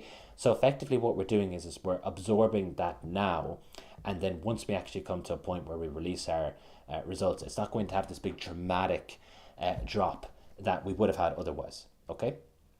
The next one is an argument against, so it's the necessity of what we're doing here. Is it actually necessary? So one of the main arguments against this is that it's not fully necessary because the underlying cause of the demand issues relates to currency risk movements. Where did we get this? We got it from the scenario. This is an example of application, okay? So while indicators can predict, future movements, it's not fully certain how rates will move in the future, okay? So it's a bit premature to say like 6 months in advance that actually profits can change because of course currency movements have complex implications and they can change. Okay, so they could actually create opportunities, these movements, okay? So possibly moving into new locations, selling to new locations and so on. Now, volatility is another one. So issuing the warning early could actually create an unnecessary amount of volatility. So this is following up on the argument that we had earlier and looking at the other side. So if the warning's made, yes, it will have this initial share price decrease, which we said has that dampening effect. However, in the event that we actually end up outperforming expectations, so let's say we turn things around, it's quite early, right? That could lead to an unnecessary amount of volatility because we have effectively created a situation where we created volatility that we didn't need to have. It actually was not necessary, okay? So you could suggest that there's a lot of time left, that really doing this creates a lot of volatility that actually, might not be necessary. And actually, something you could build into your answers is that we already have quite a lot of volatility in our shares. If we look at the pre-scene document, we see that QuarkMac share price is all over the place, okay? So we could put that in our answer. That's a great pre-scene application. Signaling is another one. So, while shareholders appreciate the transparency, they might not be happy with the underlying message that's being sent here, which is that, okay, 6 months in, right, we're not able to meet your expectations, right? Shareholders may push back or non-executive directors might push back and say, hey, there's a lot of time left. You could actually change things. Like, what are you doing? Like, what's your plan? Rather than just saying, yeah, we're not going to meet expectations. What about coming up with a plan to meet those expectations? So, shareholders may think to themselves, okay, the board here is taking a very lackadaisical approach, very passive approach. There's 6 months left to reverse the company's declining performance. That's what the board should be planning to do rather than just setting an expectation that they're not going to do it, okay? And if it was a little bit closer to, period end or whatever, then it might make more sense to make this. Let's say it was the end of quarter 3 or something like that. It might make more sense, but it shows a lack of flexibility, a lack of ingenuity on the board's behalf, okay? So let's go through your questions. I'm just going to have a small bit of water. You can probably sense my voice is going a bit I have been traveling more than 20,000 kilometers to teach you the SCS exam, and so naturally I I get tired, right? So my voice is at its breaking point, I think. And trust me, once the SCS window is done, we actually are more busy. I don't know, it sounds unbelievable, but sometimes people say to us, "Oh, it must be nice, it's finished. You can take some time off." Unfortunately, not. We do a lot of work in secret after the window closes, and it's quite intense. It's actually more intense than the exam window, which sounds bizarre, but trust me, it's true. Okay, so let's have a look at some of your questions. I've done little mock revision, only have the next few days to cram as much in as possible. How would you suggest I maximize my time? I'm now off. Yeah, exactly, because a lot of people are on study leave. I would go through practice questions, like actually practice writing them out. I would go through any assessments that you have, any mock papers that you have, like clear them out. And I would look at the areas that you're not performing well on, and I would go back into them. Of course, we're highlighting theory here, so I would go back into those theory areas. I don't know who you have as a provider, I have no idea. But if you have a source for theory, I would go into those areas that we're covering today, because these are the most testable ones. Now, there's quite a lot, but even still, you could get through it in a few days. Prioritizing over the next 7 days, practice questions, and then the day before the exam, personally speaking, I would do nothing. I think it's the best way to allocate your time. Try to relax a bit. Like, I know how hard it is. Like, I'm someone, I find it so hard to detach from work, like, and studying and everything like that. Like, trust me, I know what it's like. But at the same time, I would suggest take the day off before the exam. It's super important that you do that. Come into the exam fresh, come into the exam with, a bit of motivation. Like, it's really easy to just sit there the day before the exam and go through stuff and like be like, what if this comes up? What if this comes up? What if this? And like, we get a lot of queries the day before the exam, and I totally understand it, but it's not doing you any favors. Covering something for the first time ever the day before the exam, unwise. Probably going to freak out about it. So I would just take the day off before the exam. That's important. Everyone's different. You don't have to do it, but that's what I would do myself personally. I can confirm. I can confirm Hugh is real. Lol. I met him last week. I'm glad you met me, because we do get a lot of feedback. I know it seems bizarre me saying it, but I get like an email a week saying, "Is this real? Are you real? Are you a real human being?" Yes, I am a real human being, and everyone who works for me is also real. We don't actually run like an AI business. Although it'd be much easier to do that if I did do that. Okay.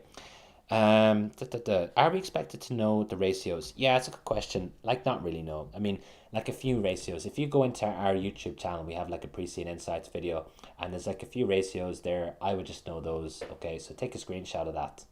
Right, those would be the ones that I would know. You're not expected to know loads of ratios, like the dividend payout ratio, the gearing ratio, and maybe something like revenue growth. I could see those being useful.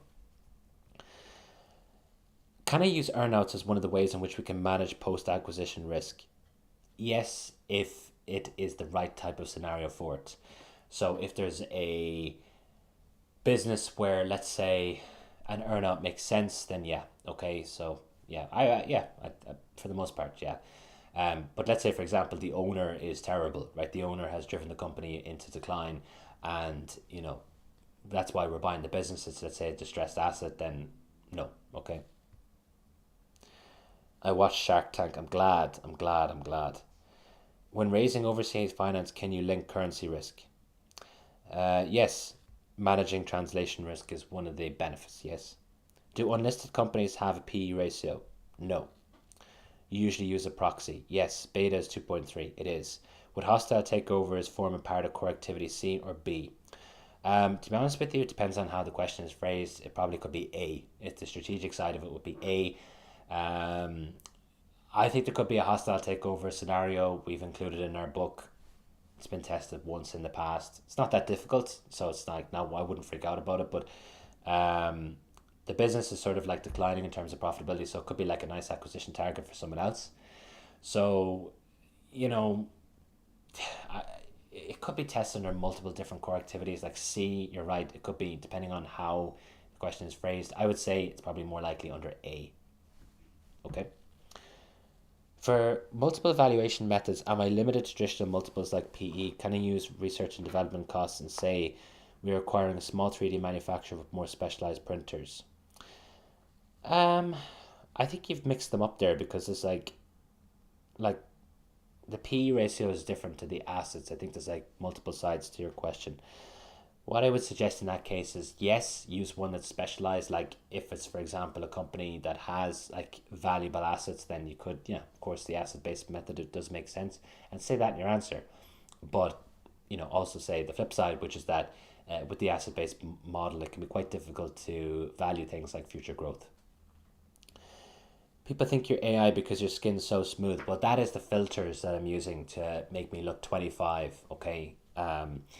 They're obviously working overtime because I haven't slept much for the last few weeks. So, yes, my skin is so smooth because of the amount of lighting. I have a massive light over my face that makes me look about 10 years younger. If you see me in person, I think a few people have in here, they will vouch. I look beaten up. Okay, so I look not as good as I do on the camera, but yes, that's the power of lighting and physical filters, not like one that you have on like Instagram. Using things like lighting, it works wonders. It takes years off. Okay. Also, just on beta, will it not amplify the share price movement? Okay, so it depends. Okay, so it depends on whether it is systematic or not. So don't get caught into the trap of thinking, and lots of people will in the exam, of thinking because they have a high beta that the company is just a risky business, a volatile business. No. So beta is related to systematic events, and there actually was a question on that in the past that tried to trick people out. It was an unsystematic event that occurred for the business, and the question asked you, what is the relevance of the beta? In that case, it was irrelevant. Okay. AI doesn't get tired. Yes. Yeah. Nor do I. Okay. Business valuation question. Should we have mentioned apply the 4 valuation methods in our answer? Now, that's a good question. The answer is no. It depends on the question. So what I would do is, if the question is asking you on the challenges of applying, a valuation to this business entity, you don't need to reference them. Okay, you don't need to use them. If the question is asking you to, suggest ways in which you could come up with a valuation, then yes, what I would do is I would have, let's say, each of them, and then I would suggest this is how we're going to come up with the valuation range, and that range is going to inform what the valuations are that we find acceptable and so on. Okay, so then I could talk through it. I could say, okay, at the bottom we're going to have the asset-based valuation method, then at the top we're going to have the discounted cash flow method, and then in between we have the other ones, and that's going to inform the negotiations as to what is a realistic valuation. Okay, so yeah, it depends on the way in which the question is phrased. Is there any other questions before we move on to core activity D? I see the attendance is still super high. When I saw it at 120, I just thought, wow, 120 is really good, right? For a live, like this is like, a nighttime, like, it's not easy to get this time. So I appreciate you guys turning up. I really do. And I mean that a lot. And if anyone has met me in person, I always, I'm super grateful for the attention that we get. I really am. And I make a lot of jokes and stuff, but like, I do it to keep your attention, by the way. There's a purpose behind it. This isn't the most exciting stuff on earth, right? So you have to like jazz it up a bit, right? But I really do appreciate everyone here being on the stream, asking questions, engaging. Like, this is what it's all about, right? Like, it's really fulfilling to see. When I first started the business, I never would have thought in a million years we'd get the number of people that we get at things. Like in Johannesburg, we got like massive attendance in person. London was good, Harare was good as well. And then online, we just get crazy views. Like the last one of this that we did, it's like nearly 10,000 views on it, which is like super good for such a niche. Okay, so enough about me. Right, let's go back to the exam. So core activity D.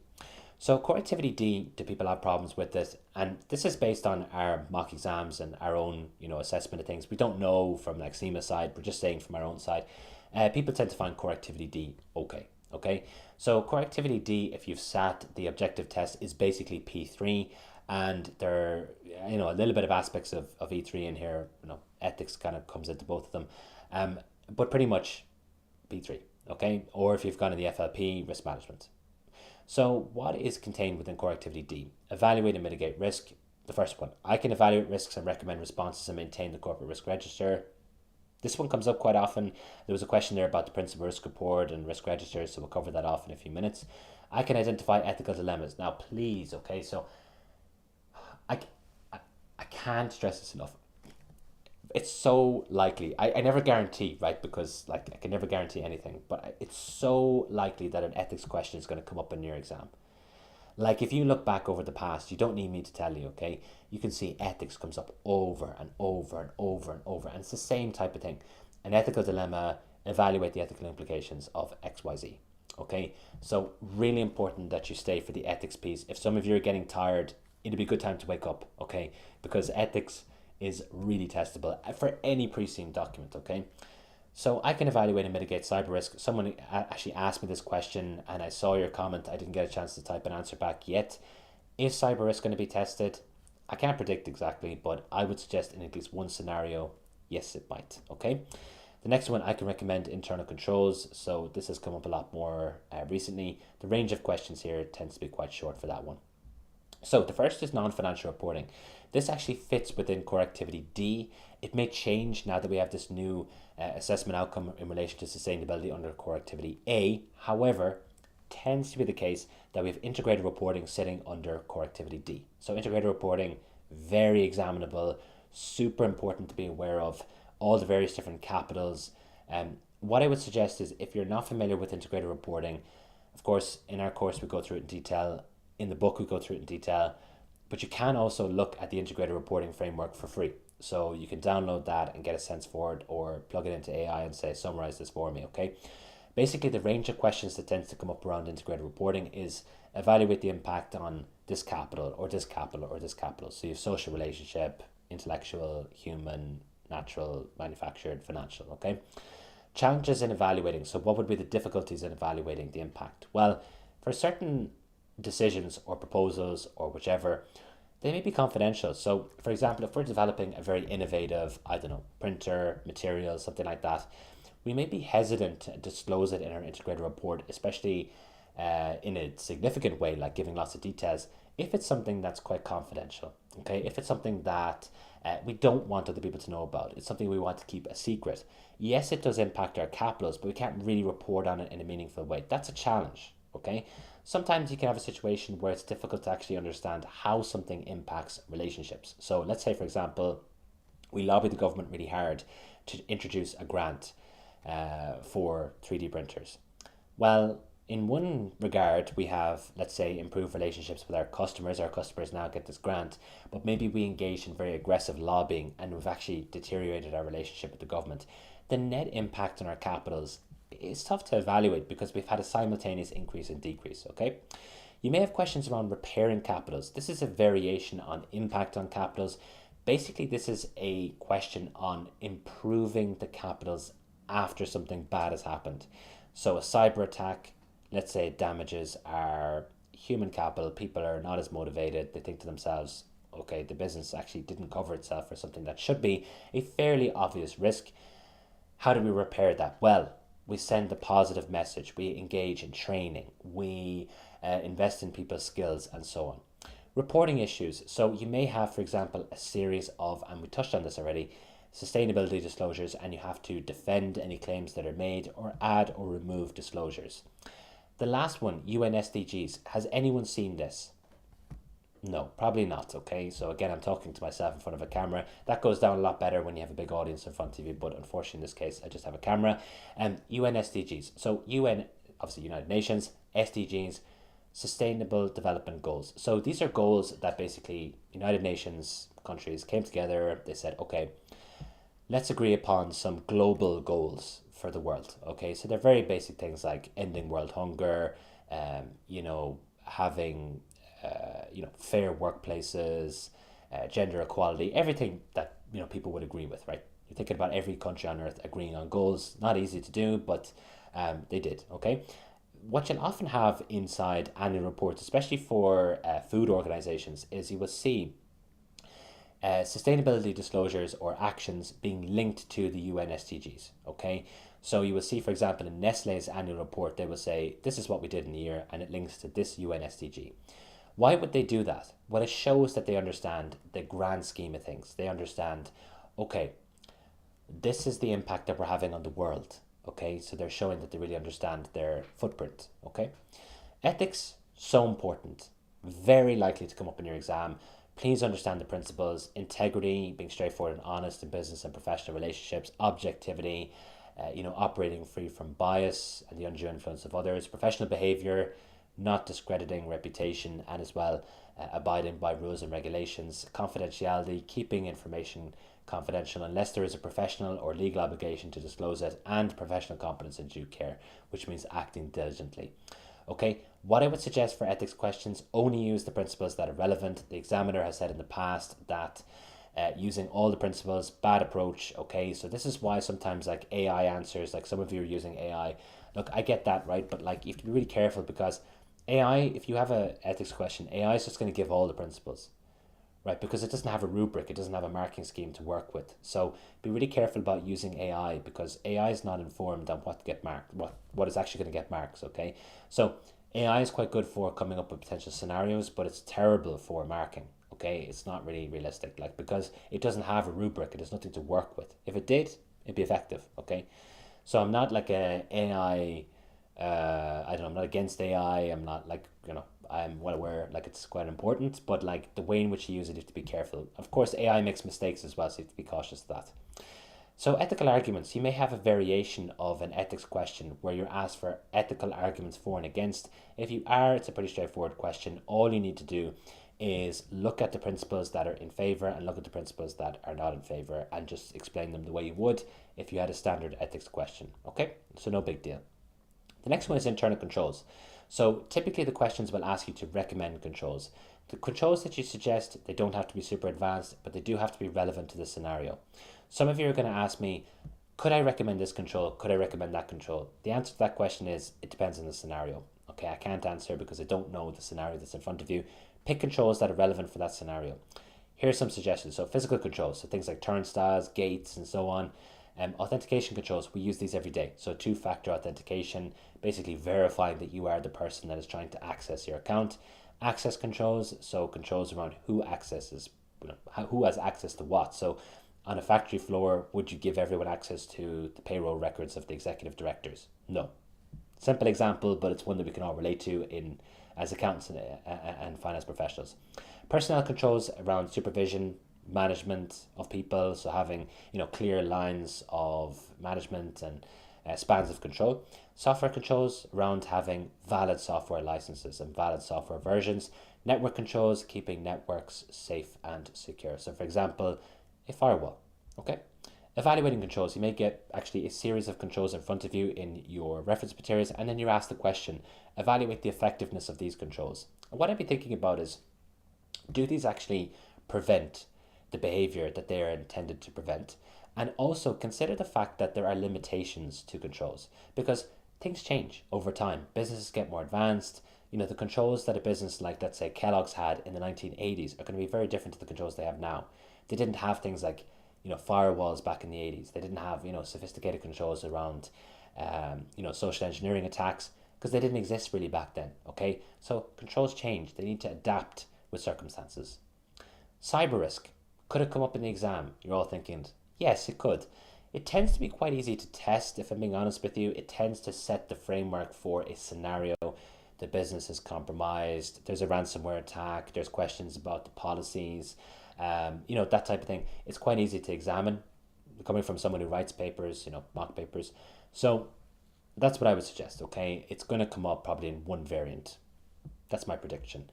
You need to be aware of the objectives. This has come up once, but just a kind of a passive understanding of the objectives is good enough. So this comes from the Trust Services Criteria, which is a part of the AICPA's sort of SOC 2 framework. You don't need to know that, but they come from the AICPA.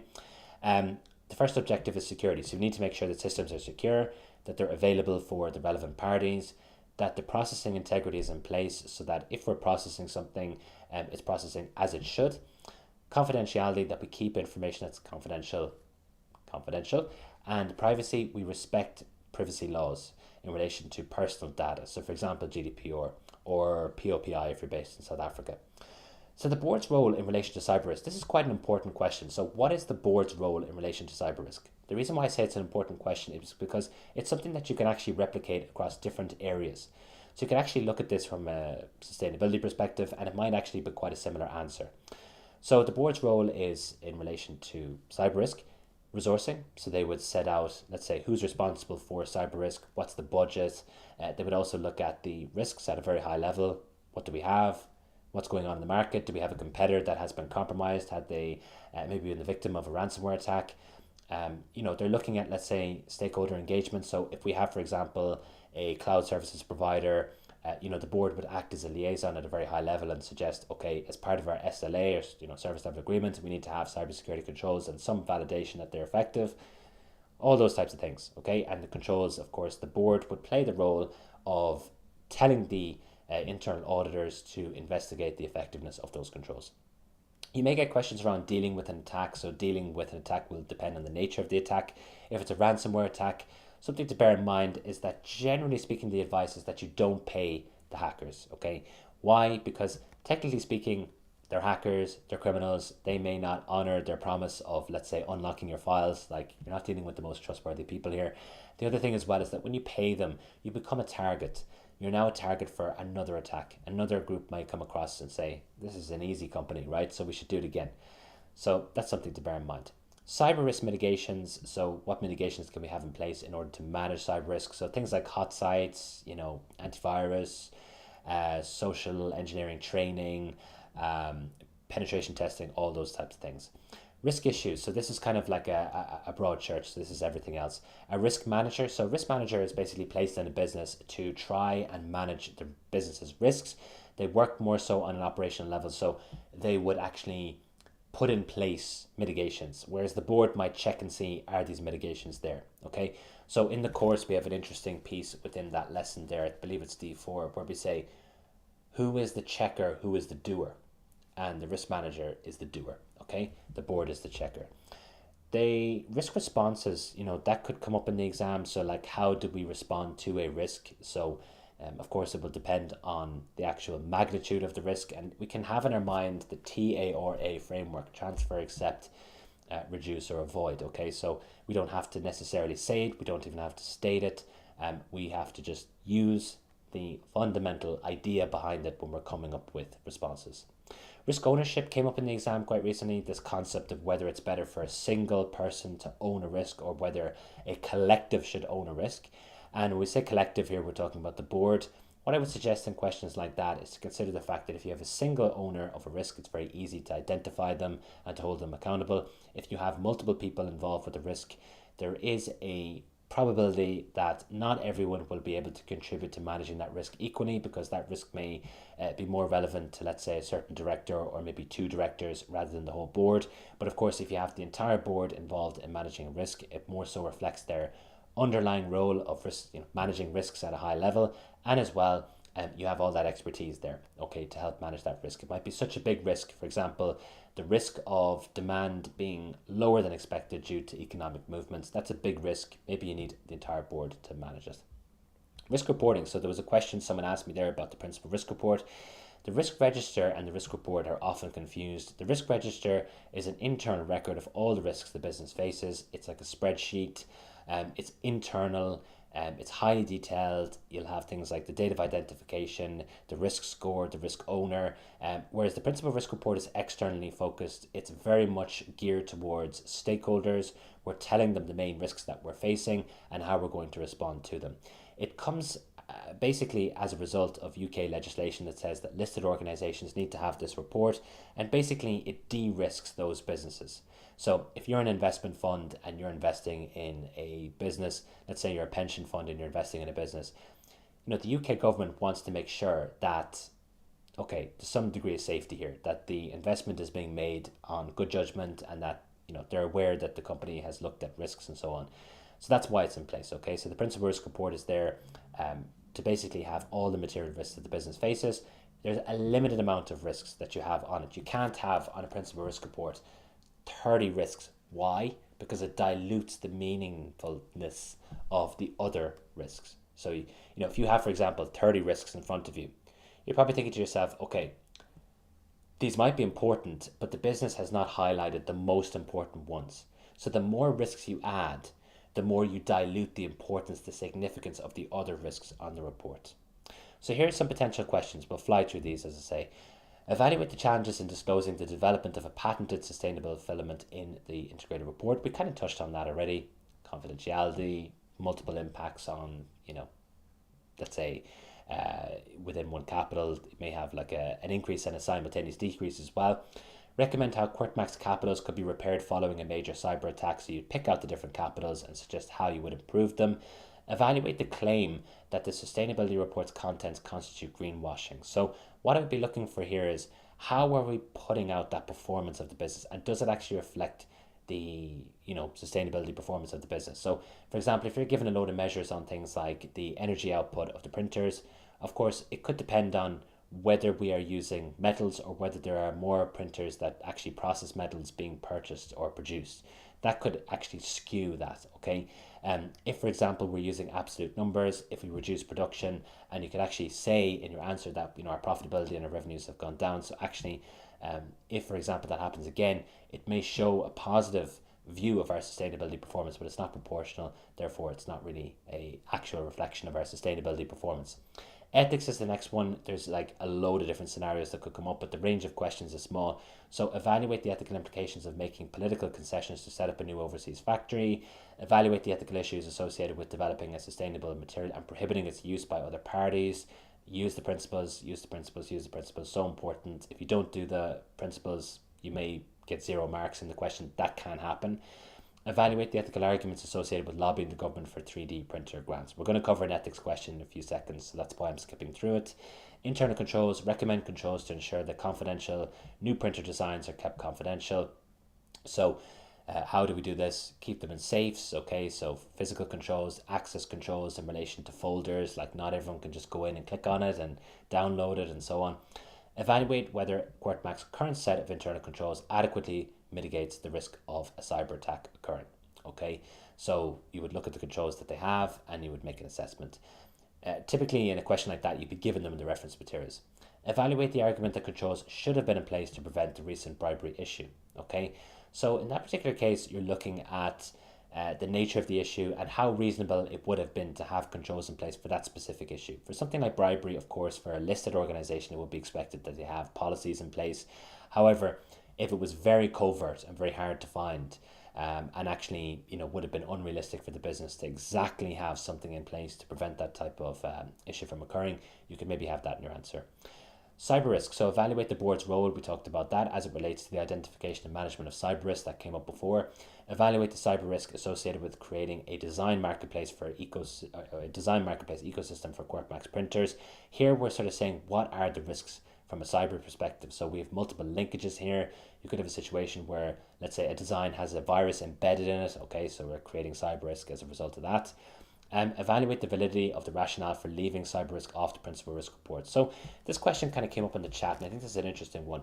So we see from the pre-scene that there's no cyber risk mentioned. Okay, so there could be a question or a scenario where possibly there's a rationale for that. So maybe the board left it off because they felt like it would increase the amount of exposure that they have to that risk, because it's basically saying to cyber criminals, here we are, we believe that our data is important. As a result, cyber criminals are going to look at that and go, okay, well, if I have a ransomware attack with this business, they're going to pay up. The rationale there is somewhat valid and it's somewhat flawed. So yes, to a certain extent, it does make it kind of a target, depending on how they phrase it. However, if it's been left off the report, the difficulty with that is that the markets have to make an assessment as to whether the business has actually protected themselves against this risk or not. And because they're working with limited information, they're not going to make a proper assessment. Okay, so that'll be reflected in the share price. The other thing as well is that realistically, a cyber criminal is going to be looking at more things than just disclosures on a risk report. They're going to be looking at things like vulnerabilities, how much money the business has, that type of stuff, probably a little bit more relevant. Risk issues. So evaluate the arguments for and against the appointment of a risk manager in response to poor sustainability results. Evaluate the claim that the principal risk report should mention the risk of being taken over by another company, and recommend how public criticism of QuirkMac's sustainability credentials should be reflected in the risk register. Okay, so let's go through the question again. I'm going to pull it up on the left hand side and then we'll go through it. If you're watching this as a recording, I recommend you pause it to go through it yourself. So Fireland is a fictional country. It borders Enland and it has a stable currency with an economy roughly the same size as Enland's.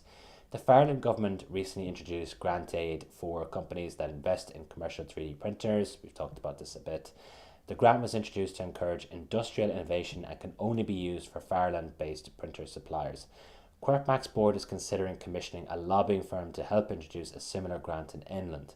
The lobbying activity would focus on the sustainability benefits of 3D printing, as this is a key political issue, evaluate the ethical implications of engaging in the lobbying activity to introduce a 3D printer grant. Okay, and this is worth 50%. In this case, what I would do, remember what we said? Okay, so for every 10%, you've one paragraph and then -1, and then split the answer evenly across the requirements. In this case, we just have one requirement, right? Okay, so again, if this was like a group setting, you'd say, yes, that's totally correct. Evaluate the ethical implications of engaging in the lobbying activity. Okay, one requirement. Therefore, we're going to have 4 paragraphs, so 5 minus 1. 4 paragraphs. I've given you an extra one because I'm so kind, okay? So let's go through each of them. So someone said to me in the chat, like, how do you put together an answer? Here you see the first bit, okay? So integrity, let's explain what it means. Integrity involves being straightforward and honest in all business and professional relationships. Okay, give me more detail. How does that relate to this situation? So whether the lobbying activity is in alignment with this principle, it depends on its execution. Often it's the case with these dilemmas, ethical situations, it's not always clear cut. It depends on how this is done. So if Quirkmac purports that it's advocating for the grant purely on sustainability grounds, that's not straightforward because that's not its true intention. If it's saying, oh, we're here to help the world, that's us as a business, we're just so good, like that's not the case. Okay, let's be real about it. The true reason for advocating for the grant is that it's going to generate an economic benefit for Quirkmac. If they're straightforward and upfront about that motive, then yes, from an integrity perspective, it's in alignment with the principle. Objectivity is a little bit different. So objectivity involves not compromising judgments because of bias, conflict of interest, or the undue influence of others. The board's fundamental purpose, what is it? It's to maximize shareholder wealth. And in this particular case, if the decision to lobby is objective, it would basically require the board to come up with the pros and cons and to make an assessment as to whether this is, good for the business or not. Okay, that would be objective. They're actually questioning and saying, is this good for the business? Is this the right thing to do? If, for example, they were to make an assessment based on their personal opinions on lobbying, that would be against objectivity. That's bias playing a role, okay? So maybe they look at the government, they go, I didn't vote for this government. I think they're useless. We're not going to engage in lobbying activity because I actually think lobbying is wrong. That would be bias, okay? So that would be against objectivity. But in this case, it seems like they're making this assessment in a logical and rational way, okay? Professional behavior you can break up into 2, okay? So first is laws and regulations. So one aspect of professional behavior involves complying with relevant laws and regulations. Lobbying, it's a sensitive activity. In some countries, it's considered a kind of a no-no. In other countries, it's totally normal. But basically, with lobbying, you have to stick to the rules of engagement, okay? In order to make sure that everything is done properly. So if we have, rules, laws, regulations, and we're following them, then yeah, our activity is going to be in alignment with this principle. Now, here is some excellent application, okay? So the fact that we're using a third-party firm, that would suggest that we're going to be in alignment with this principle because this firm likely understands the legal framework of Enland and lobbying rules within Enland, and therefore they're going to be able to be compliant, okay? The next is reputation. So another aspect of professional behavior, it basically involves avoiding actions that damage the reputation of the business. So whether lobbying activity damages Quirkmac's reputation, it depends on how it's being carried out. So if we conceal our commercial interests, like what we said in relation to integrity, then that would likely harm our reputation. Let's say publicly we said, hey, we're doing this because we believe in the good of the planet. People are going to go, okay, that's not true. Okay, so that's probably not good from a reputation perspective. Damage could also be done if the approach in dealing with the government is aggressive, okay, or possibly verging into, bribery, things like that. There can be often a grey line there. Carrying out the activity in an honest and upfront manner will likely have no material impact on our reputation, okay? The last one is professional competence and due care, which means acting diligently, okay? So in this case, the decision to lobby for the grant, it seems to represent diligent decision making. In Fireland, which is similar to Enland, it seems reasonable that they could introduce this grant. It seems realistic, okay? That seems diligent, logical. The introduction of the grant would likely increase shareholder value, which is the company's overall goal, and lobbying action is being done, in the right manner, it seems. So everything seems to be in alignment with this ethical principle. It seems like a logical decision. So that wraps up core activity deep. We just have one more core activity left, okay? So I think it's amazing. Like, there's still like 83 people on the live stream. Like, fair play, because it's quite late for a lot of you, especially if you're based in Africa. It should be quite late, which we have like a big base of people in Africa, so I appreciate that. It's and of course UK Ireland is late too. So I'm just getting a bit of water here. Okay, so I see your questions. Please, yeah, UN SDGs for FX fees touched on it at an event last night. Yeah, you see it coming. You see it coming in a lot in annual reports linking, and not even just annual reports, but like even like say smaller businesses, like maybe medium-sized businesses, they might even like link things that they're doing with the UN SDGs. It's like a great way of publicizing that you understand, as I was saying earlier, like the global impact of your actions. It's almost like kind of a convention that people kind of do it these days. Like you tend to see it a lot. And I think it's becoming more and more common based on what I can see. Regarding questions in interest and IFE, can we state short-term and long-term impacts as two separate points? It depends on the question. Depends on the question. Like, what is the question that's being answered there? Do you think it was deliberate that they omitted the risk register from the pre-scene? No.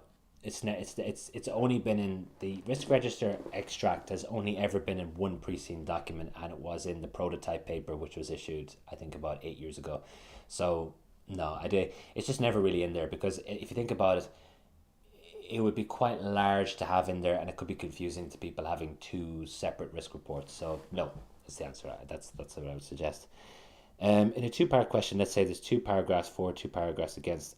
If I can't think of 2 points, would it be best to do 1 for and 3 against, for example, or would it not gain any more marks anyway? Okay, well, I like that you're being practical, right? I mean, that's a very honest assessment, isn't it? Like, what do I do if I can't? Look, if you're really stuck, yes, because it might boost.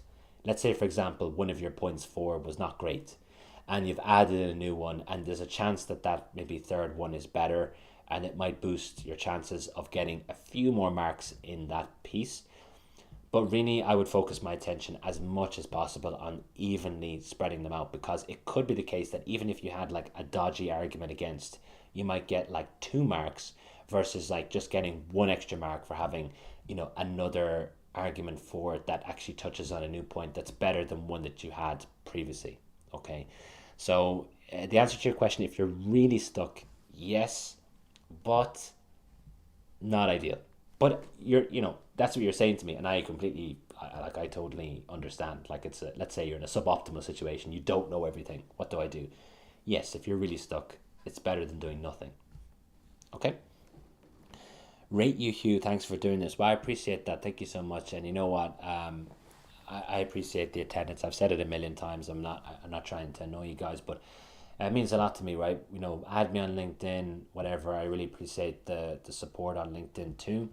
And I'm actually just going to touch my monitor, just 2 seconds in case it switches off. So 2 seconds. Please put in your questions and I'll come back to you.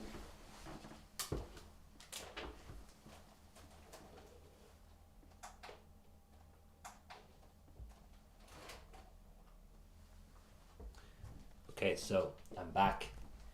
Basically, the monitor has been on for so long that it said, please tap this, otherwise I'm going to shut down. Okay, so it's a sustainability risk, right? We have these monitors these days that switch off because they're, power conscious, whatever. But it's like you have to click a button on it. It's like what shows your chats, okay?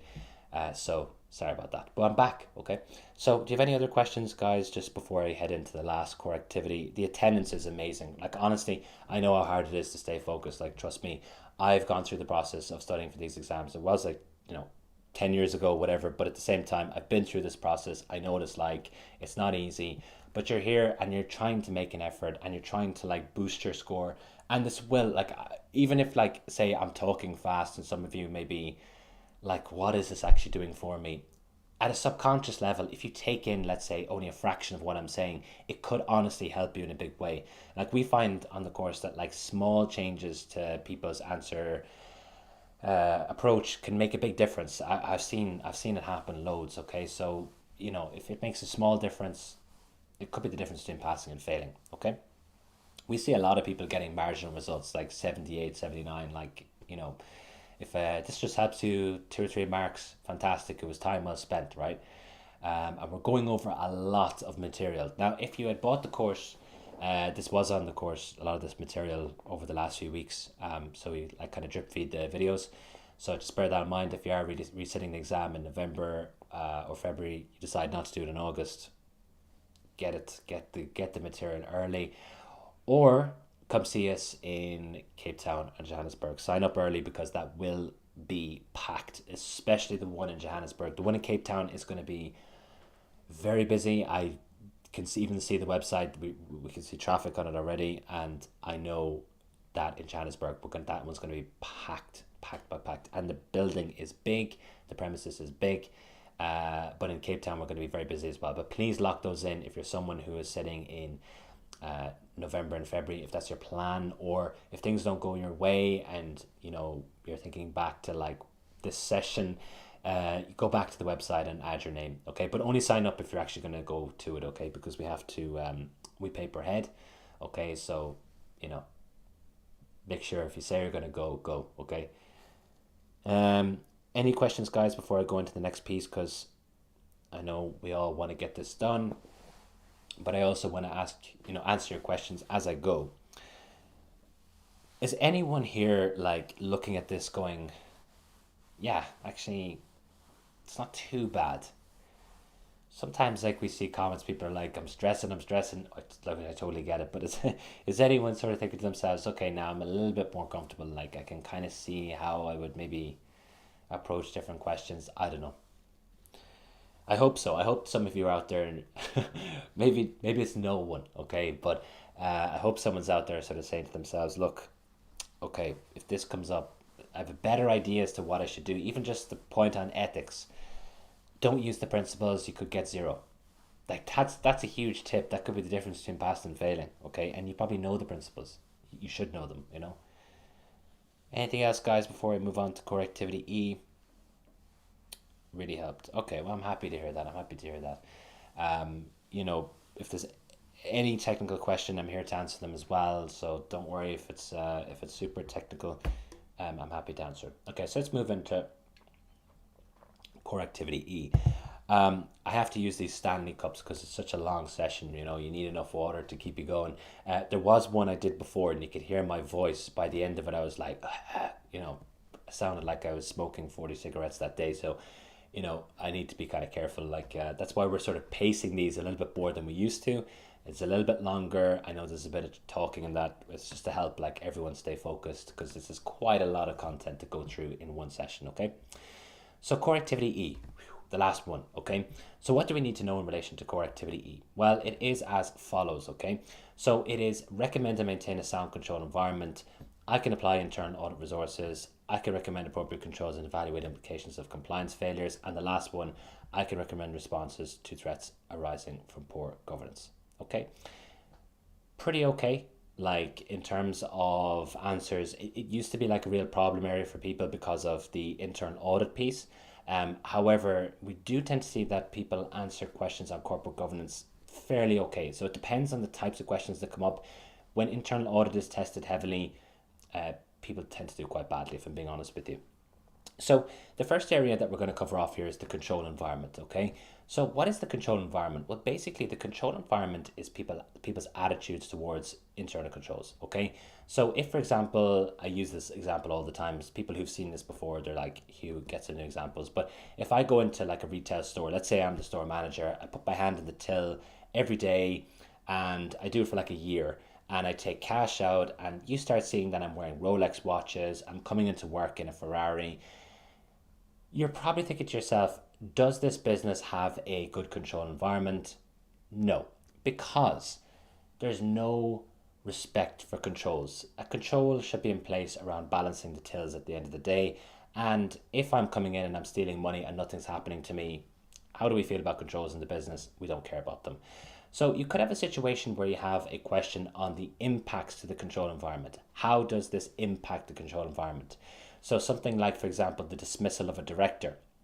So if they were dismissed for engaging in bribery, then yes, that's going to improve the control environment. We're showing that we're following up on laws. So, bribery is illegal, but also policies and controls. However, remember, think about it critically. Yes, it's good for the control environment. However, if you dismiss an executive director, that particular area that they used to look after no longer has strategic oversight, which is bad from the perspective of control environment. Okay, so there's a positive and a negative.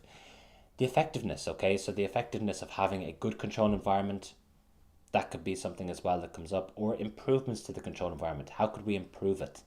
Generally speaking, the improvements that you can have would be things like, introducing policies, having a hierarchy, like a clear management structure, having things like a strong tone at the top. So basically the board and senior managers abiding by policies, abiding by controls, and being seen to do so. Okay. Internal audit as well, having a function, and as well using internal audit to review controls. Very good from the perspective of a control environment. A poor control environment, what would be the indicators of a poor control environment? Well, a high amount of fraud. Generally speaking, you tend to see with companies with a poor control environment a lot of staff turnover, a lot of fines from regulator, so on. Those would be indicators.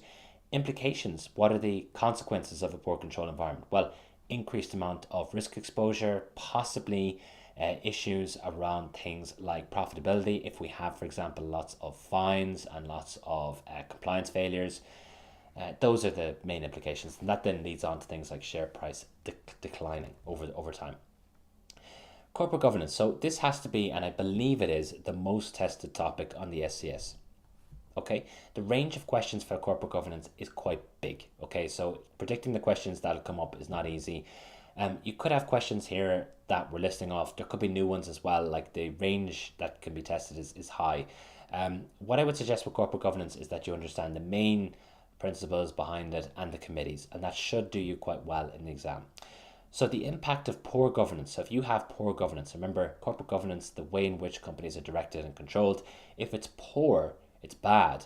What are the implications? Well, generally speaking, if you have poor governance, you're not going to be keeping your shareholders happy. Okay, so it becomes less of an attractive investment, the organization.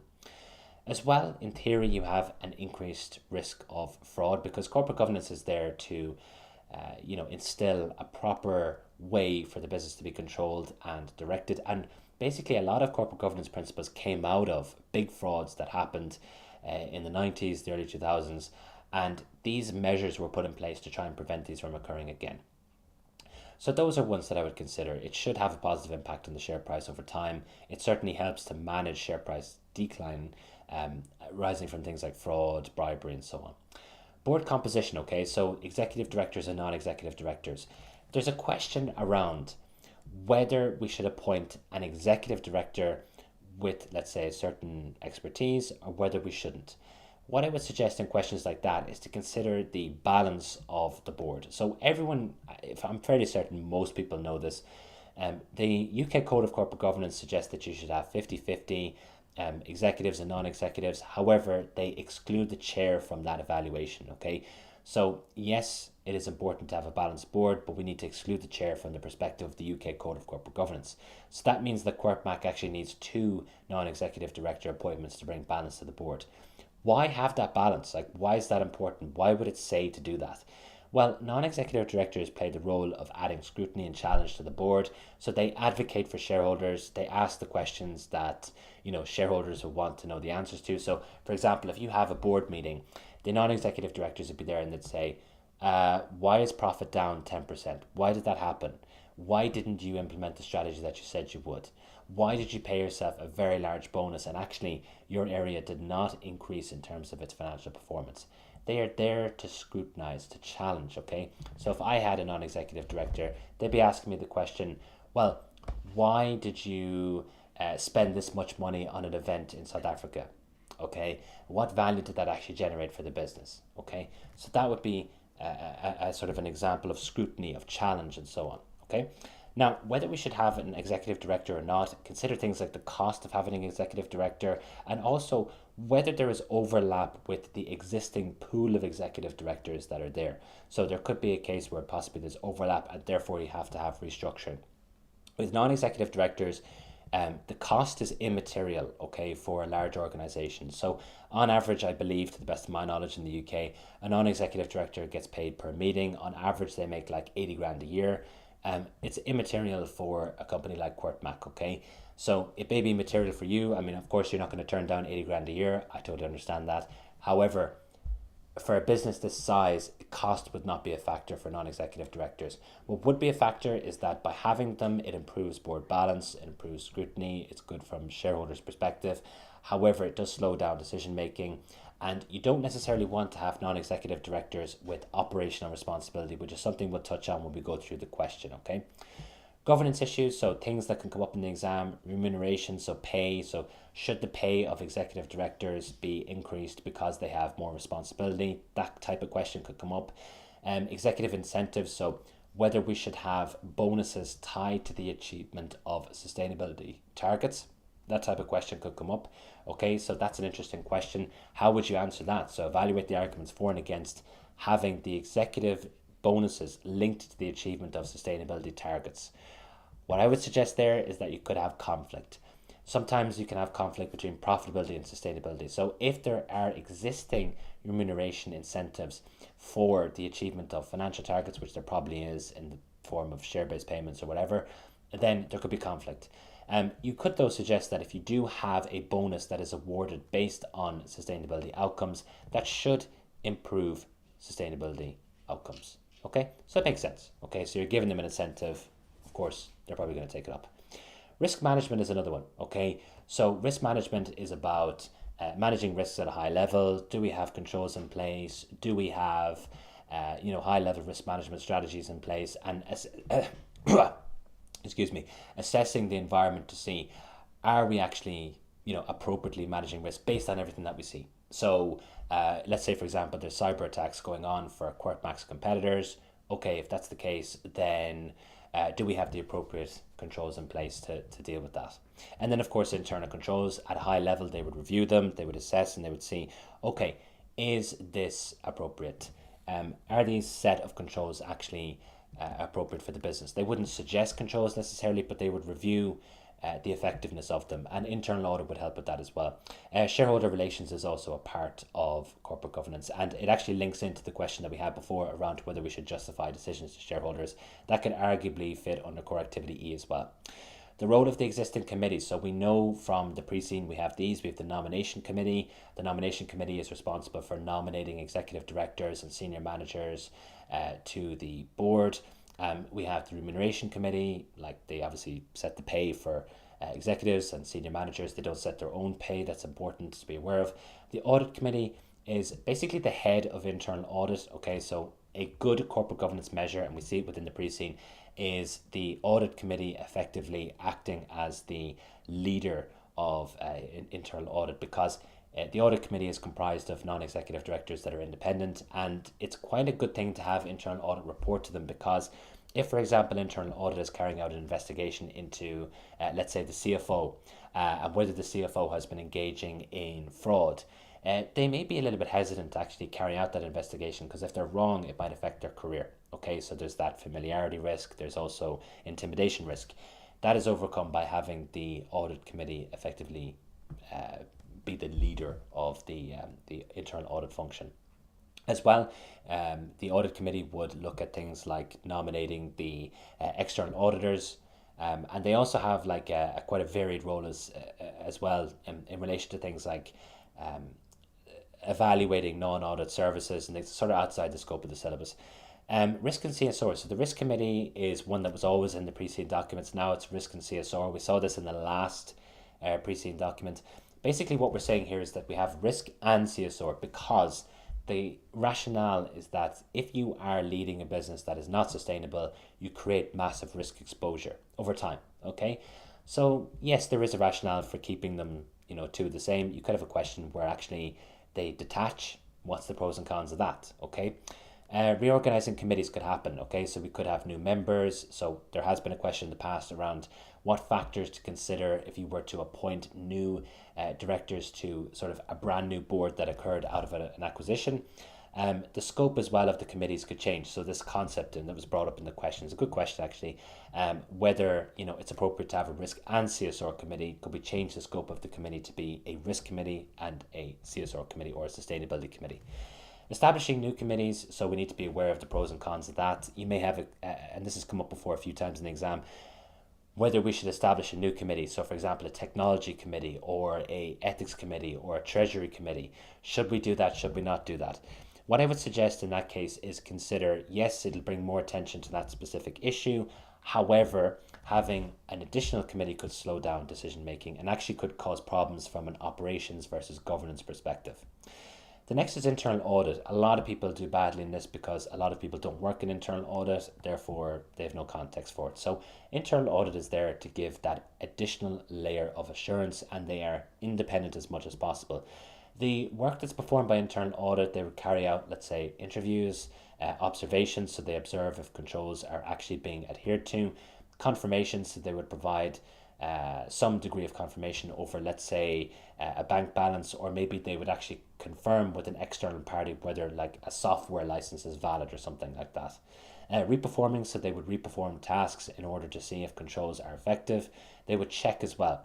So for example, if we have controls around keeping designs confidential, they would check and see, are they inside a locker? Are they inside a safe? The use of internal audit, so whether it's appropriate or not appropriate to use internal audit for an investigation, I would consider if it's appropriate, I would look at, are they actually using their skills, which is an investigation and, carrying out, a thorough review of a certain issue, then yes, that would be appropriate. As well, if you're using internal audit, sends a strong signal that the board believes that particular topic is quite serious and important. If it's inappropriate, so for arguing is inappropriate, the use of internal audit, it can be a good idea, but of course internal auditors have limited capacity. So if you ask internal audit to perform a task, it's going to push back the audit plan. Okay, so bear that in mind. The other side of it as well is that the use of internal audit, like sometimes you could argue that internal auditors have limited independence, that actually an external auditor would have more independence. The role of the audit committee as well is quite important. The audit committee in relation to internal audit, they have a role in relation to internal audits, so they would initiate it, they'd sign off on it, they'd set the deadline, they would also be a liaison throughout it, they would review the audit report, they'd sign off on it, and they'd review the performance of the internal auditors as well. So the control environment is the first area here for potential questions. Let's go through these quickly so we can get to the last question, which is important. Recommend the actions QuirkMac's board can take to improve an acquisitions control environment. We talked about that. Evaluate the impact an executive director's dismissal will have on QuirkMac's control environment. We discussed that. Evaluate the claim that the recent issue with bribery is a result of QuirkMac's control environment. You'd have to make an assessment of the control environment and that particular situation and then answer based on that. Corporate governance, evaluate whether a quality issue with QuirkMac's printers suggests poor corporate governance. Okay, so I would look at things like risk management, controls, does it relate to that, strategic oversight, and so on. Evaluate the arguments for and against linking directors' bonuses to sustainability targets. We touched on that. Evaluate the governance implications of acquiring an unlisted company that produces bioprinters. So I'd be considering alignment of our internal controls and, how the organization QuirkMac is going to assess the performance of the business and so on. Board committees, so recommend the actions the audit committee should take during an internal fraud investigation. Evaluate whether the risk committee should have identified and managed the risk of a cyber attack. Recommend the factors the nomination committee should consider as part of the board reshuffle. Okay, so that type of question we have actually examined in our question packs, so I recommend you purchase the book to see what that looks like. Internal audit, so recommend the work the internal audit would perform to ensure that the new printer designs remain confidential. Okay, we touched on that a little bit. We said this is the work that they do. Evaluate the arguments for and against using internal audit to investigate the cause of CorpMac's recent quality issue. We touched on that. Evaluate whether the internal audit team should be increased as part of an acquisition. So it depends on the scale of the acquisition, right? So if it's a small one, probably not. If it's a big one, do we absorb the internal auditors of that newly acquired business? That's going to be a point that you would raise. So let's go through the question, okay? So CorpMac has recently acquired Scanway, which is a company that designs and manufactures 3D scanners. Scanway, despite being a large company, had a single owner who was also the company's CEO. The acquisition resulted in CorpMac replacing the entire board as the company has generated losses for 3 years. This background is always important to be aware of. You can see just from the past questions that we've been able to incorporate this in our answers. It has been suggested that the current CorpMac board lacks experience and insight into the 3D scanner industry. And this is literally touching on a question that one of you typed into the answer box. So hopefully you're looking at this, okay? In response to this, the board is considering a non-executive director appointment. Evaluate the argument that CorpMac's board should have a non-executive director with 3D scanner experience, and this is worth 50%, okay?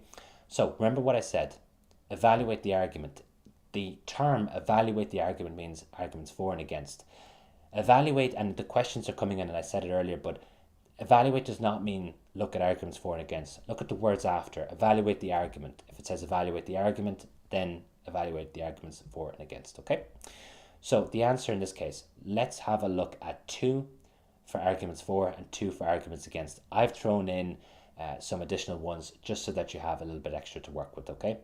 So the first is around expertise. So yes, having a non-executive director on the board with 3D scanner experience, and you could rephrase this for sustainability experience, will enhance the insights of the board. So an experienced appointee is going to be able to assist board members, giving them information into the nature of the industry, as well giving them information about, let's say, future trends and risks and so on. And they're also going to be able to assist with setting a well-informed and relevant strategy for Scanway, which is important because the business has generated losses for 3 years. As the non-executive director has prior experiences with this industry, challenges to the other directors, they're going to be taken seriously because they'll look at this person and say, look, they're credible.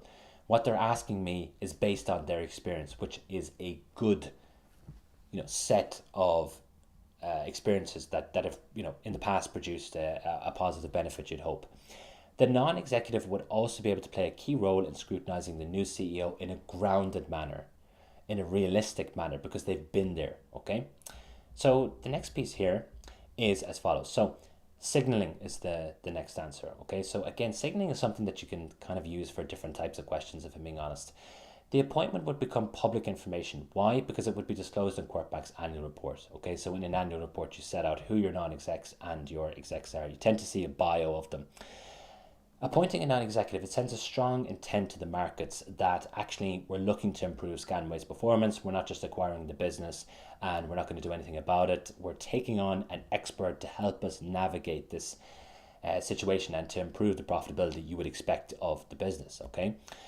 Shareholders, they're going to be concerned, if you think about it, from CorpMac's perspective, because the business itself, CorpMac, has not experienced growth and profitability. And so they may be looking at the acquisition going, is this really the best use of capital? Like, try to manage your own business rather than, purchasing a loss-making business.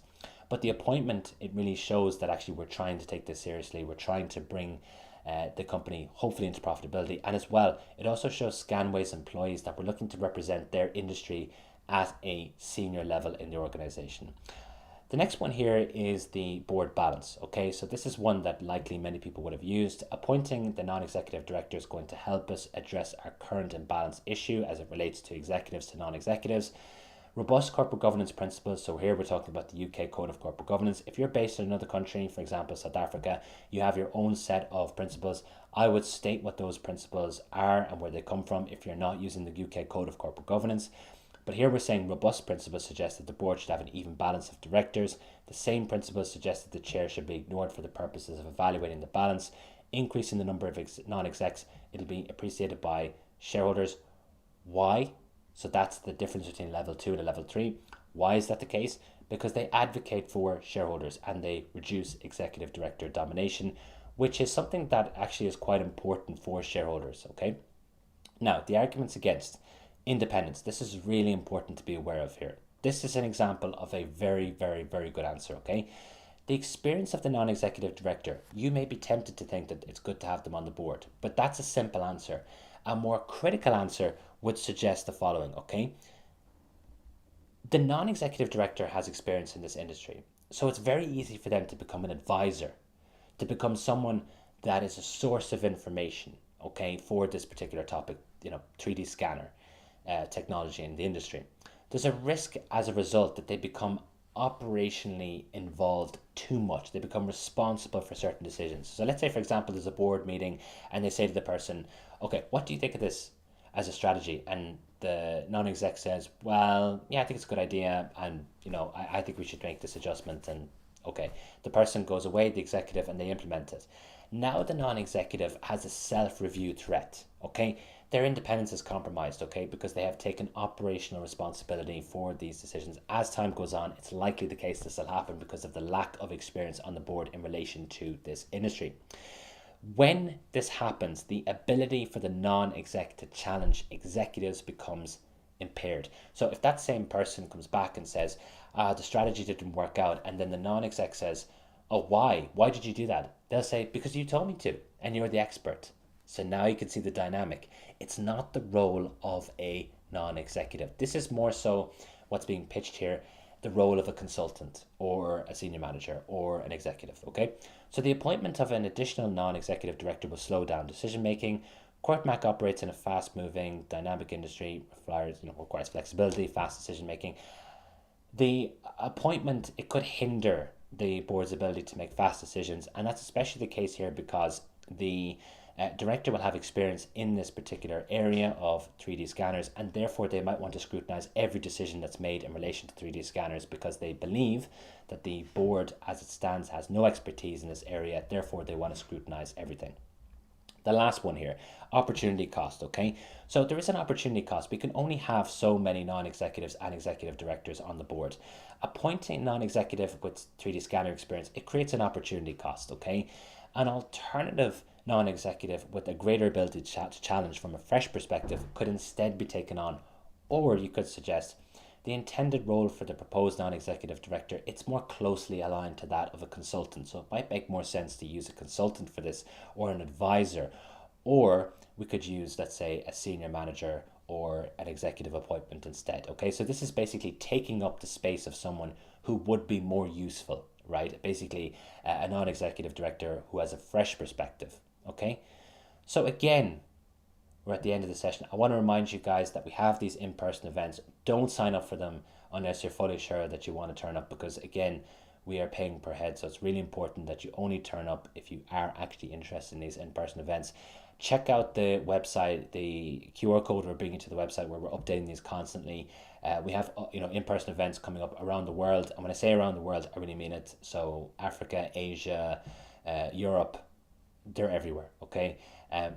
Another continent might actually be a part of this, but I can't say anything, okay? So they are free, okay? So we recommend that you turn up to them. There's a lot of value in these events, and to be honest with you, it's great to even just see other people that are studying the exam and to network. It's I think we've kind of lost that a little bit with online education, okay? So ask me some questions, okay, and then we'll terminate the session. I'm conscious that we've gone on a very, very long amount of time, and for those who have stuck with me the entire time, thank you so much. I appreciate it. It's not easy, but it's not easy for me too, right? So we're in the trenches together. Something that I would say about me is that, look, I'm invested in your success, right? This is a Friday night. It's very easy for us to just clock off and say, look, the exam season's done. We're not going to sell any courses. If this doesn't prove to you that we're here to help you pass your exams, I don't know what does. You know what I mean? Like, this is free of charge. So if you are someone who, for example, and I'd hope this doesn't happen to you, but let's say things don't work out for May, come to us for August. Don't be someone who just sees our material, every season and just tries and gets little bits of free stuff.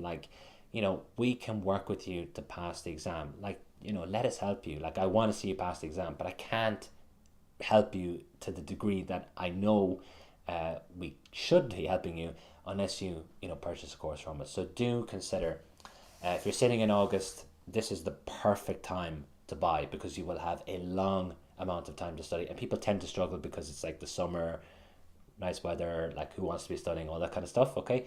And people have holidays with their kids and you have to kind of work around it. So this would be a good time to start. This would be a good time to think about it. Reach out, let me know if you have any questions. I'm here to answer them. Of course, we have a team. We have Landy as well, who is my director of operations. She's absolutely fantastic. She'll be there to answer your questions too as well. Her email is landy@proaccountancy.com. Nice and easy. And she's there to answer your questions too, okay? And we have a team of people, but a lot of them remain anonymous, okay? So bear that in mind. Okay, so could you please give a quick high-level summary on answer building and developing paragraphs?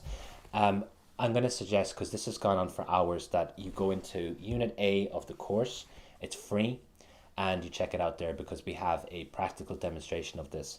As well, if I'm doing a live session in your country, I will be going through that. So do suggest to us where you're based, and maybe we might make that happen, okay? Is an evaluate question, will it be good to conclude and recommend at the end? No. Okay, so I wouldn't, because a conclusion doesn't get you any marks. Conclusion just summarizes information. Sometimes you see people suggesting that you should have them. My pushback on that is you never see CIMA doing it, right? So it doesn't get any marks. The marking grids don't allocate marks for conclusions. Recommend, don't give a recommendation unless the question is asking you to. So you might see a question that says recommend da da da da da. Each of your paragraphs would be recommendations in and of themselves. You don't need to have a separate recommendation. Corporate governance is a big topic. What are the key points? What should we know? So I just went through that for you. If for an ethics question, does that mean there won't be one on Thursday? No, don't try and question spot. There's no point. If there's a question on ethics on Wednesday, there could be a question on ethics on Thursday. Obviously, like CIMA's exam policy, you can't confer with other people. So it doesn't matter which day you sit the exam. They're randomized. If you have time at the end of the exam, do we have an opportunity to go back to Q1 and Q2 to bulk them up? No. Could you please explain what the difference is between Core D, recommend internal controls? Wow, okay, well done for spotting that. The one on E is typically around failures and controls, and as well the control environment, whereas the one in D is around suggesting internal controls, but that's a very good spot, fair play. That's the difference between the two.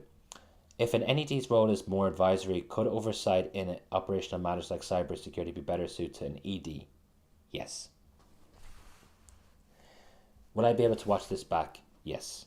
Could we have said NEDs are normally part-time? And depending on the situation, we would require a full-time person. Yeah, to an extent. Like, I wouldn't suggest that they're part-time. They're paid per meeting sometimes. So, yeah, technically they are. But they are a board appointment. So they don't work, let's say, like a part-time job. So you just want to make the marker sure that you understand that. So I would suggest that you would say, a non-executive director is not involved in the day-to-day of the business. Better way of phrasing it, okay? Thank you so much, no worries. Looking at the past exam materials for past exams, is there a specific one you recommend looking at? Yeah, I would look at Leoter. That's the most kind of closely aligned to this one, the one on satellites. Thank you for the session. It was really nice and full of positivity. Don't worry about it. Look, it's fine. I enjoy this. This is my passion. I really enjoy teaching. I enjoy what I do. I enjoy running my business, and I enjoy helping you guys and seeing you and communicating with you. I look at, obviously as part of this, I have to toot my own horn, right? It wouldn't be business otherwise. This is what we're learning about, right? But you guys make this a really pleasant experience for me, right? We've had a fantastic reception in the market. We're not super old as a business. I've been in the industry for a long time, but operating Pro Accountancy has been it's like a big dream of mine, right? To run a successful business like this, and it's happening, and it's because of you. So I really appreciate you turning up and supporting me, and it means a lot to me. So I really do appreciate it. Thank you so much. It's been really helpful. Do people with the book get the slides of this? No. So the slides are available on the course only, okay? So this is one of the benefits of purchasing the course. The slides for the CPT sessions, you get studio recordings of these. You also get some other stuff as well, obviously, on the course. It's still not too late. We have people signing up for the course, looking for mock mock answers and things like that. Like, if it was me, and this is just my opinion, like not everyone's like this, I totally understand it, but like for the SCS exams, the last exam that you sit, the difference between like your pay if you're fully qualified and part qualified is normally like quite a big jump. Like the course is 500 quid. I know it's expensive for some people, but like the marginal increase in pay, like I was a self-studier, I used to think to myself like, okay, in a year, let's say your pay increases by 25% or 20%. Like in Ireland, like I'm speaking from an Irish perspective, like it's about 20%, 25%. Even after tax and stuff, like you recoup the investment pretty quick. And it's an investment in yourself. You know what I mean? Once you're qualified forever, assuming that you're paying your membership fees and you don't do anything too crazy. But you know what I mean? Just see it as an investment in yourself. You know what I mean? Like that's my way of looking at it. Just throw everything at the exam, because once you're done, I have to be careful what I say, but you may never sit another accountancy exam again. That was the case for me. Okay. Thank you so much. Thank you so much. I really appreciate it, guys. Thank you so much for turning out. I see some names. Someone in here. I want to say thank you so much. In the in-person session, they bought me a protein bar. That was like a really nice gesture, because I needed it. So thank you so much for that. You know who you are. I don't want to say your name because like this will be recorded and like loads of people will see it. But I really appreciate that. Is there negative marking? No. That's good. That's good news. Look, before I head, I just want to say, guys, look, some people might be watching this as a recording. I honestly wish you the very best of luck with your exams. It's not an easy exam. It's not an easy process. I hope for you this is the last exam you sit, and that you become fully qualified. And hopefully on exam results day, you're showing your certs, you're showing your results, you're happy out. That's my goal for you, right? But you have to have it for yourself as well, right? So you have to stay motivated. The next few days, honestly, stay super motivated. You have to like just punch in the hours, but like it is possible. It seriously is possible. We have had people come to us like a few days before and say, "Can we enroll? Can you help us out? Like, speedy, can I go through this, whatever?" And it does work out sometimes. I can't say, like, I would be lying to you if I said it always works out, right? Because it depends on the person. It's like if I was a personal trainer, I can't guarantee people to lose weight. Yeah, you have to do it yourself. But it is possible. I've seen some real big turnarounds in like just a few days. But you have to be motivated and you have to put in the work and have to put in the hours. And that's on you, okay? But it is possible. I just want you to know that, because I've seen it. I'm not saying this to just keep you happy. It's of no benefit to me to just lie to you. You can make a big difference over the next few days. A lot of you are on study leave. A lot of you have days off. Use that time wisely. Don't faff about. Questions. Look at the answers. Address the areas you're not doing well in. Don't be afraid of looking at questions. Like, a lot of people are spooked out. They look at the questions. They go, "I don't understand this." Don't just sit there and go, "I don't understand this." Like, remember what my mother said, right? You might listen to me, but you're going to listen to my mother, right? She said, if you think that it's difficult, it's probably going to be tested, okay? So do cover it. It's good advice. It has worked over the years, okay? So, do take it on, okay? Gura Mahagut. Kelly, that's, thank you so much. I've actually received a note from someone in Oman in Irish. And I thought, wow, you really went to a lot of effort for this. It was like a real long thing. So thank you so much. It's nice to see that. I would love to do a session in Irish one day and about 3 people would turn up, okay? But we'll do it one day, okay? We have to stick with AI subtitles for now.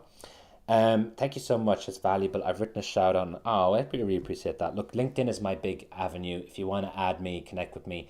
I'm very much like someone that tries to like promote jobs, and whether you're in Africa, whether you're in Asia, whether you're in Europe or Australia, I do promote careers and jobs, and hopefully I can help you if you're looking to move on to like a new job once you're qualified. Maybe something will come up in your feed that I like. I tend to like, reputable recruiters. There's some not so reputable ones, so I try to like the ones I think that are genuine. Look, add me, connect with me, whatever. I put stuff out there all the time that's of value to CIMA people, not just students, but people who are fully qualified as well. Thank you so much for emphasizing critical thinking. Well, no problem at all. Hopefully you find that useful. Guys, it's been an absolute honor, and thank you so much for the engagement. This has probably been the best one we've ever had in terms of attendance, engagement, everything. Like I said, check us out. We might be in your city. If you're in Manchester, we're thinking of doing Manchester. One that's on my mind is Dubai, but I don't know if there's enough people in Dubai to make it worthwhile. So do let me know, right? If you're based in Dubai, or maybe you're in, I don't know, somewhere near, let us know, okay? Because if we get enough people, I'll do it, okay? So thank you so much, guys. I'm just going to turn off the live stream, and I wish you the best of luck with your exam, and reach out to us if you're stuck at all or if you have any questions, okay? Thank you very much.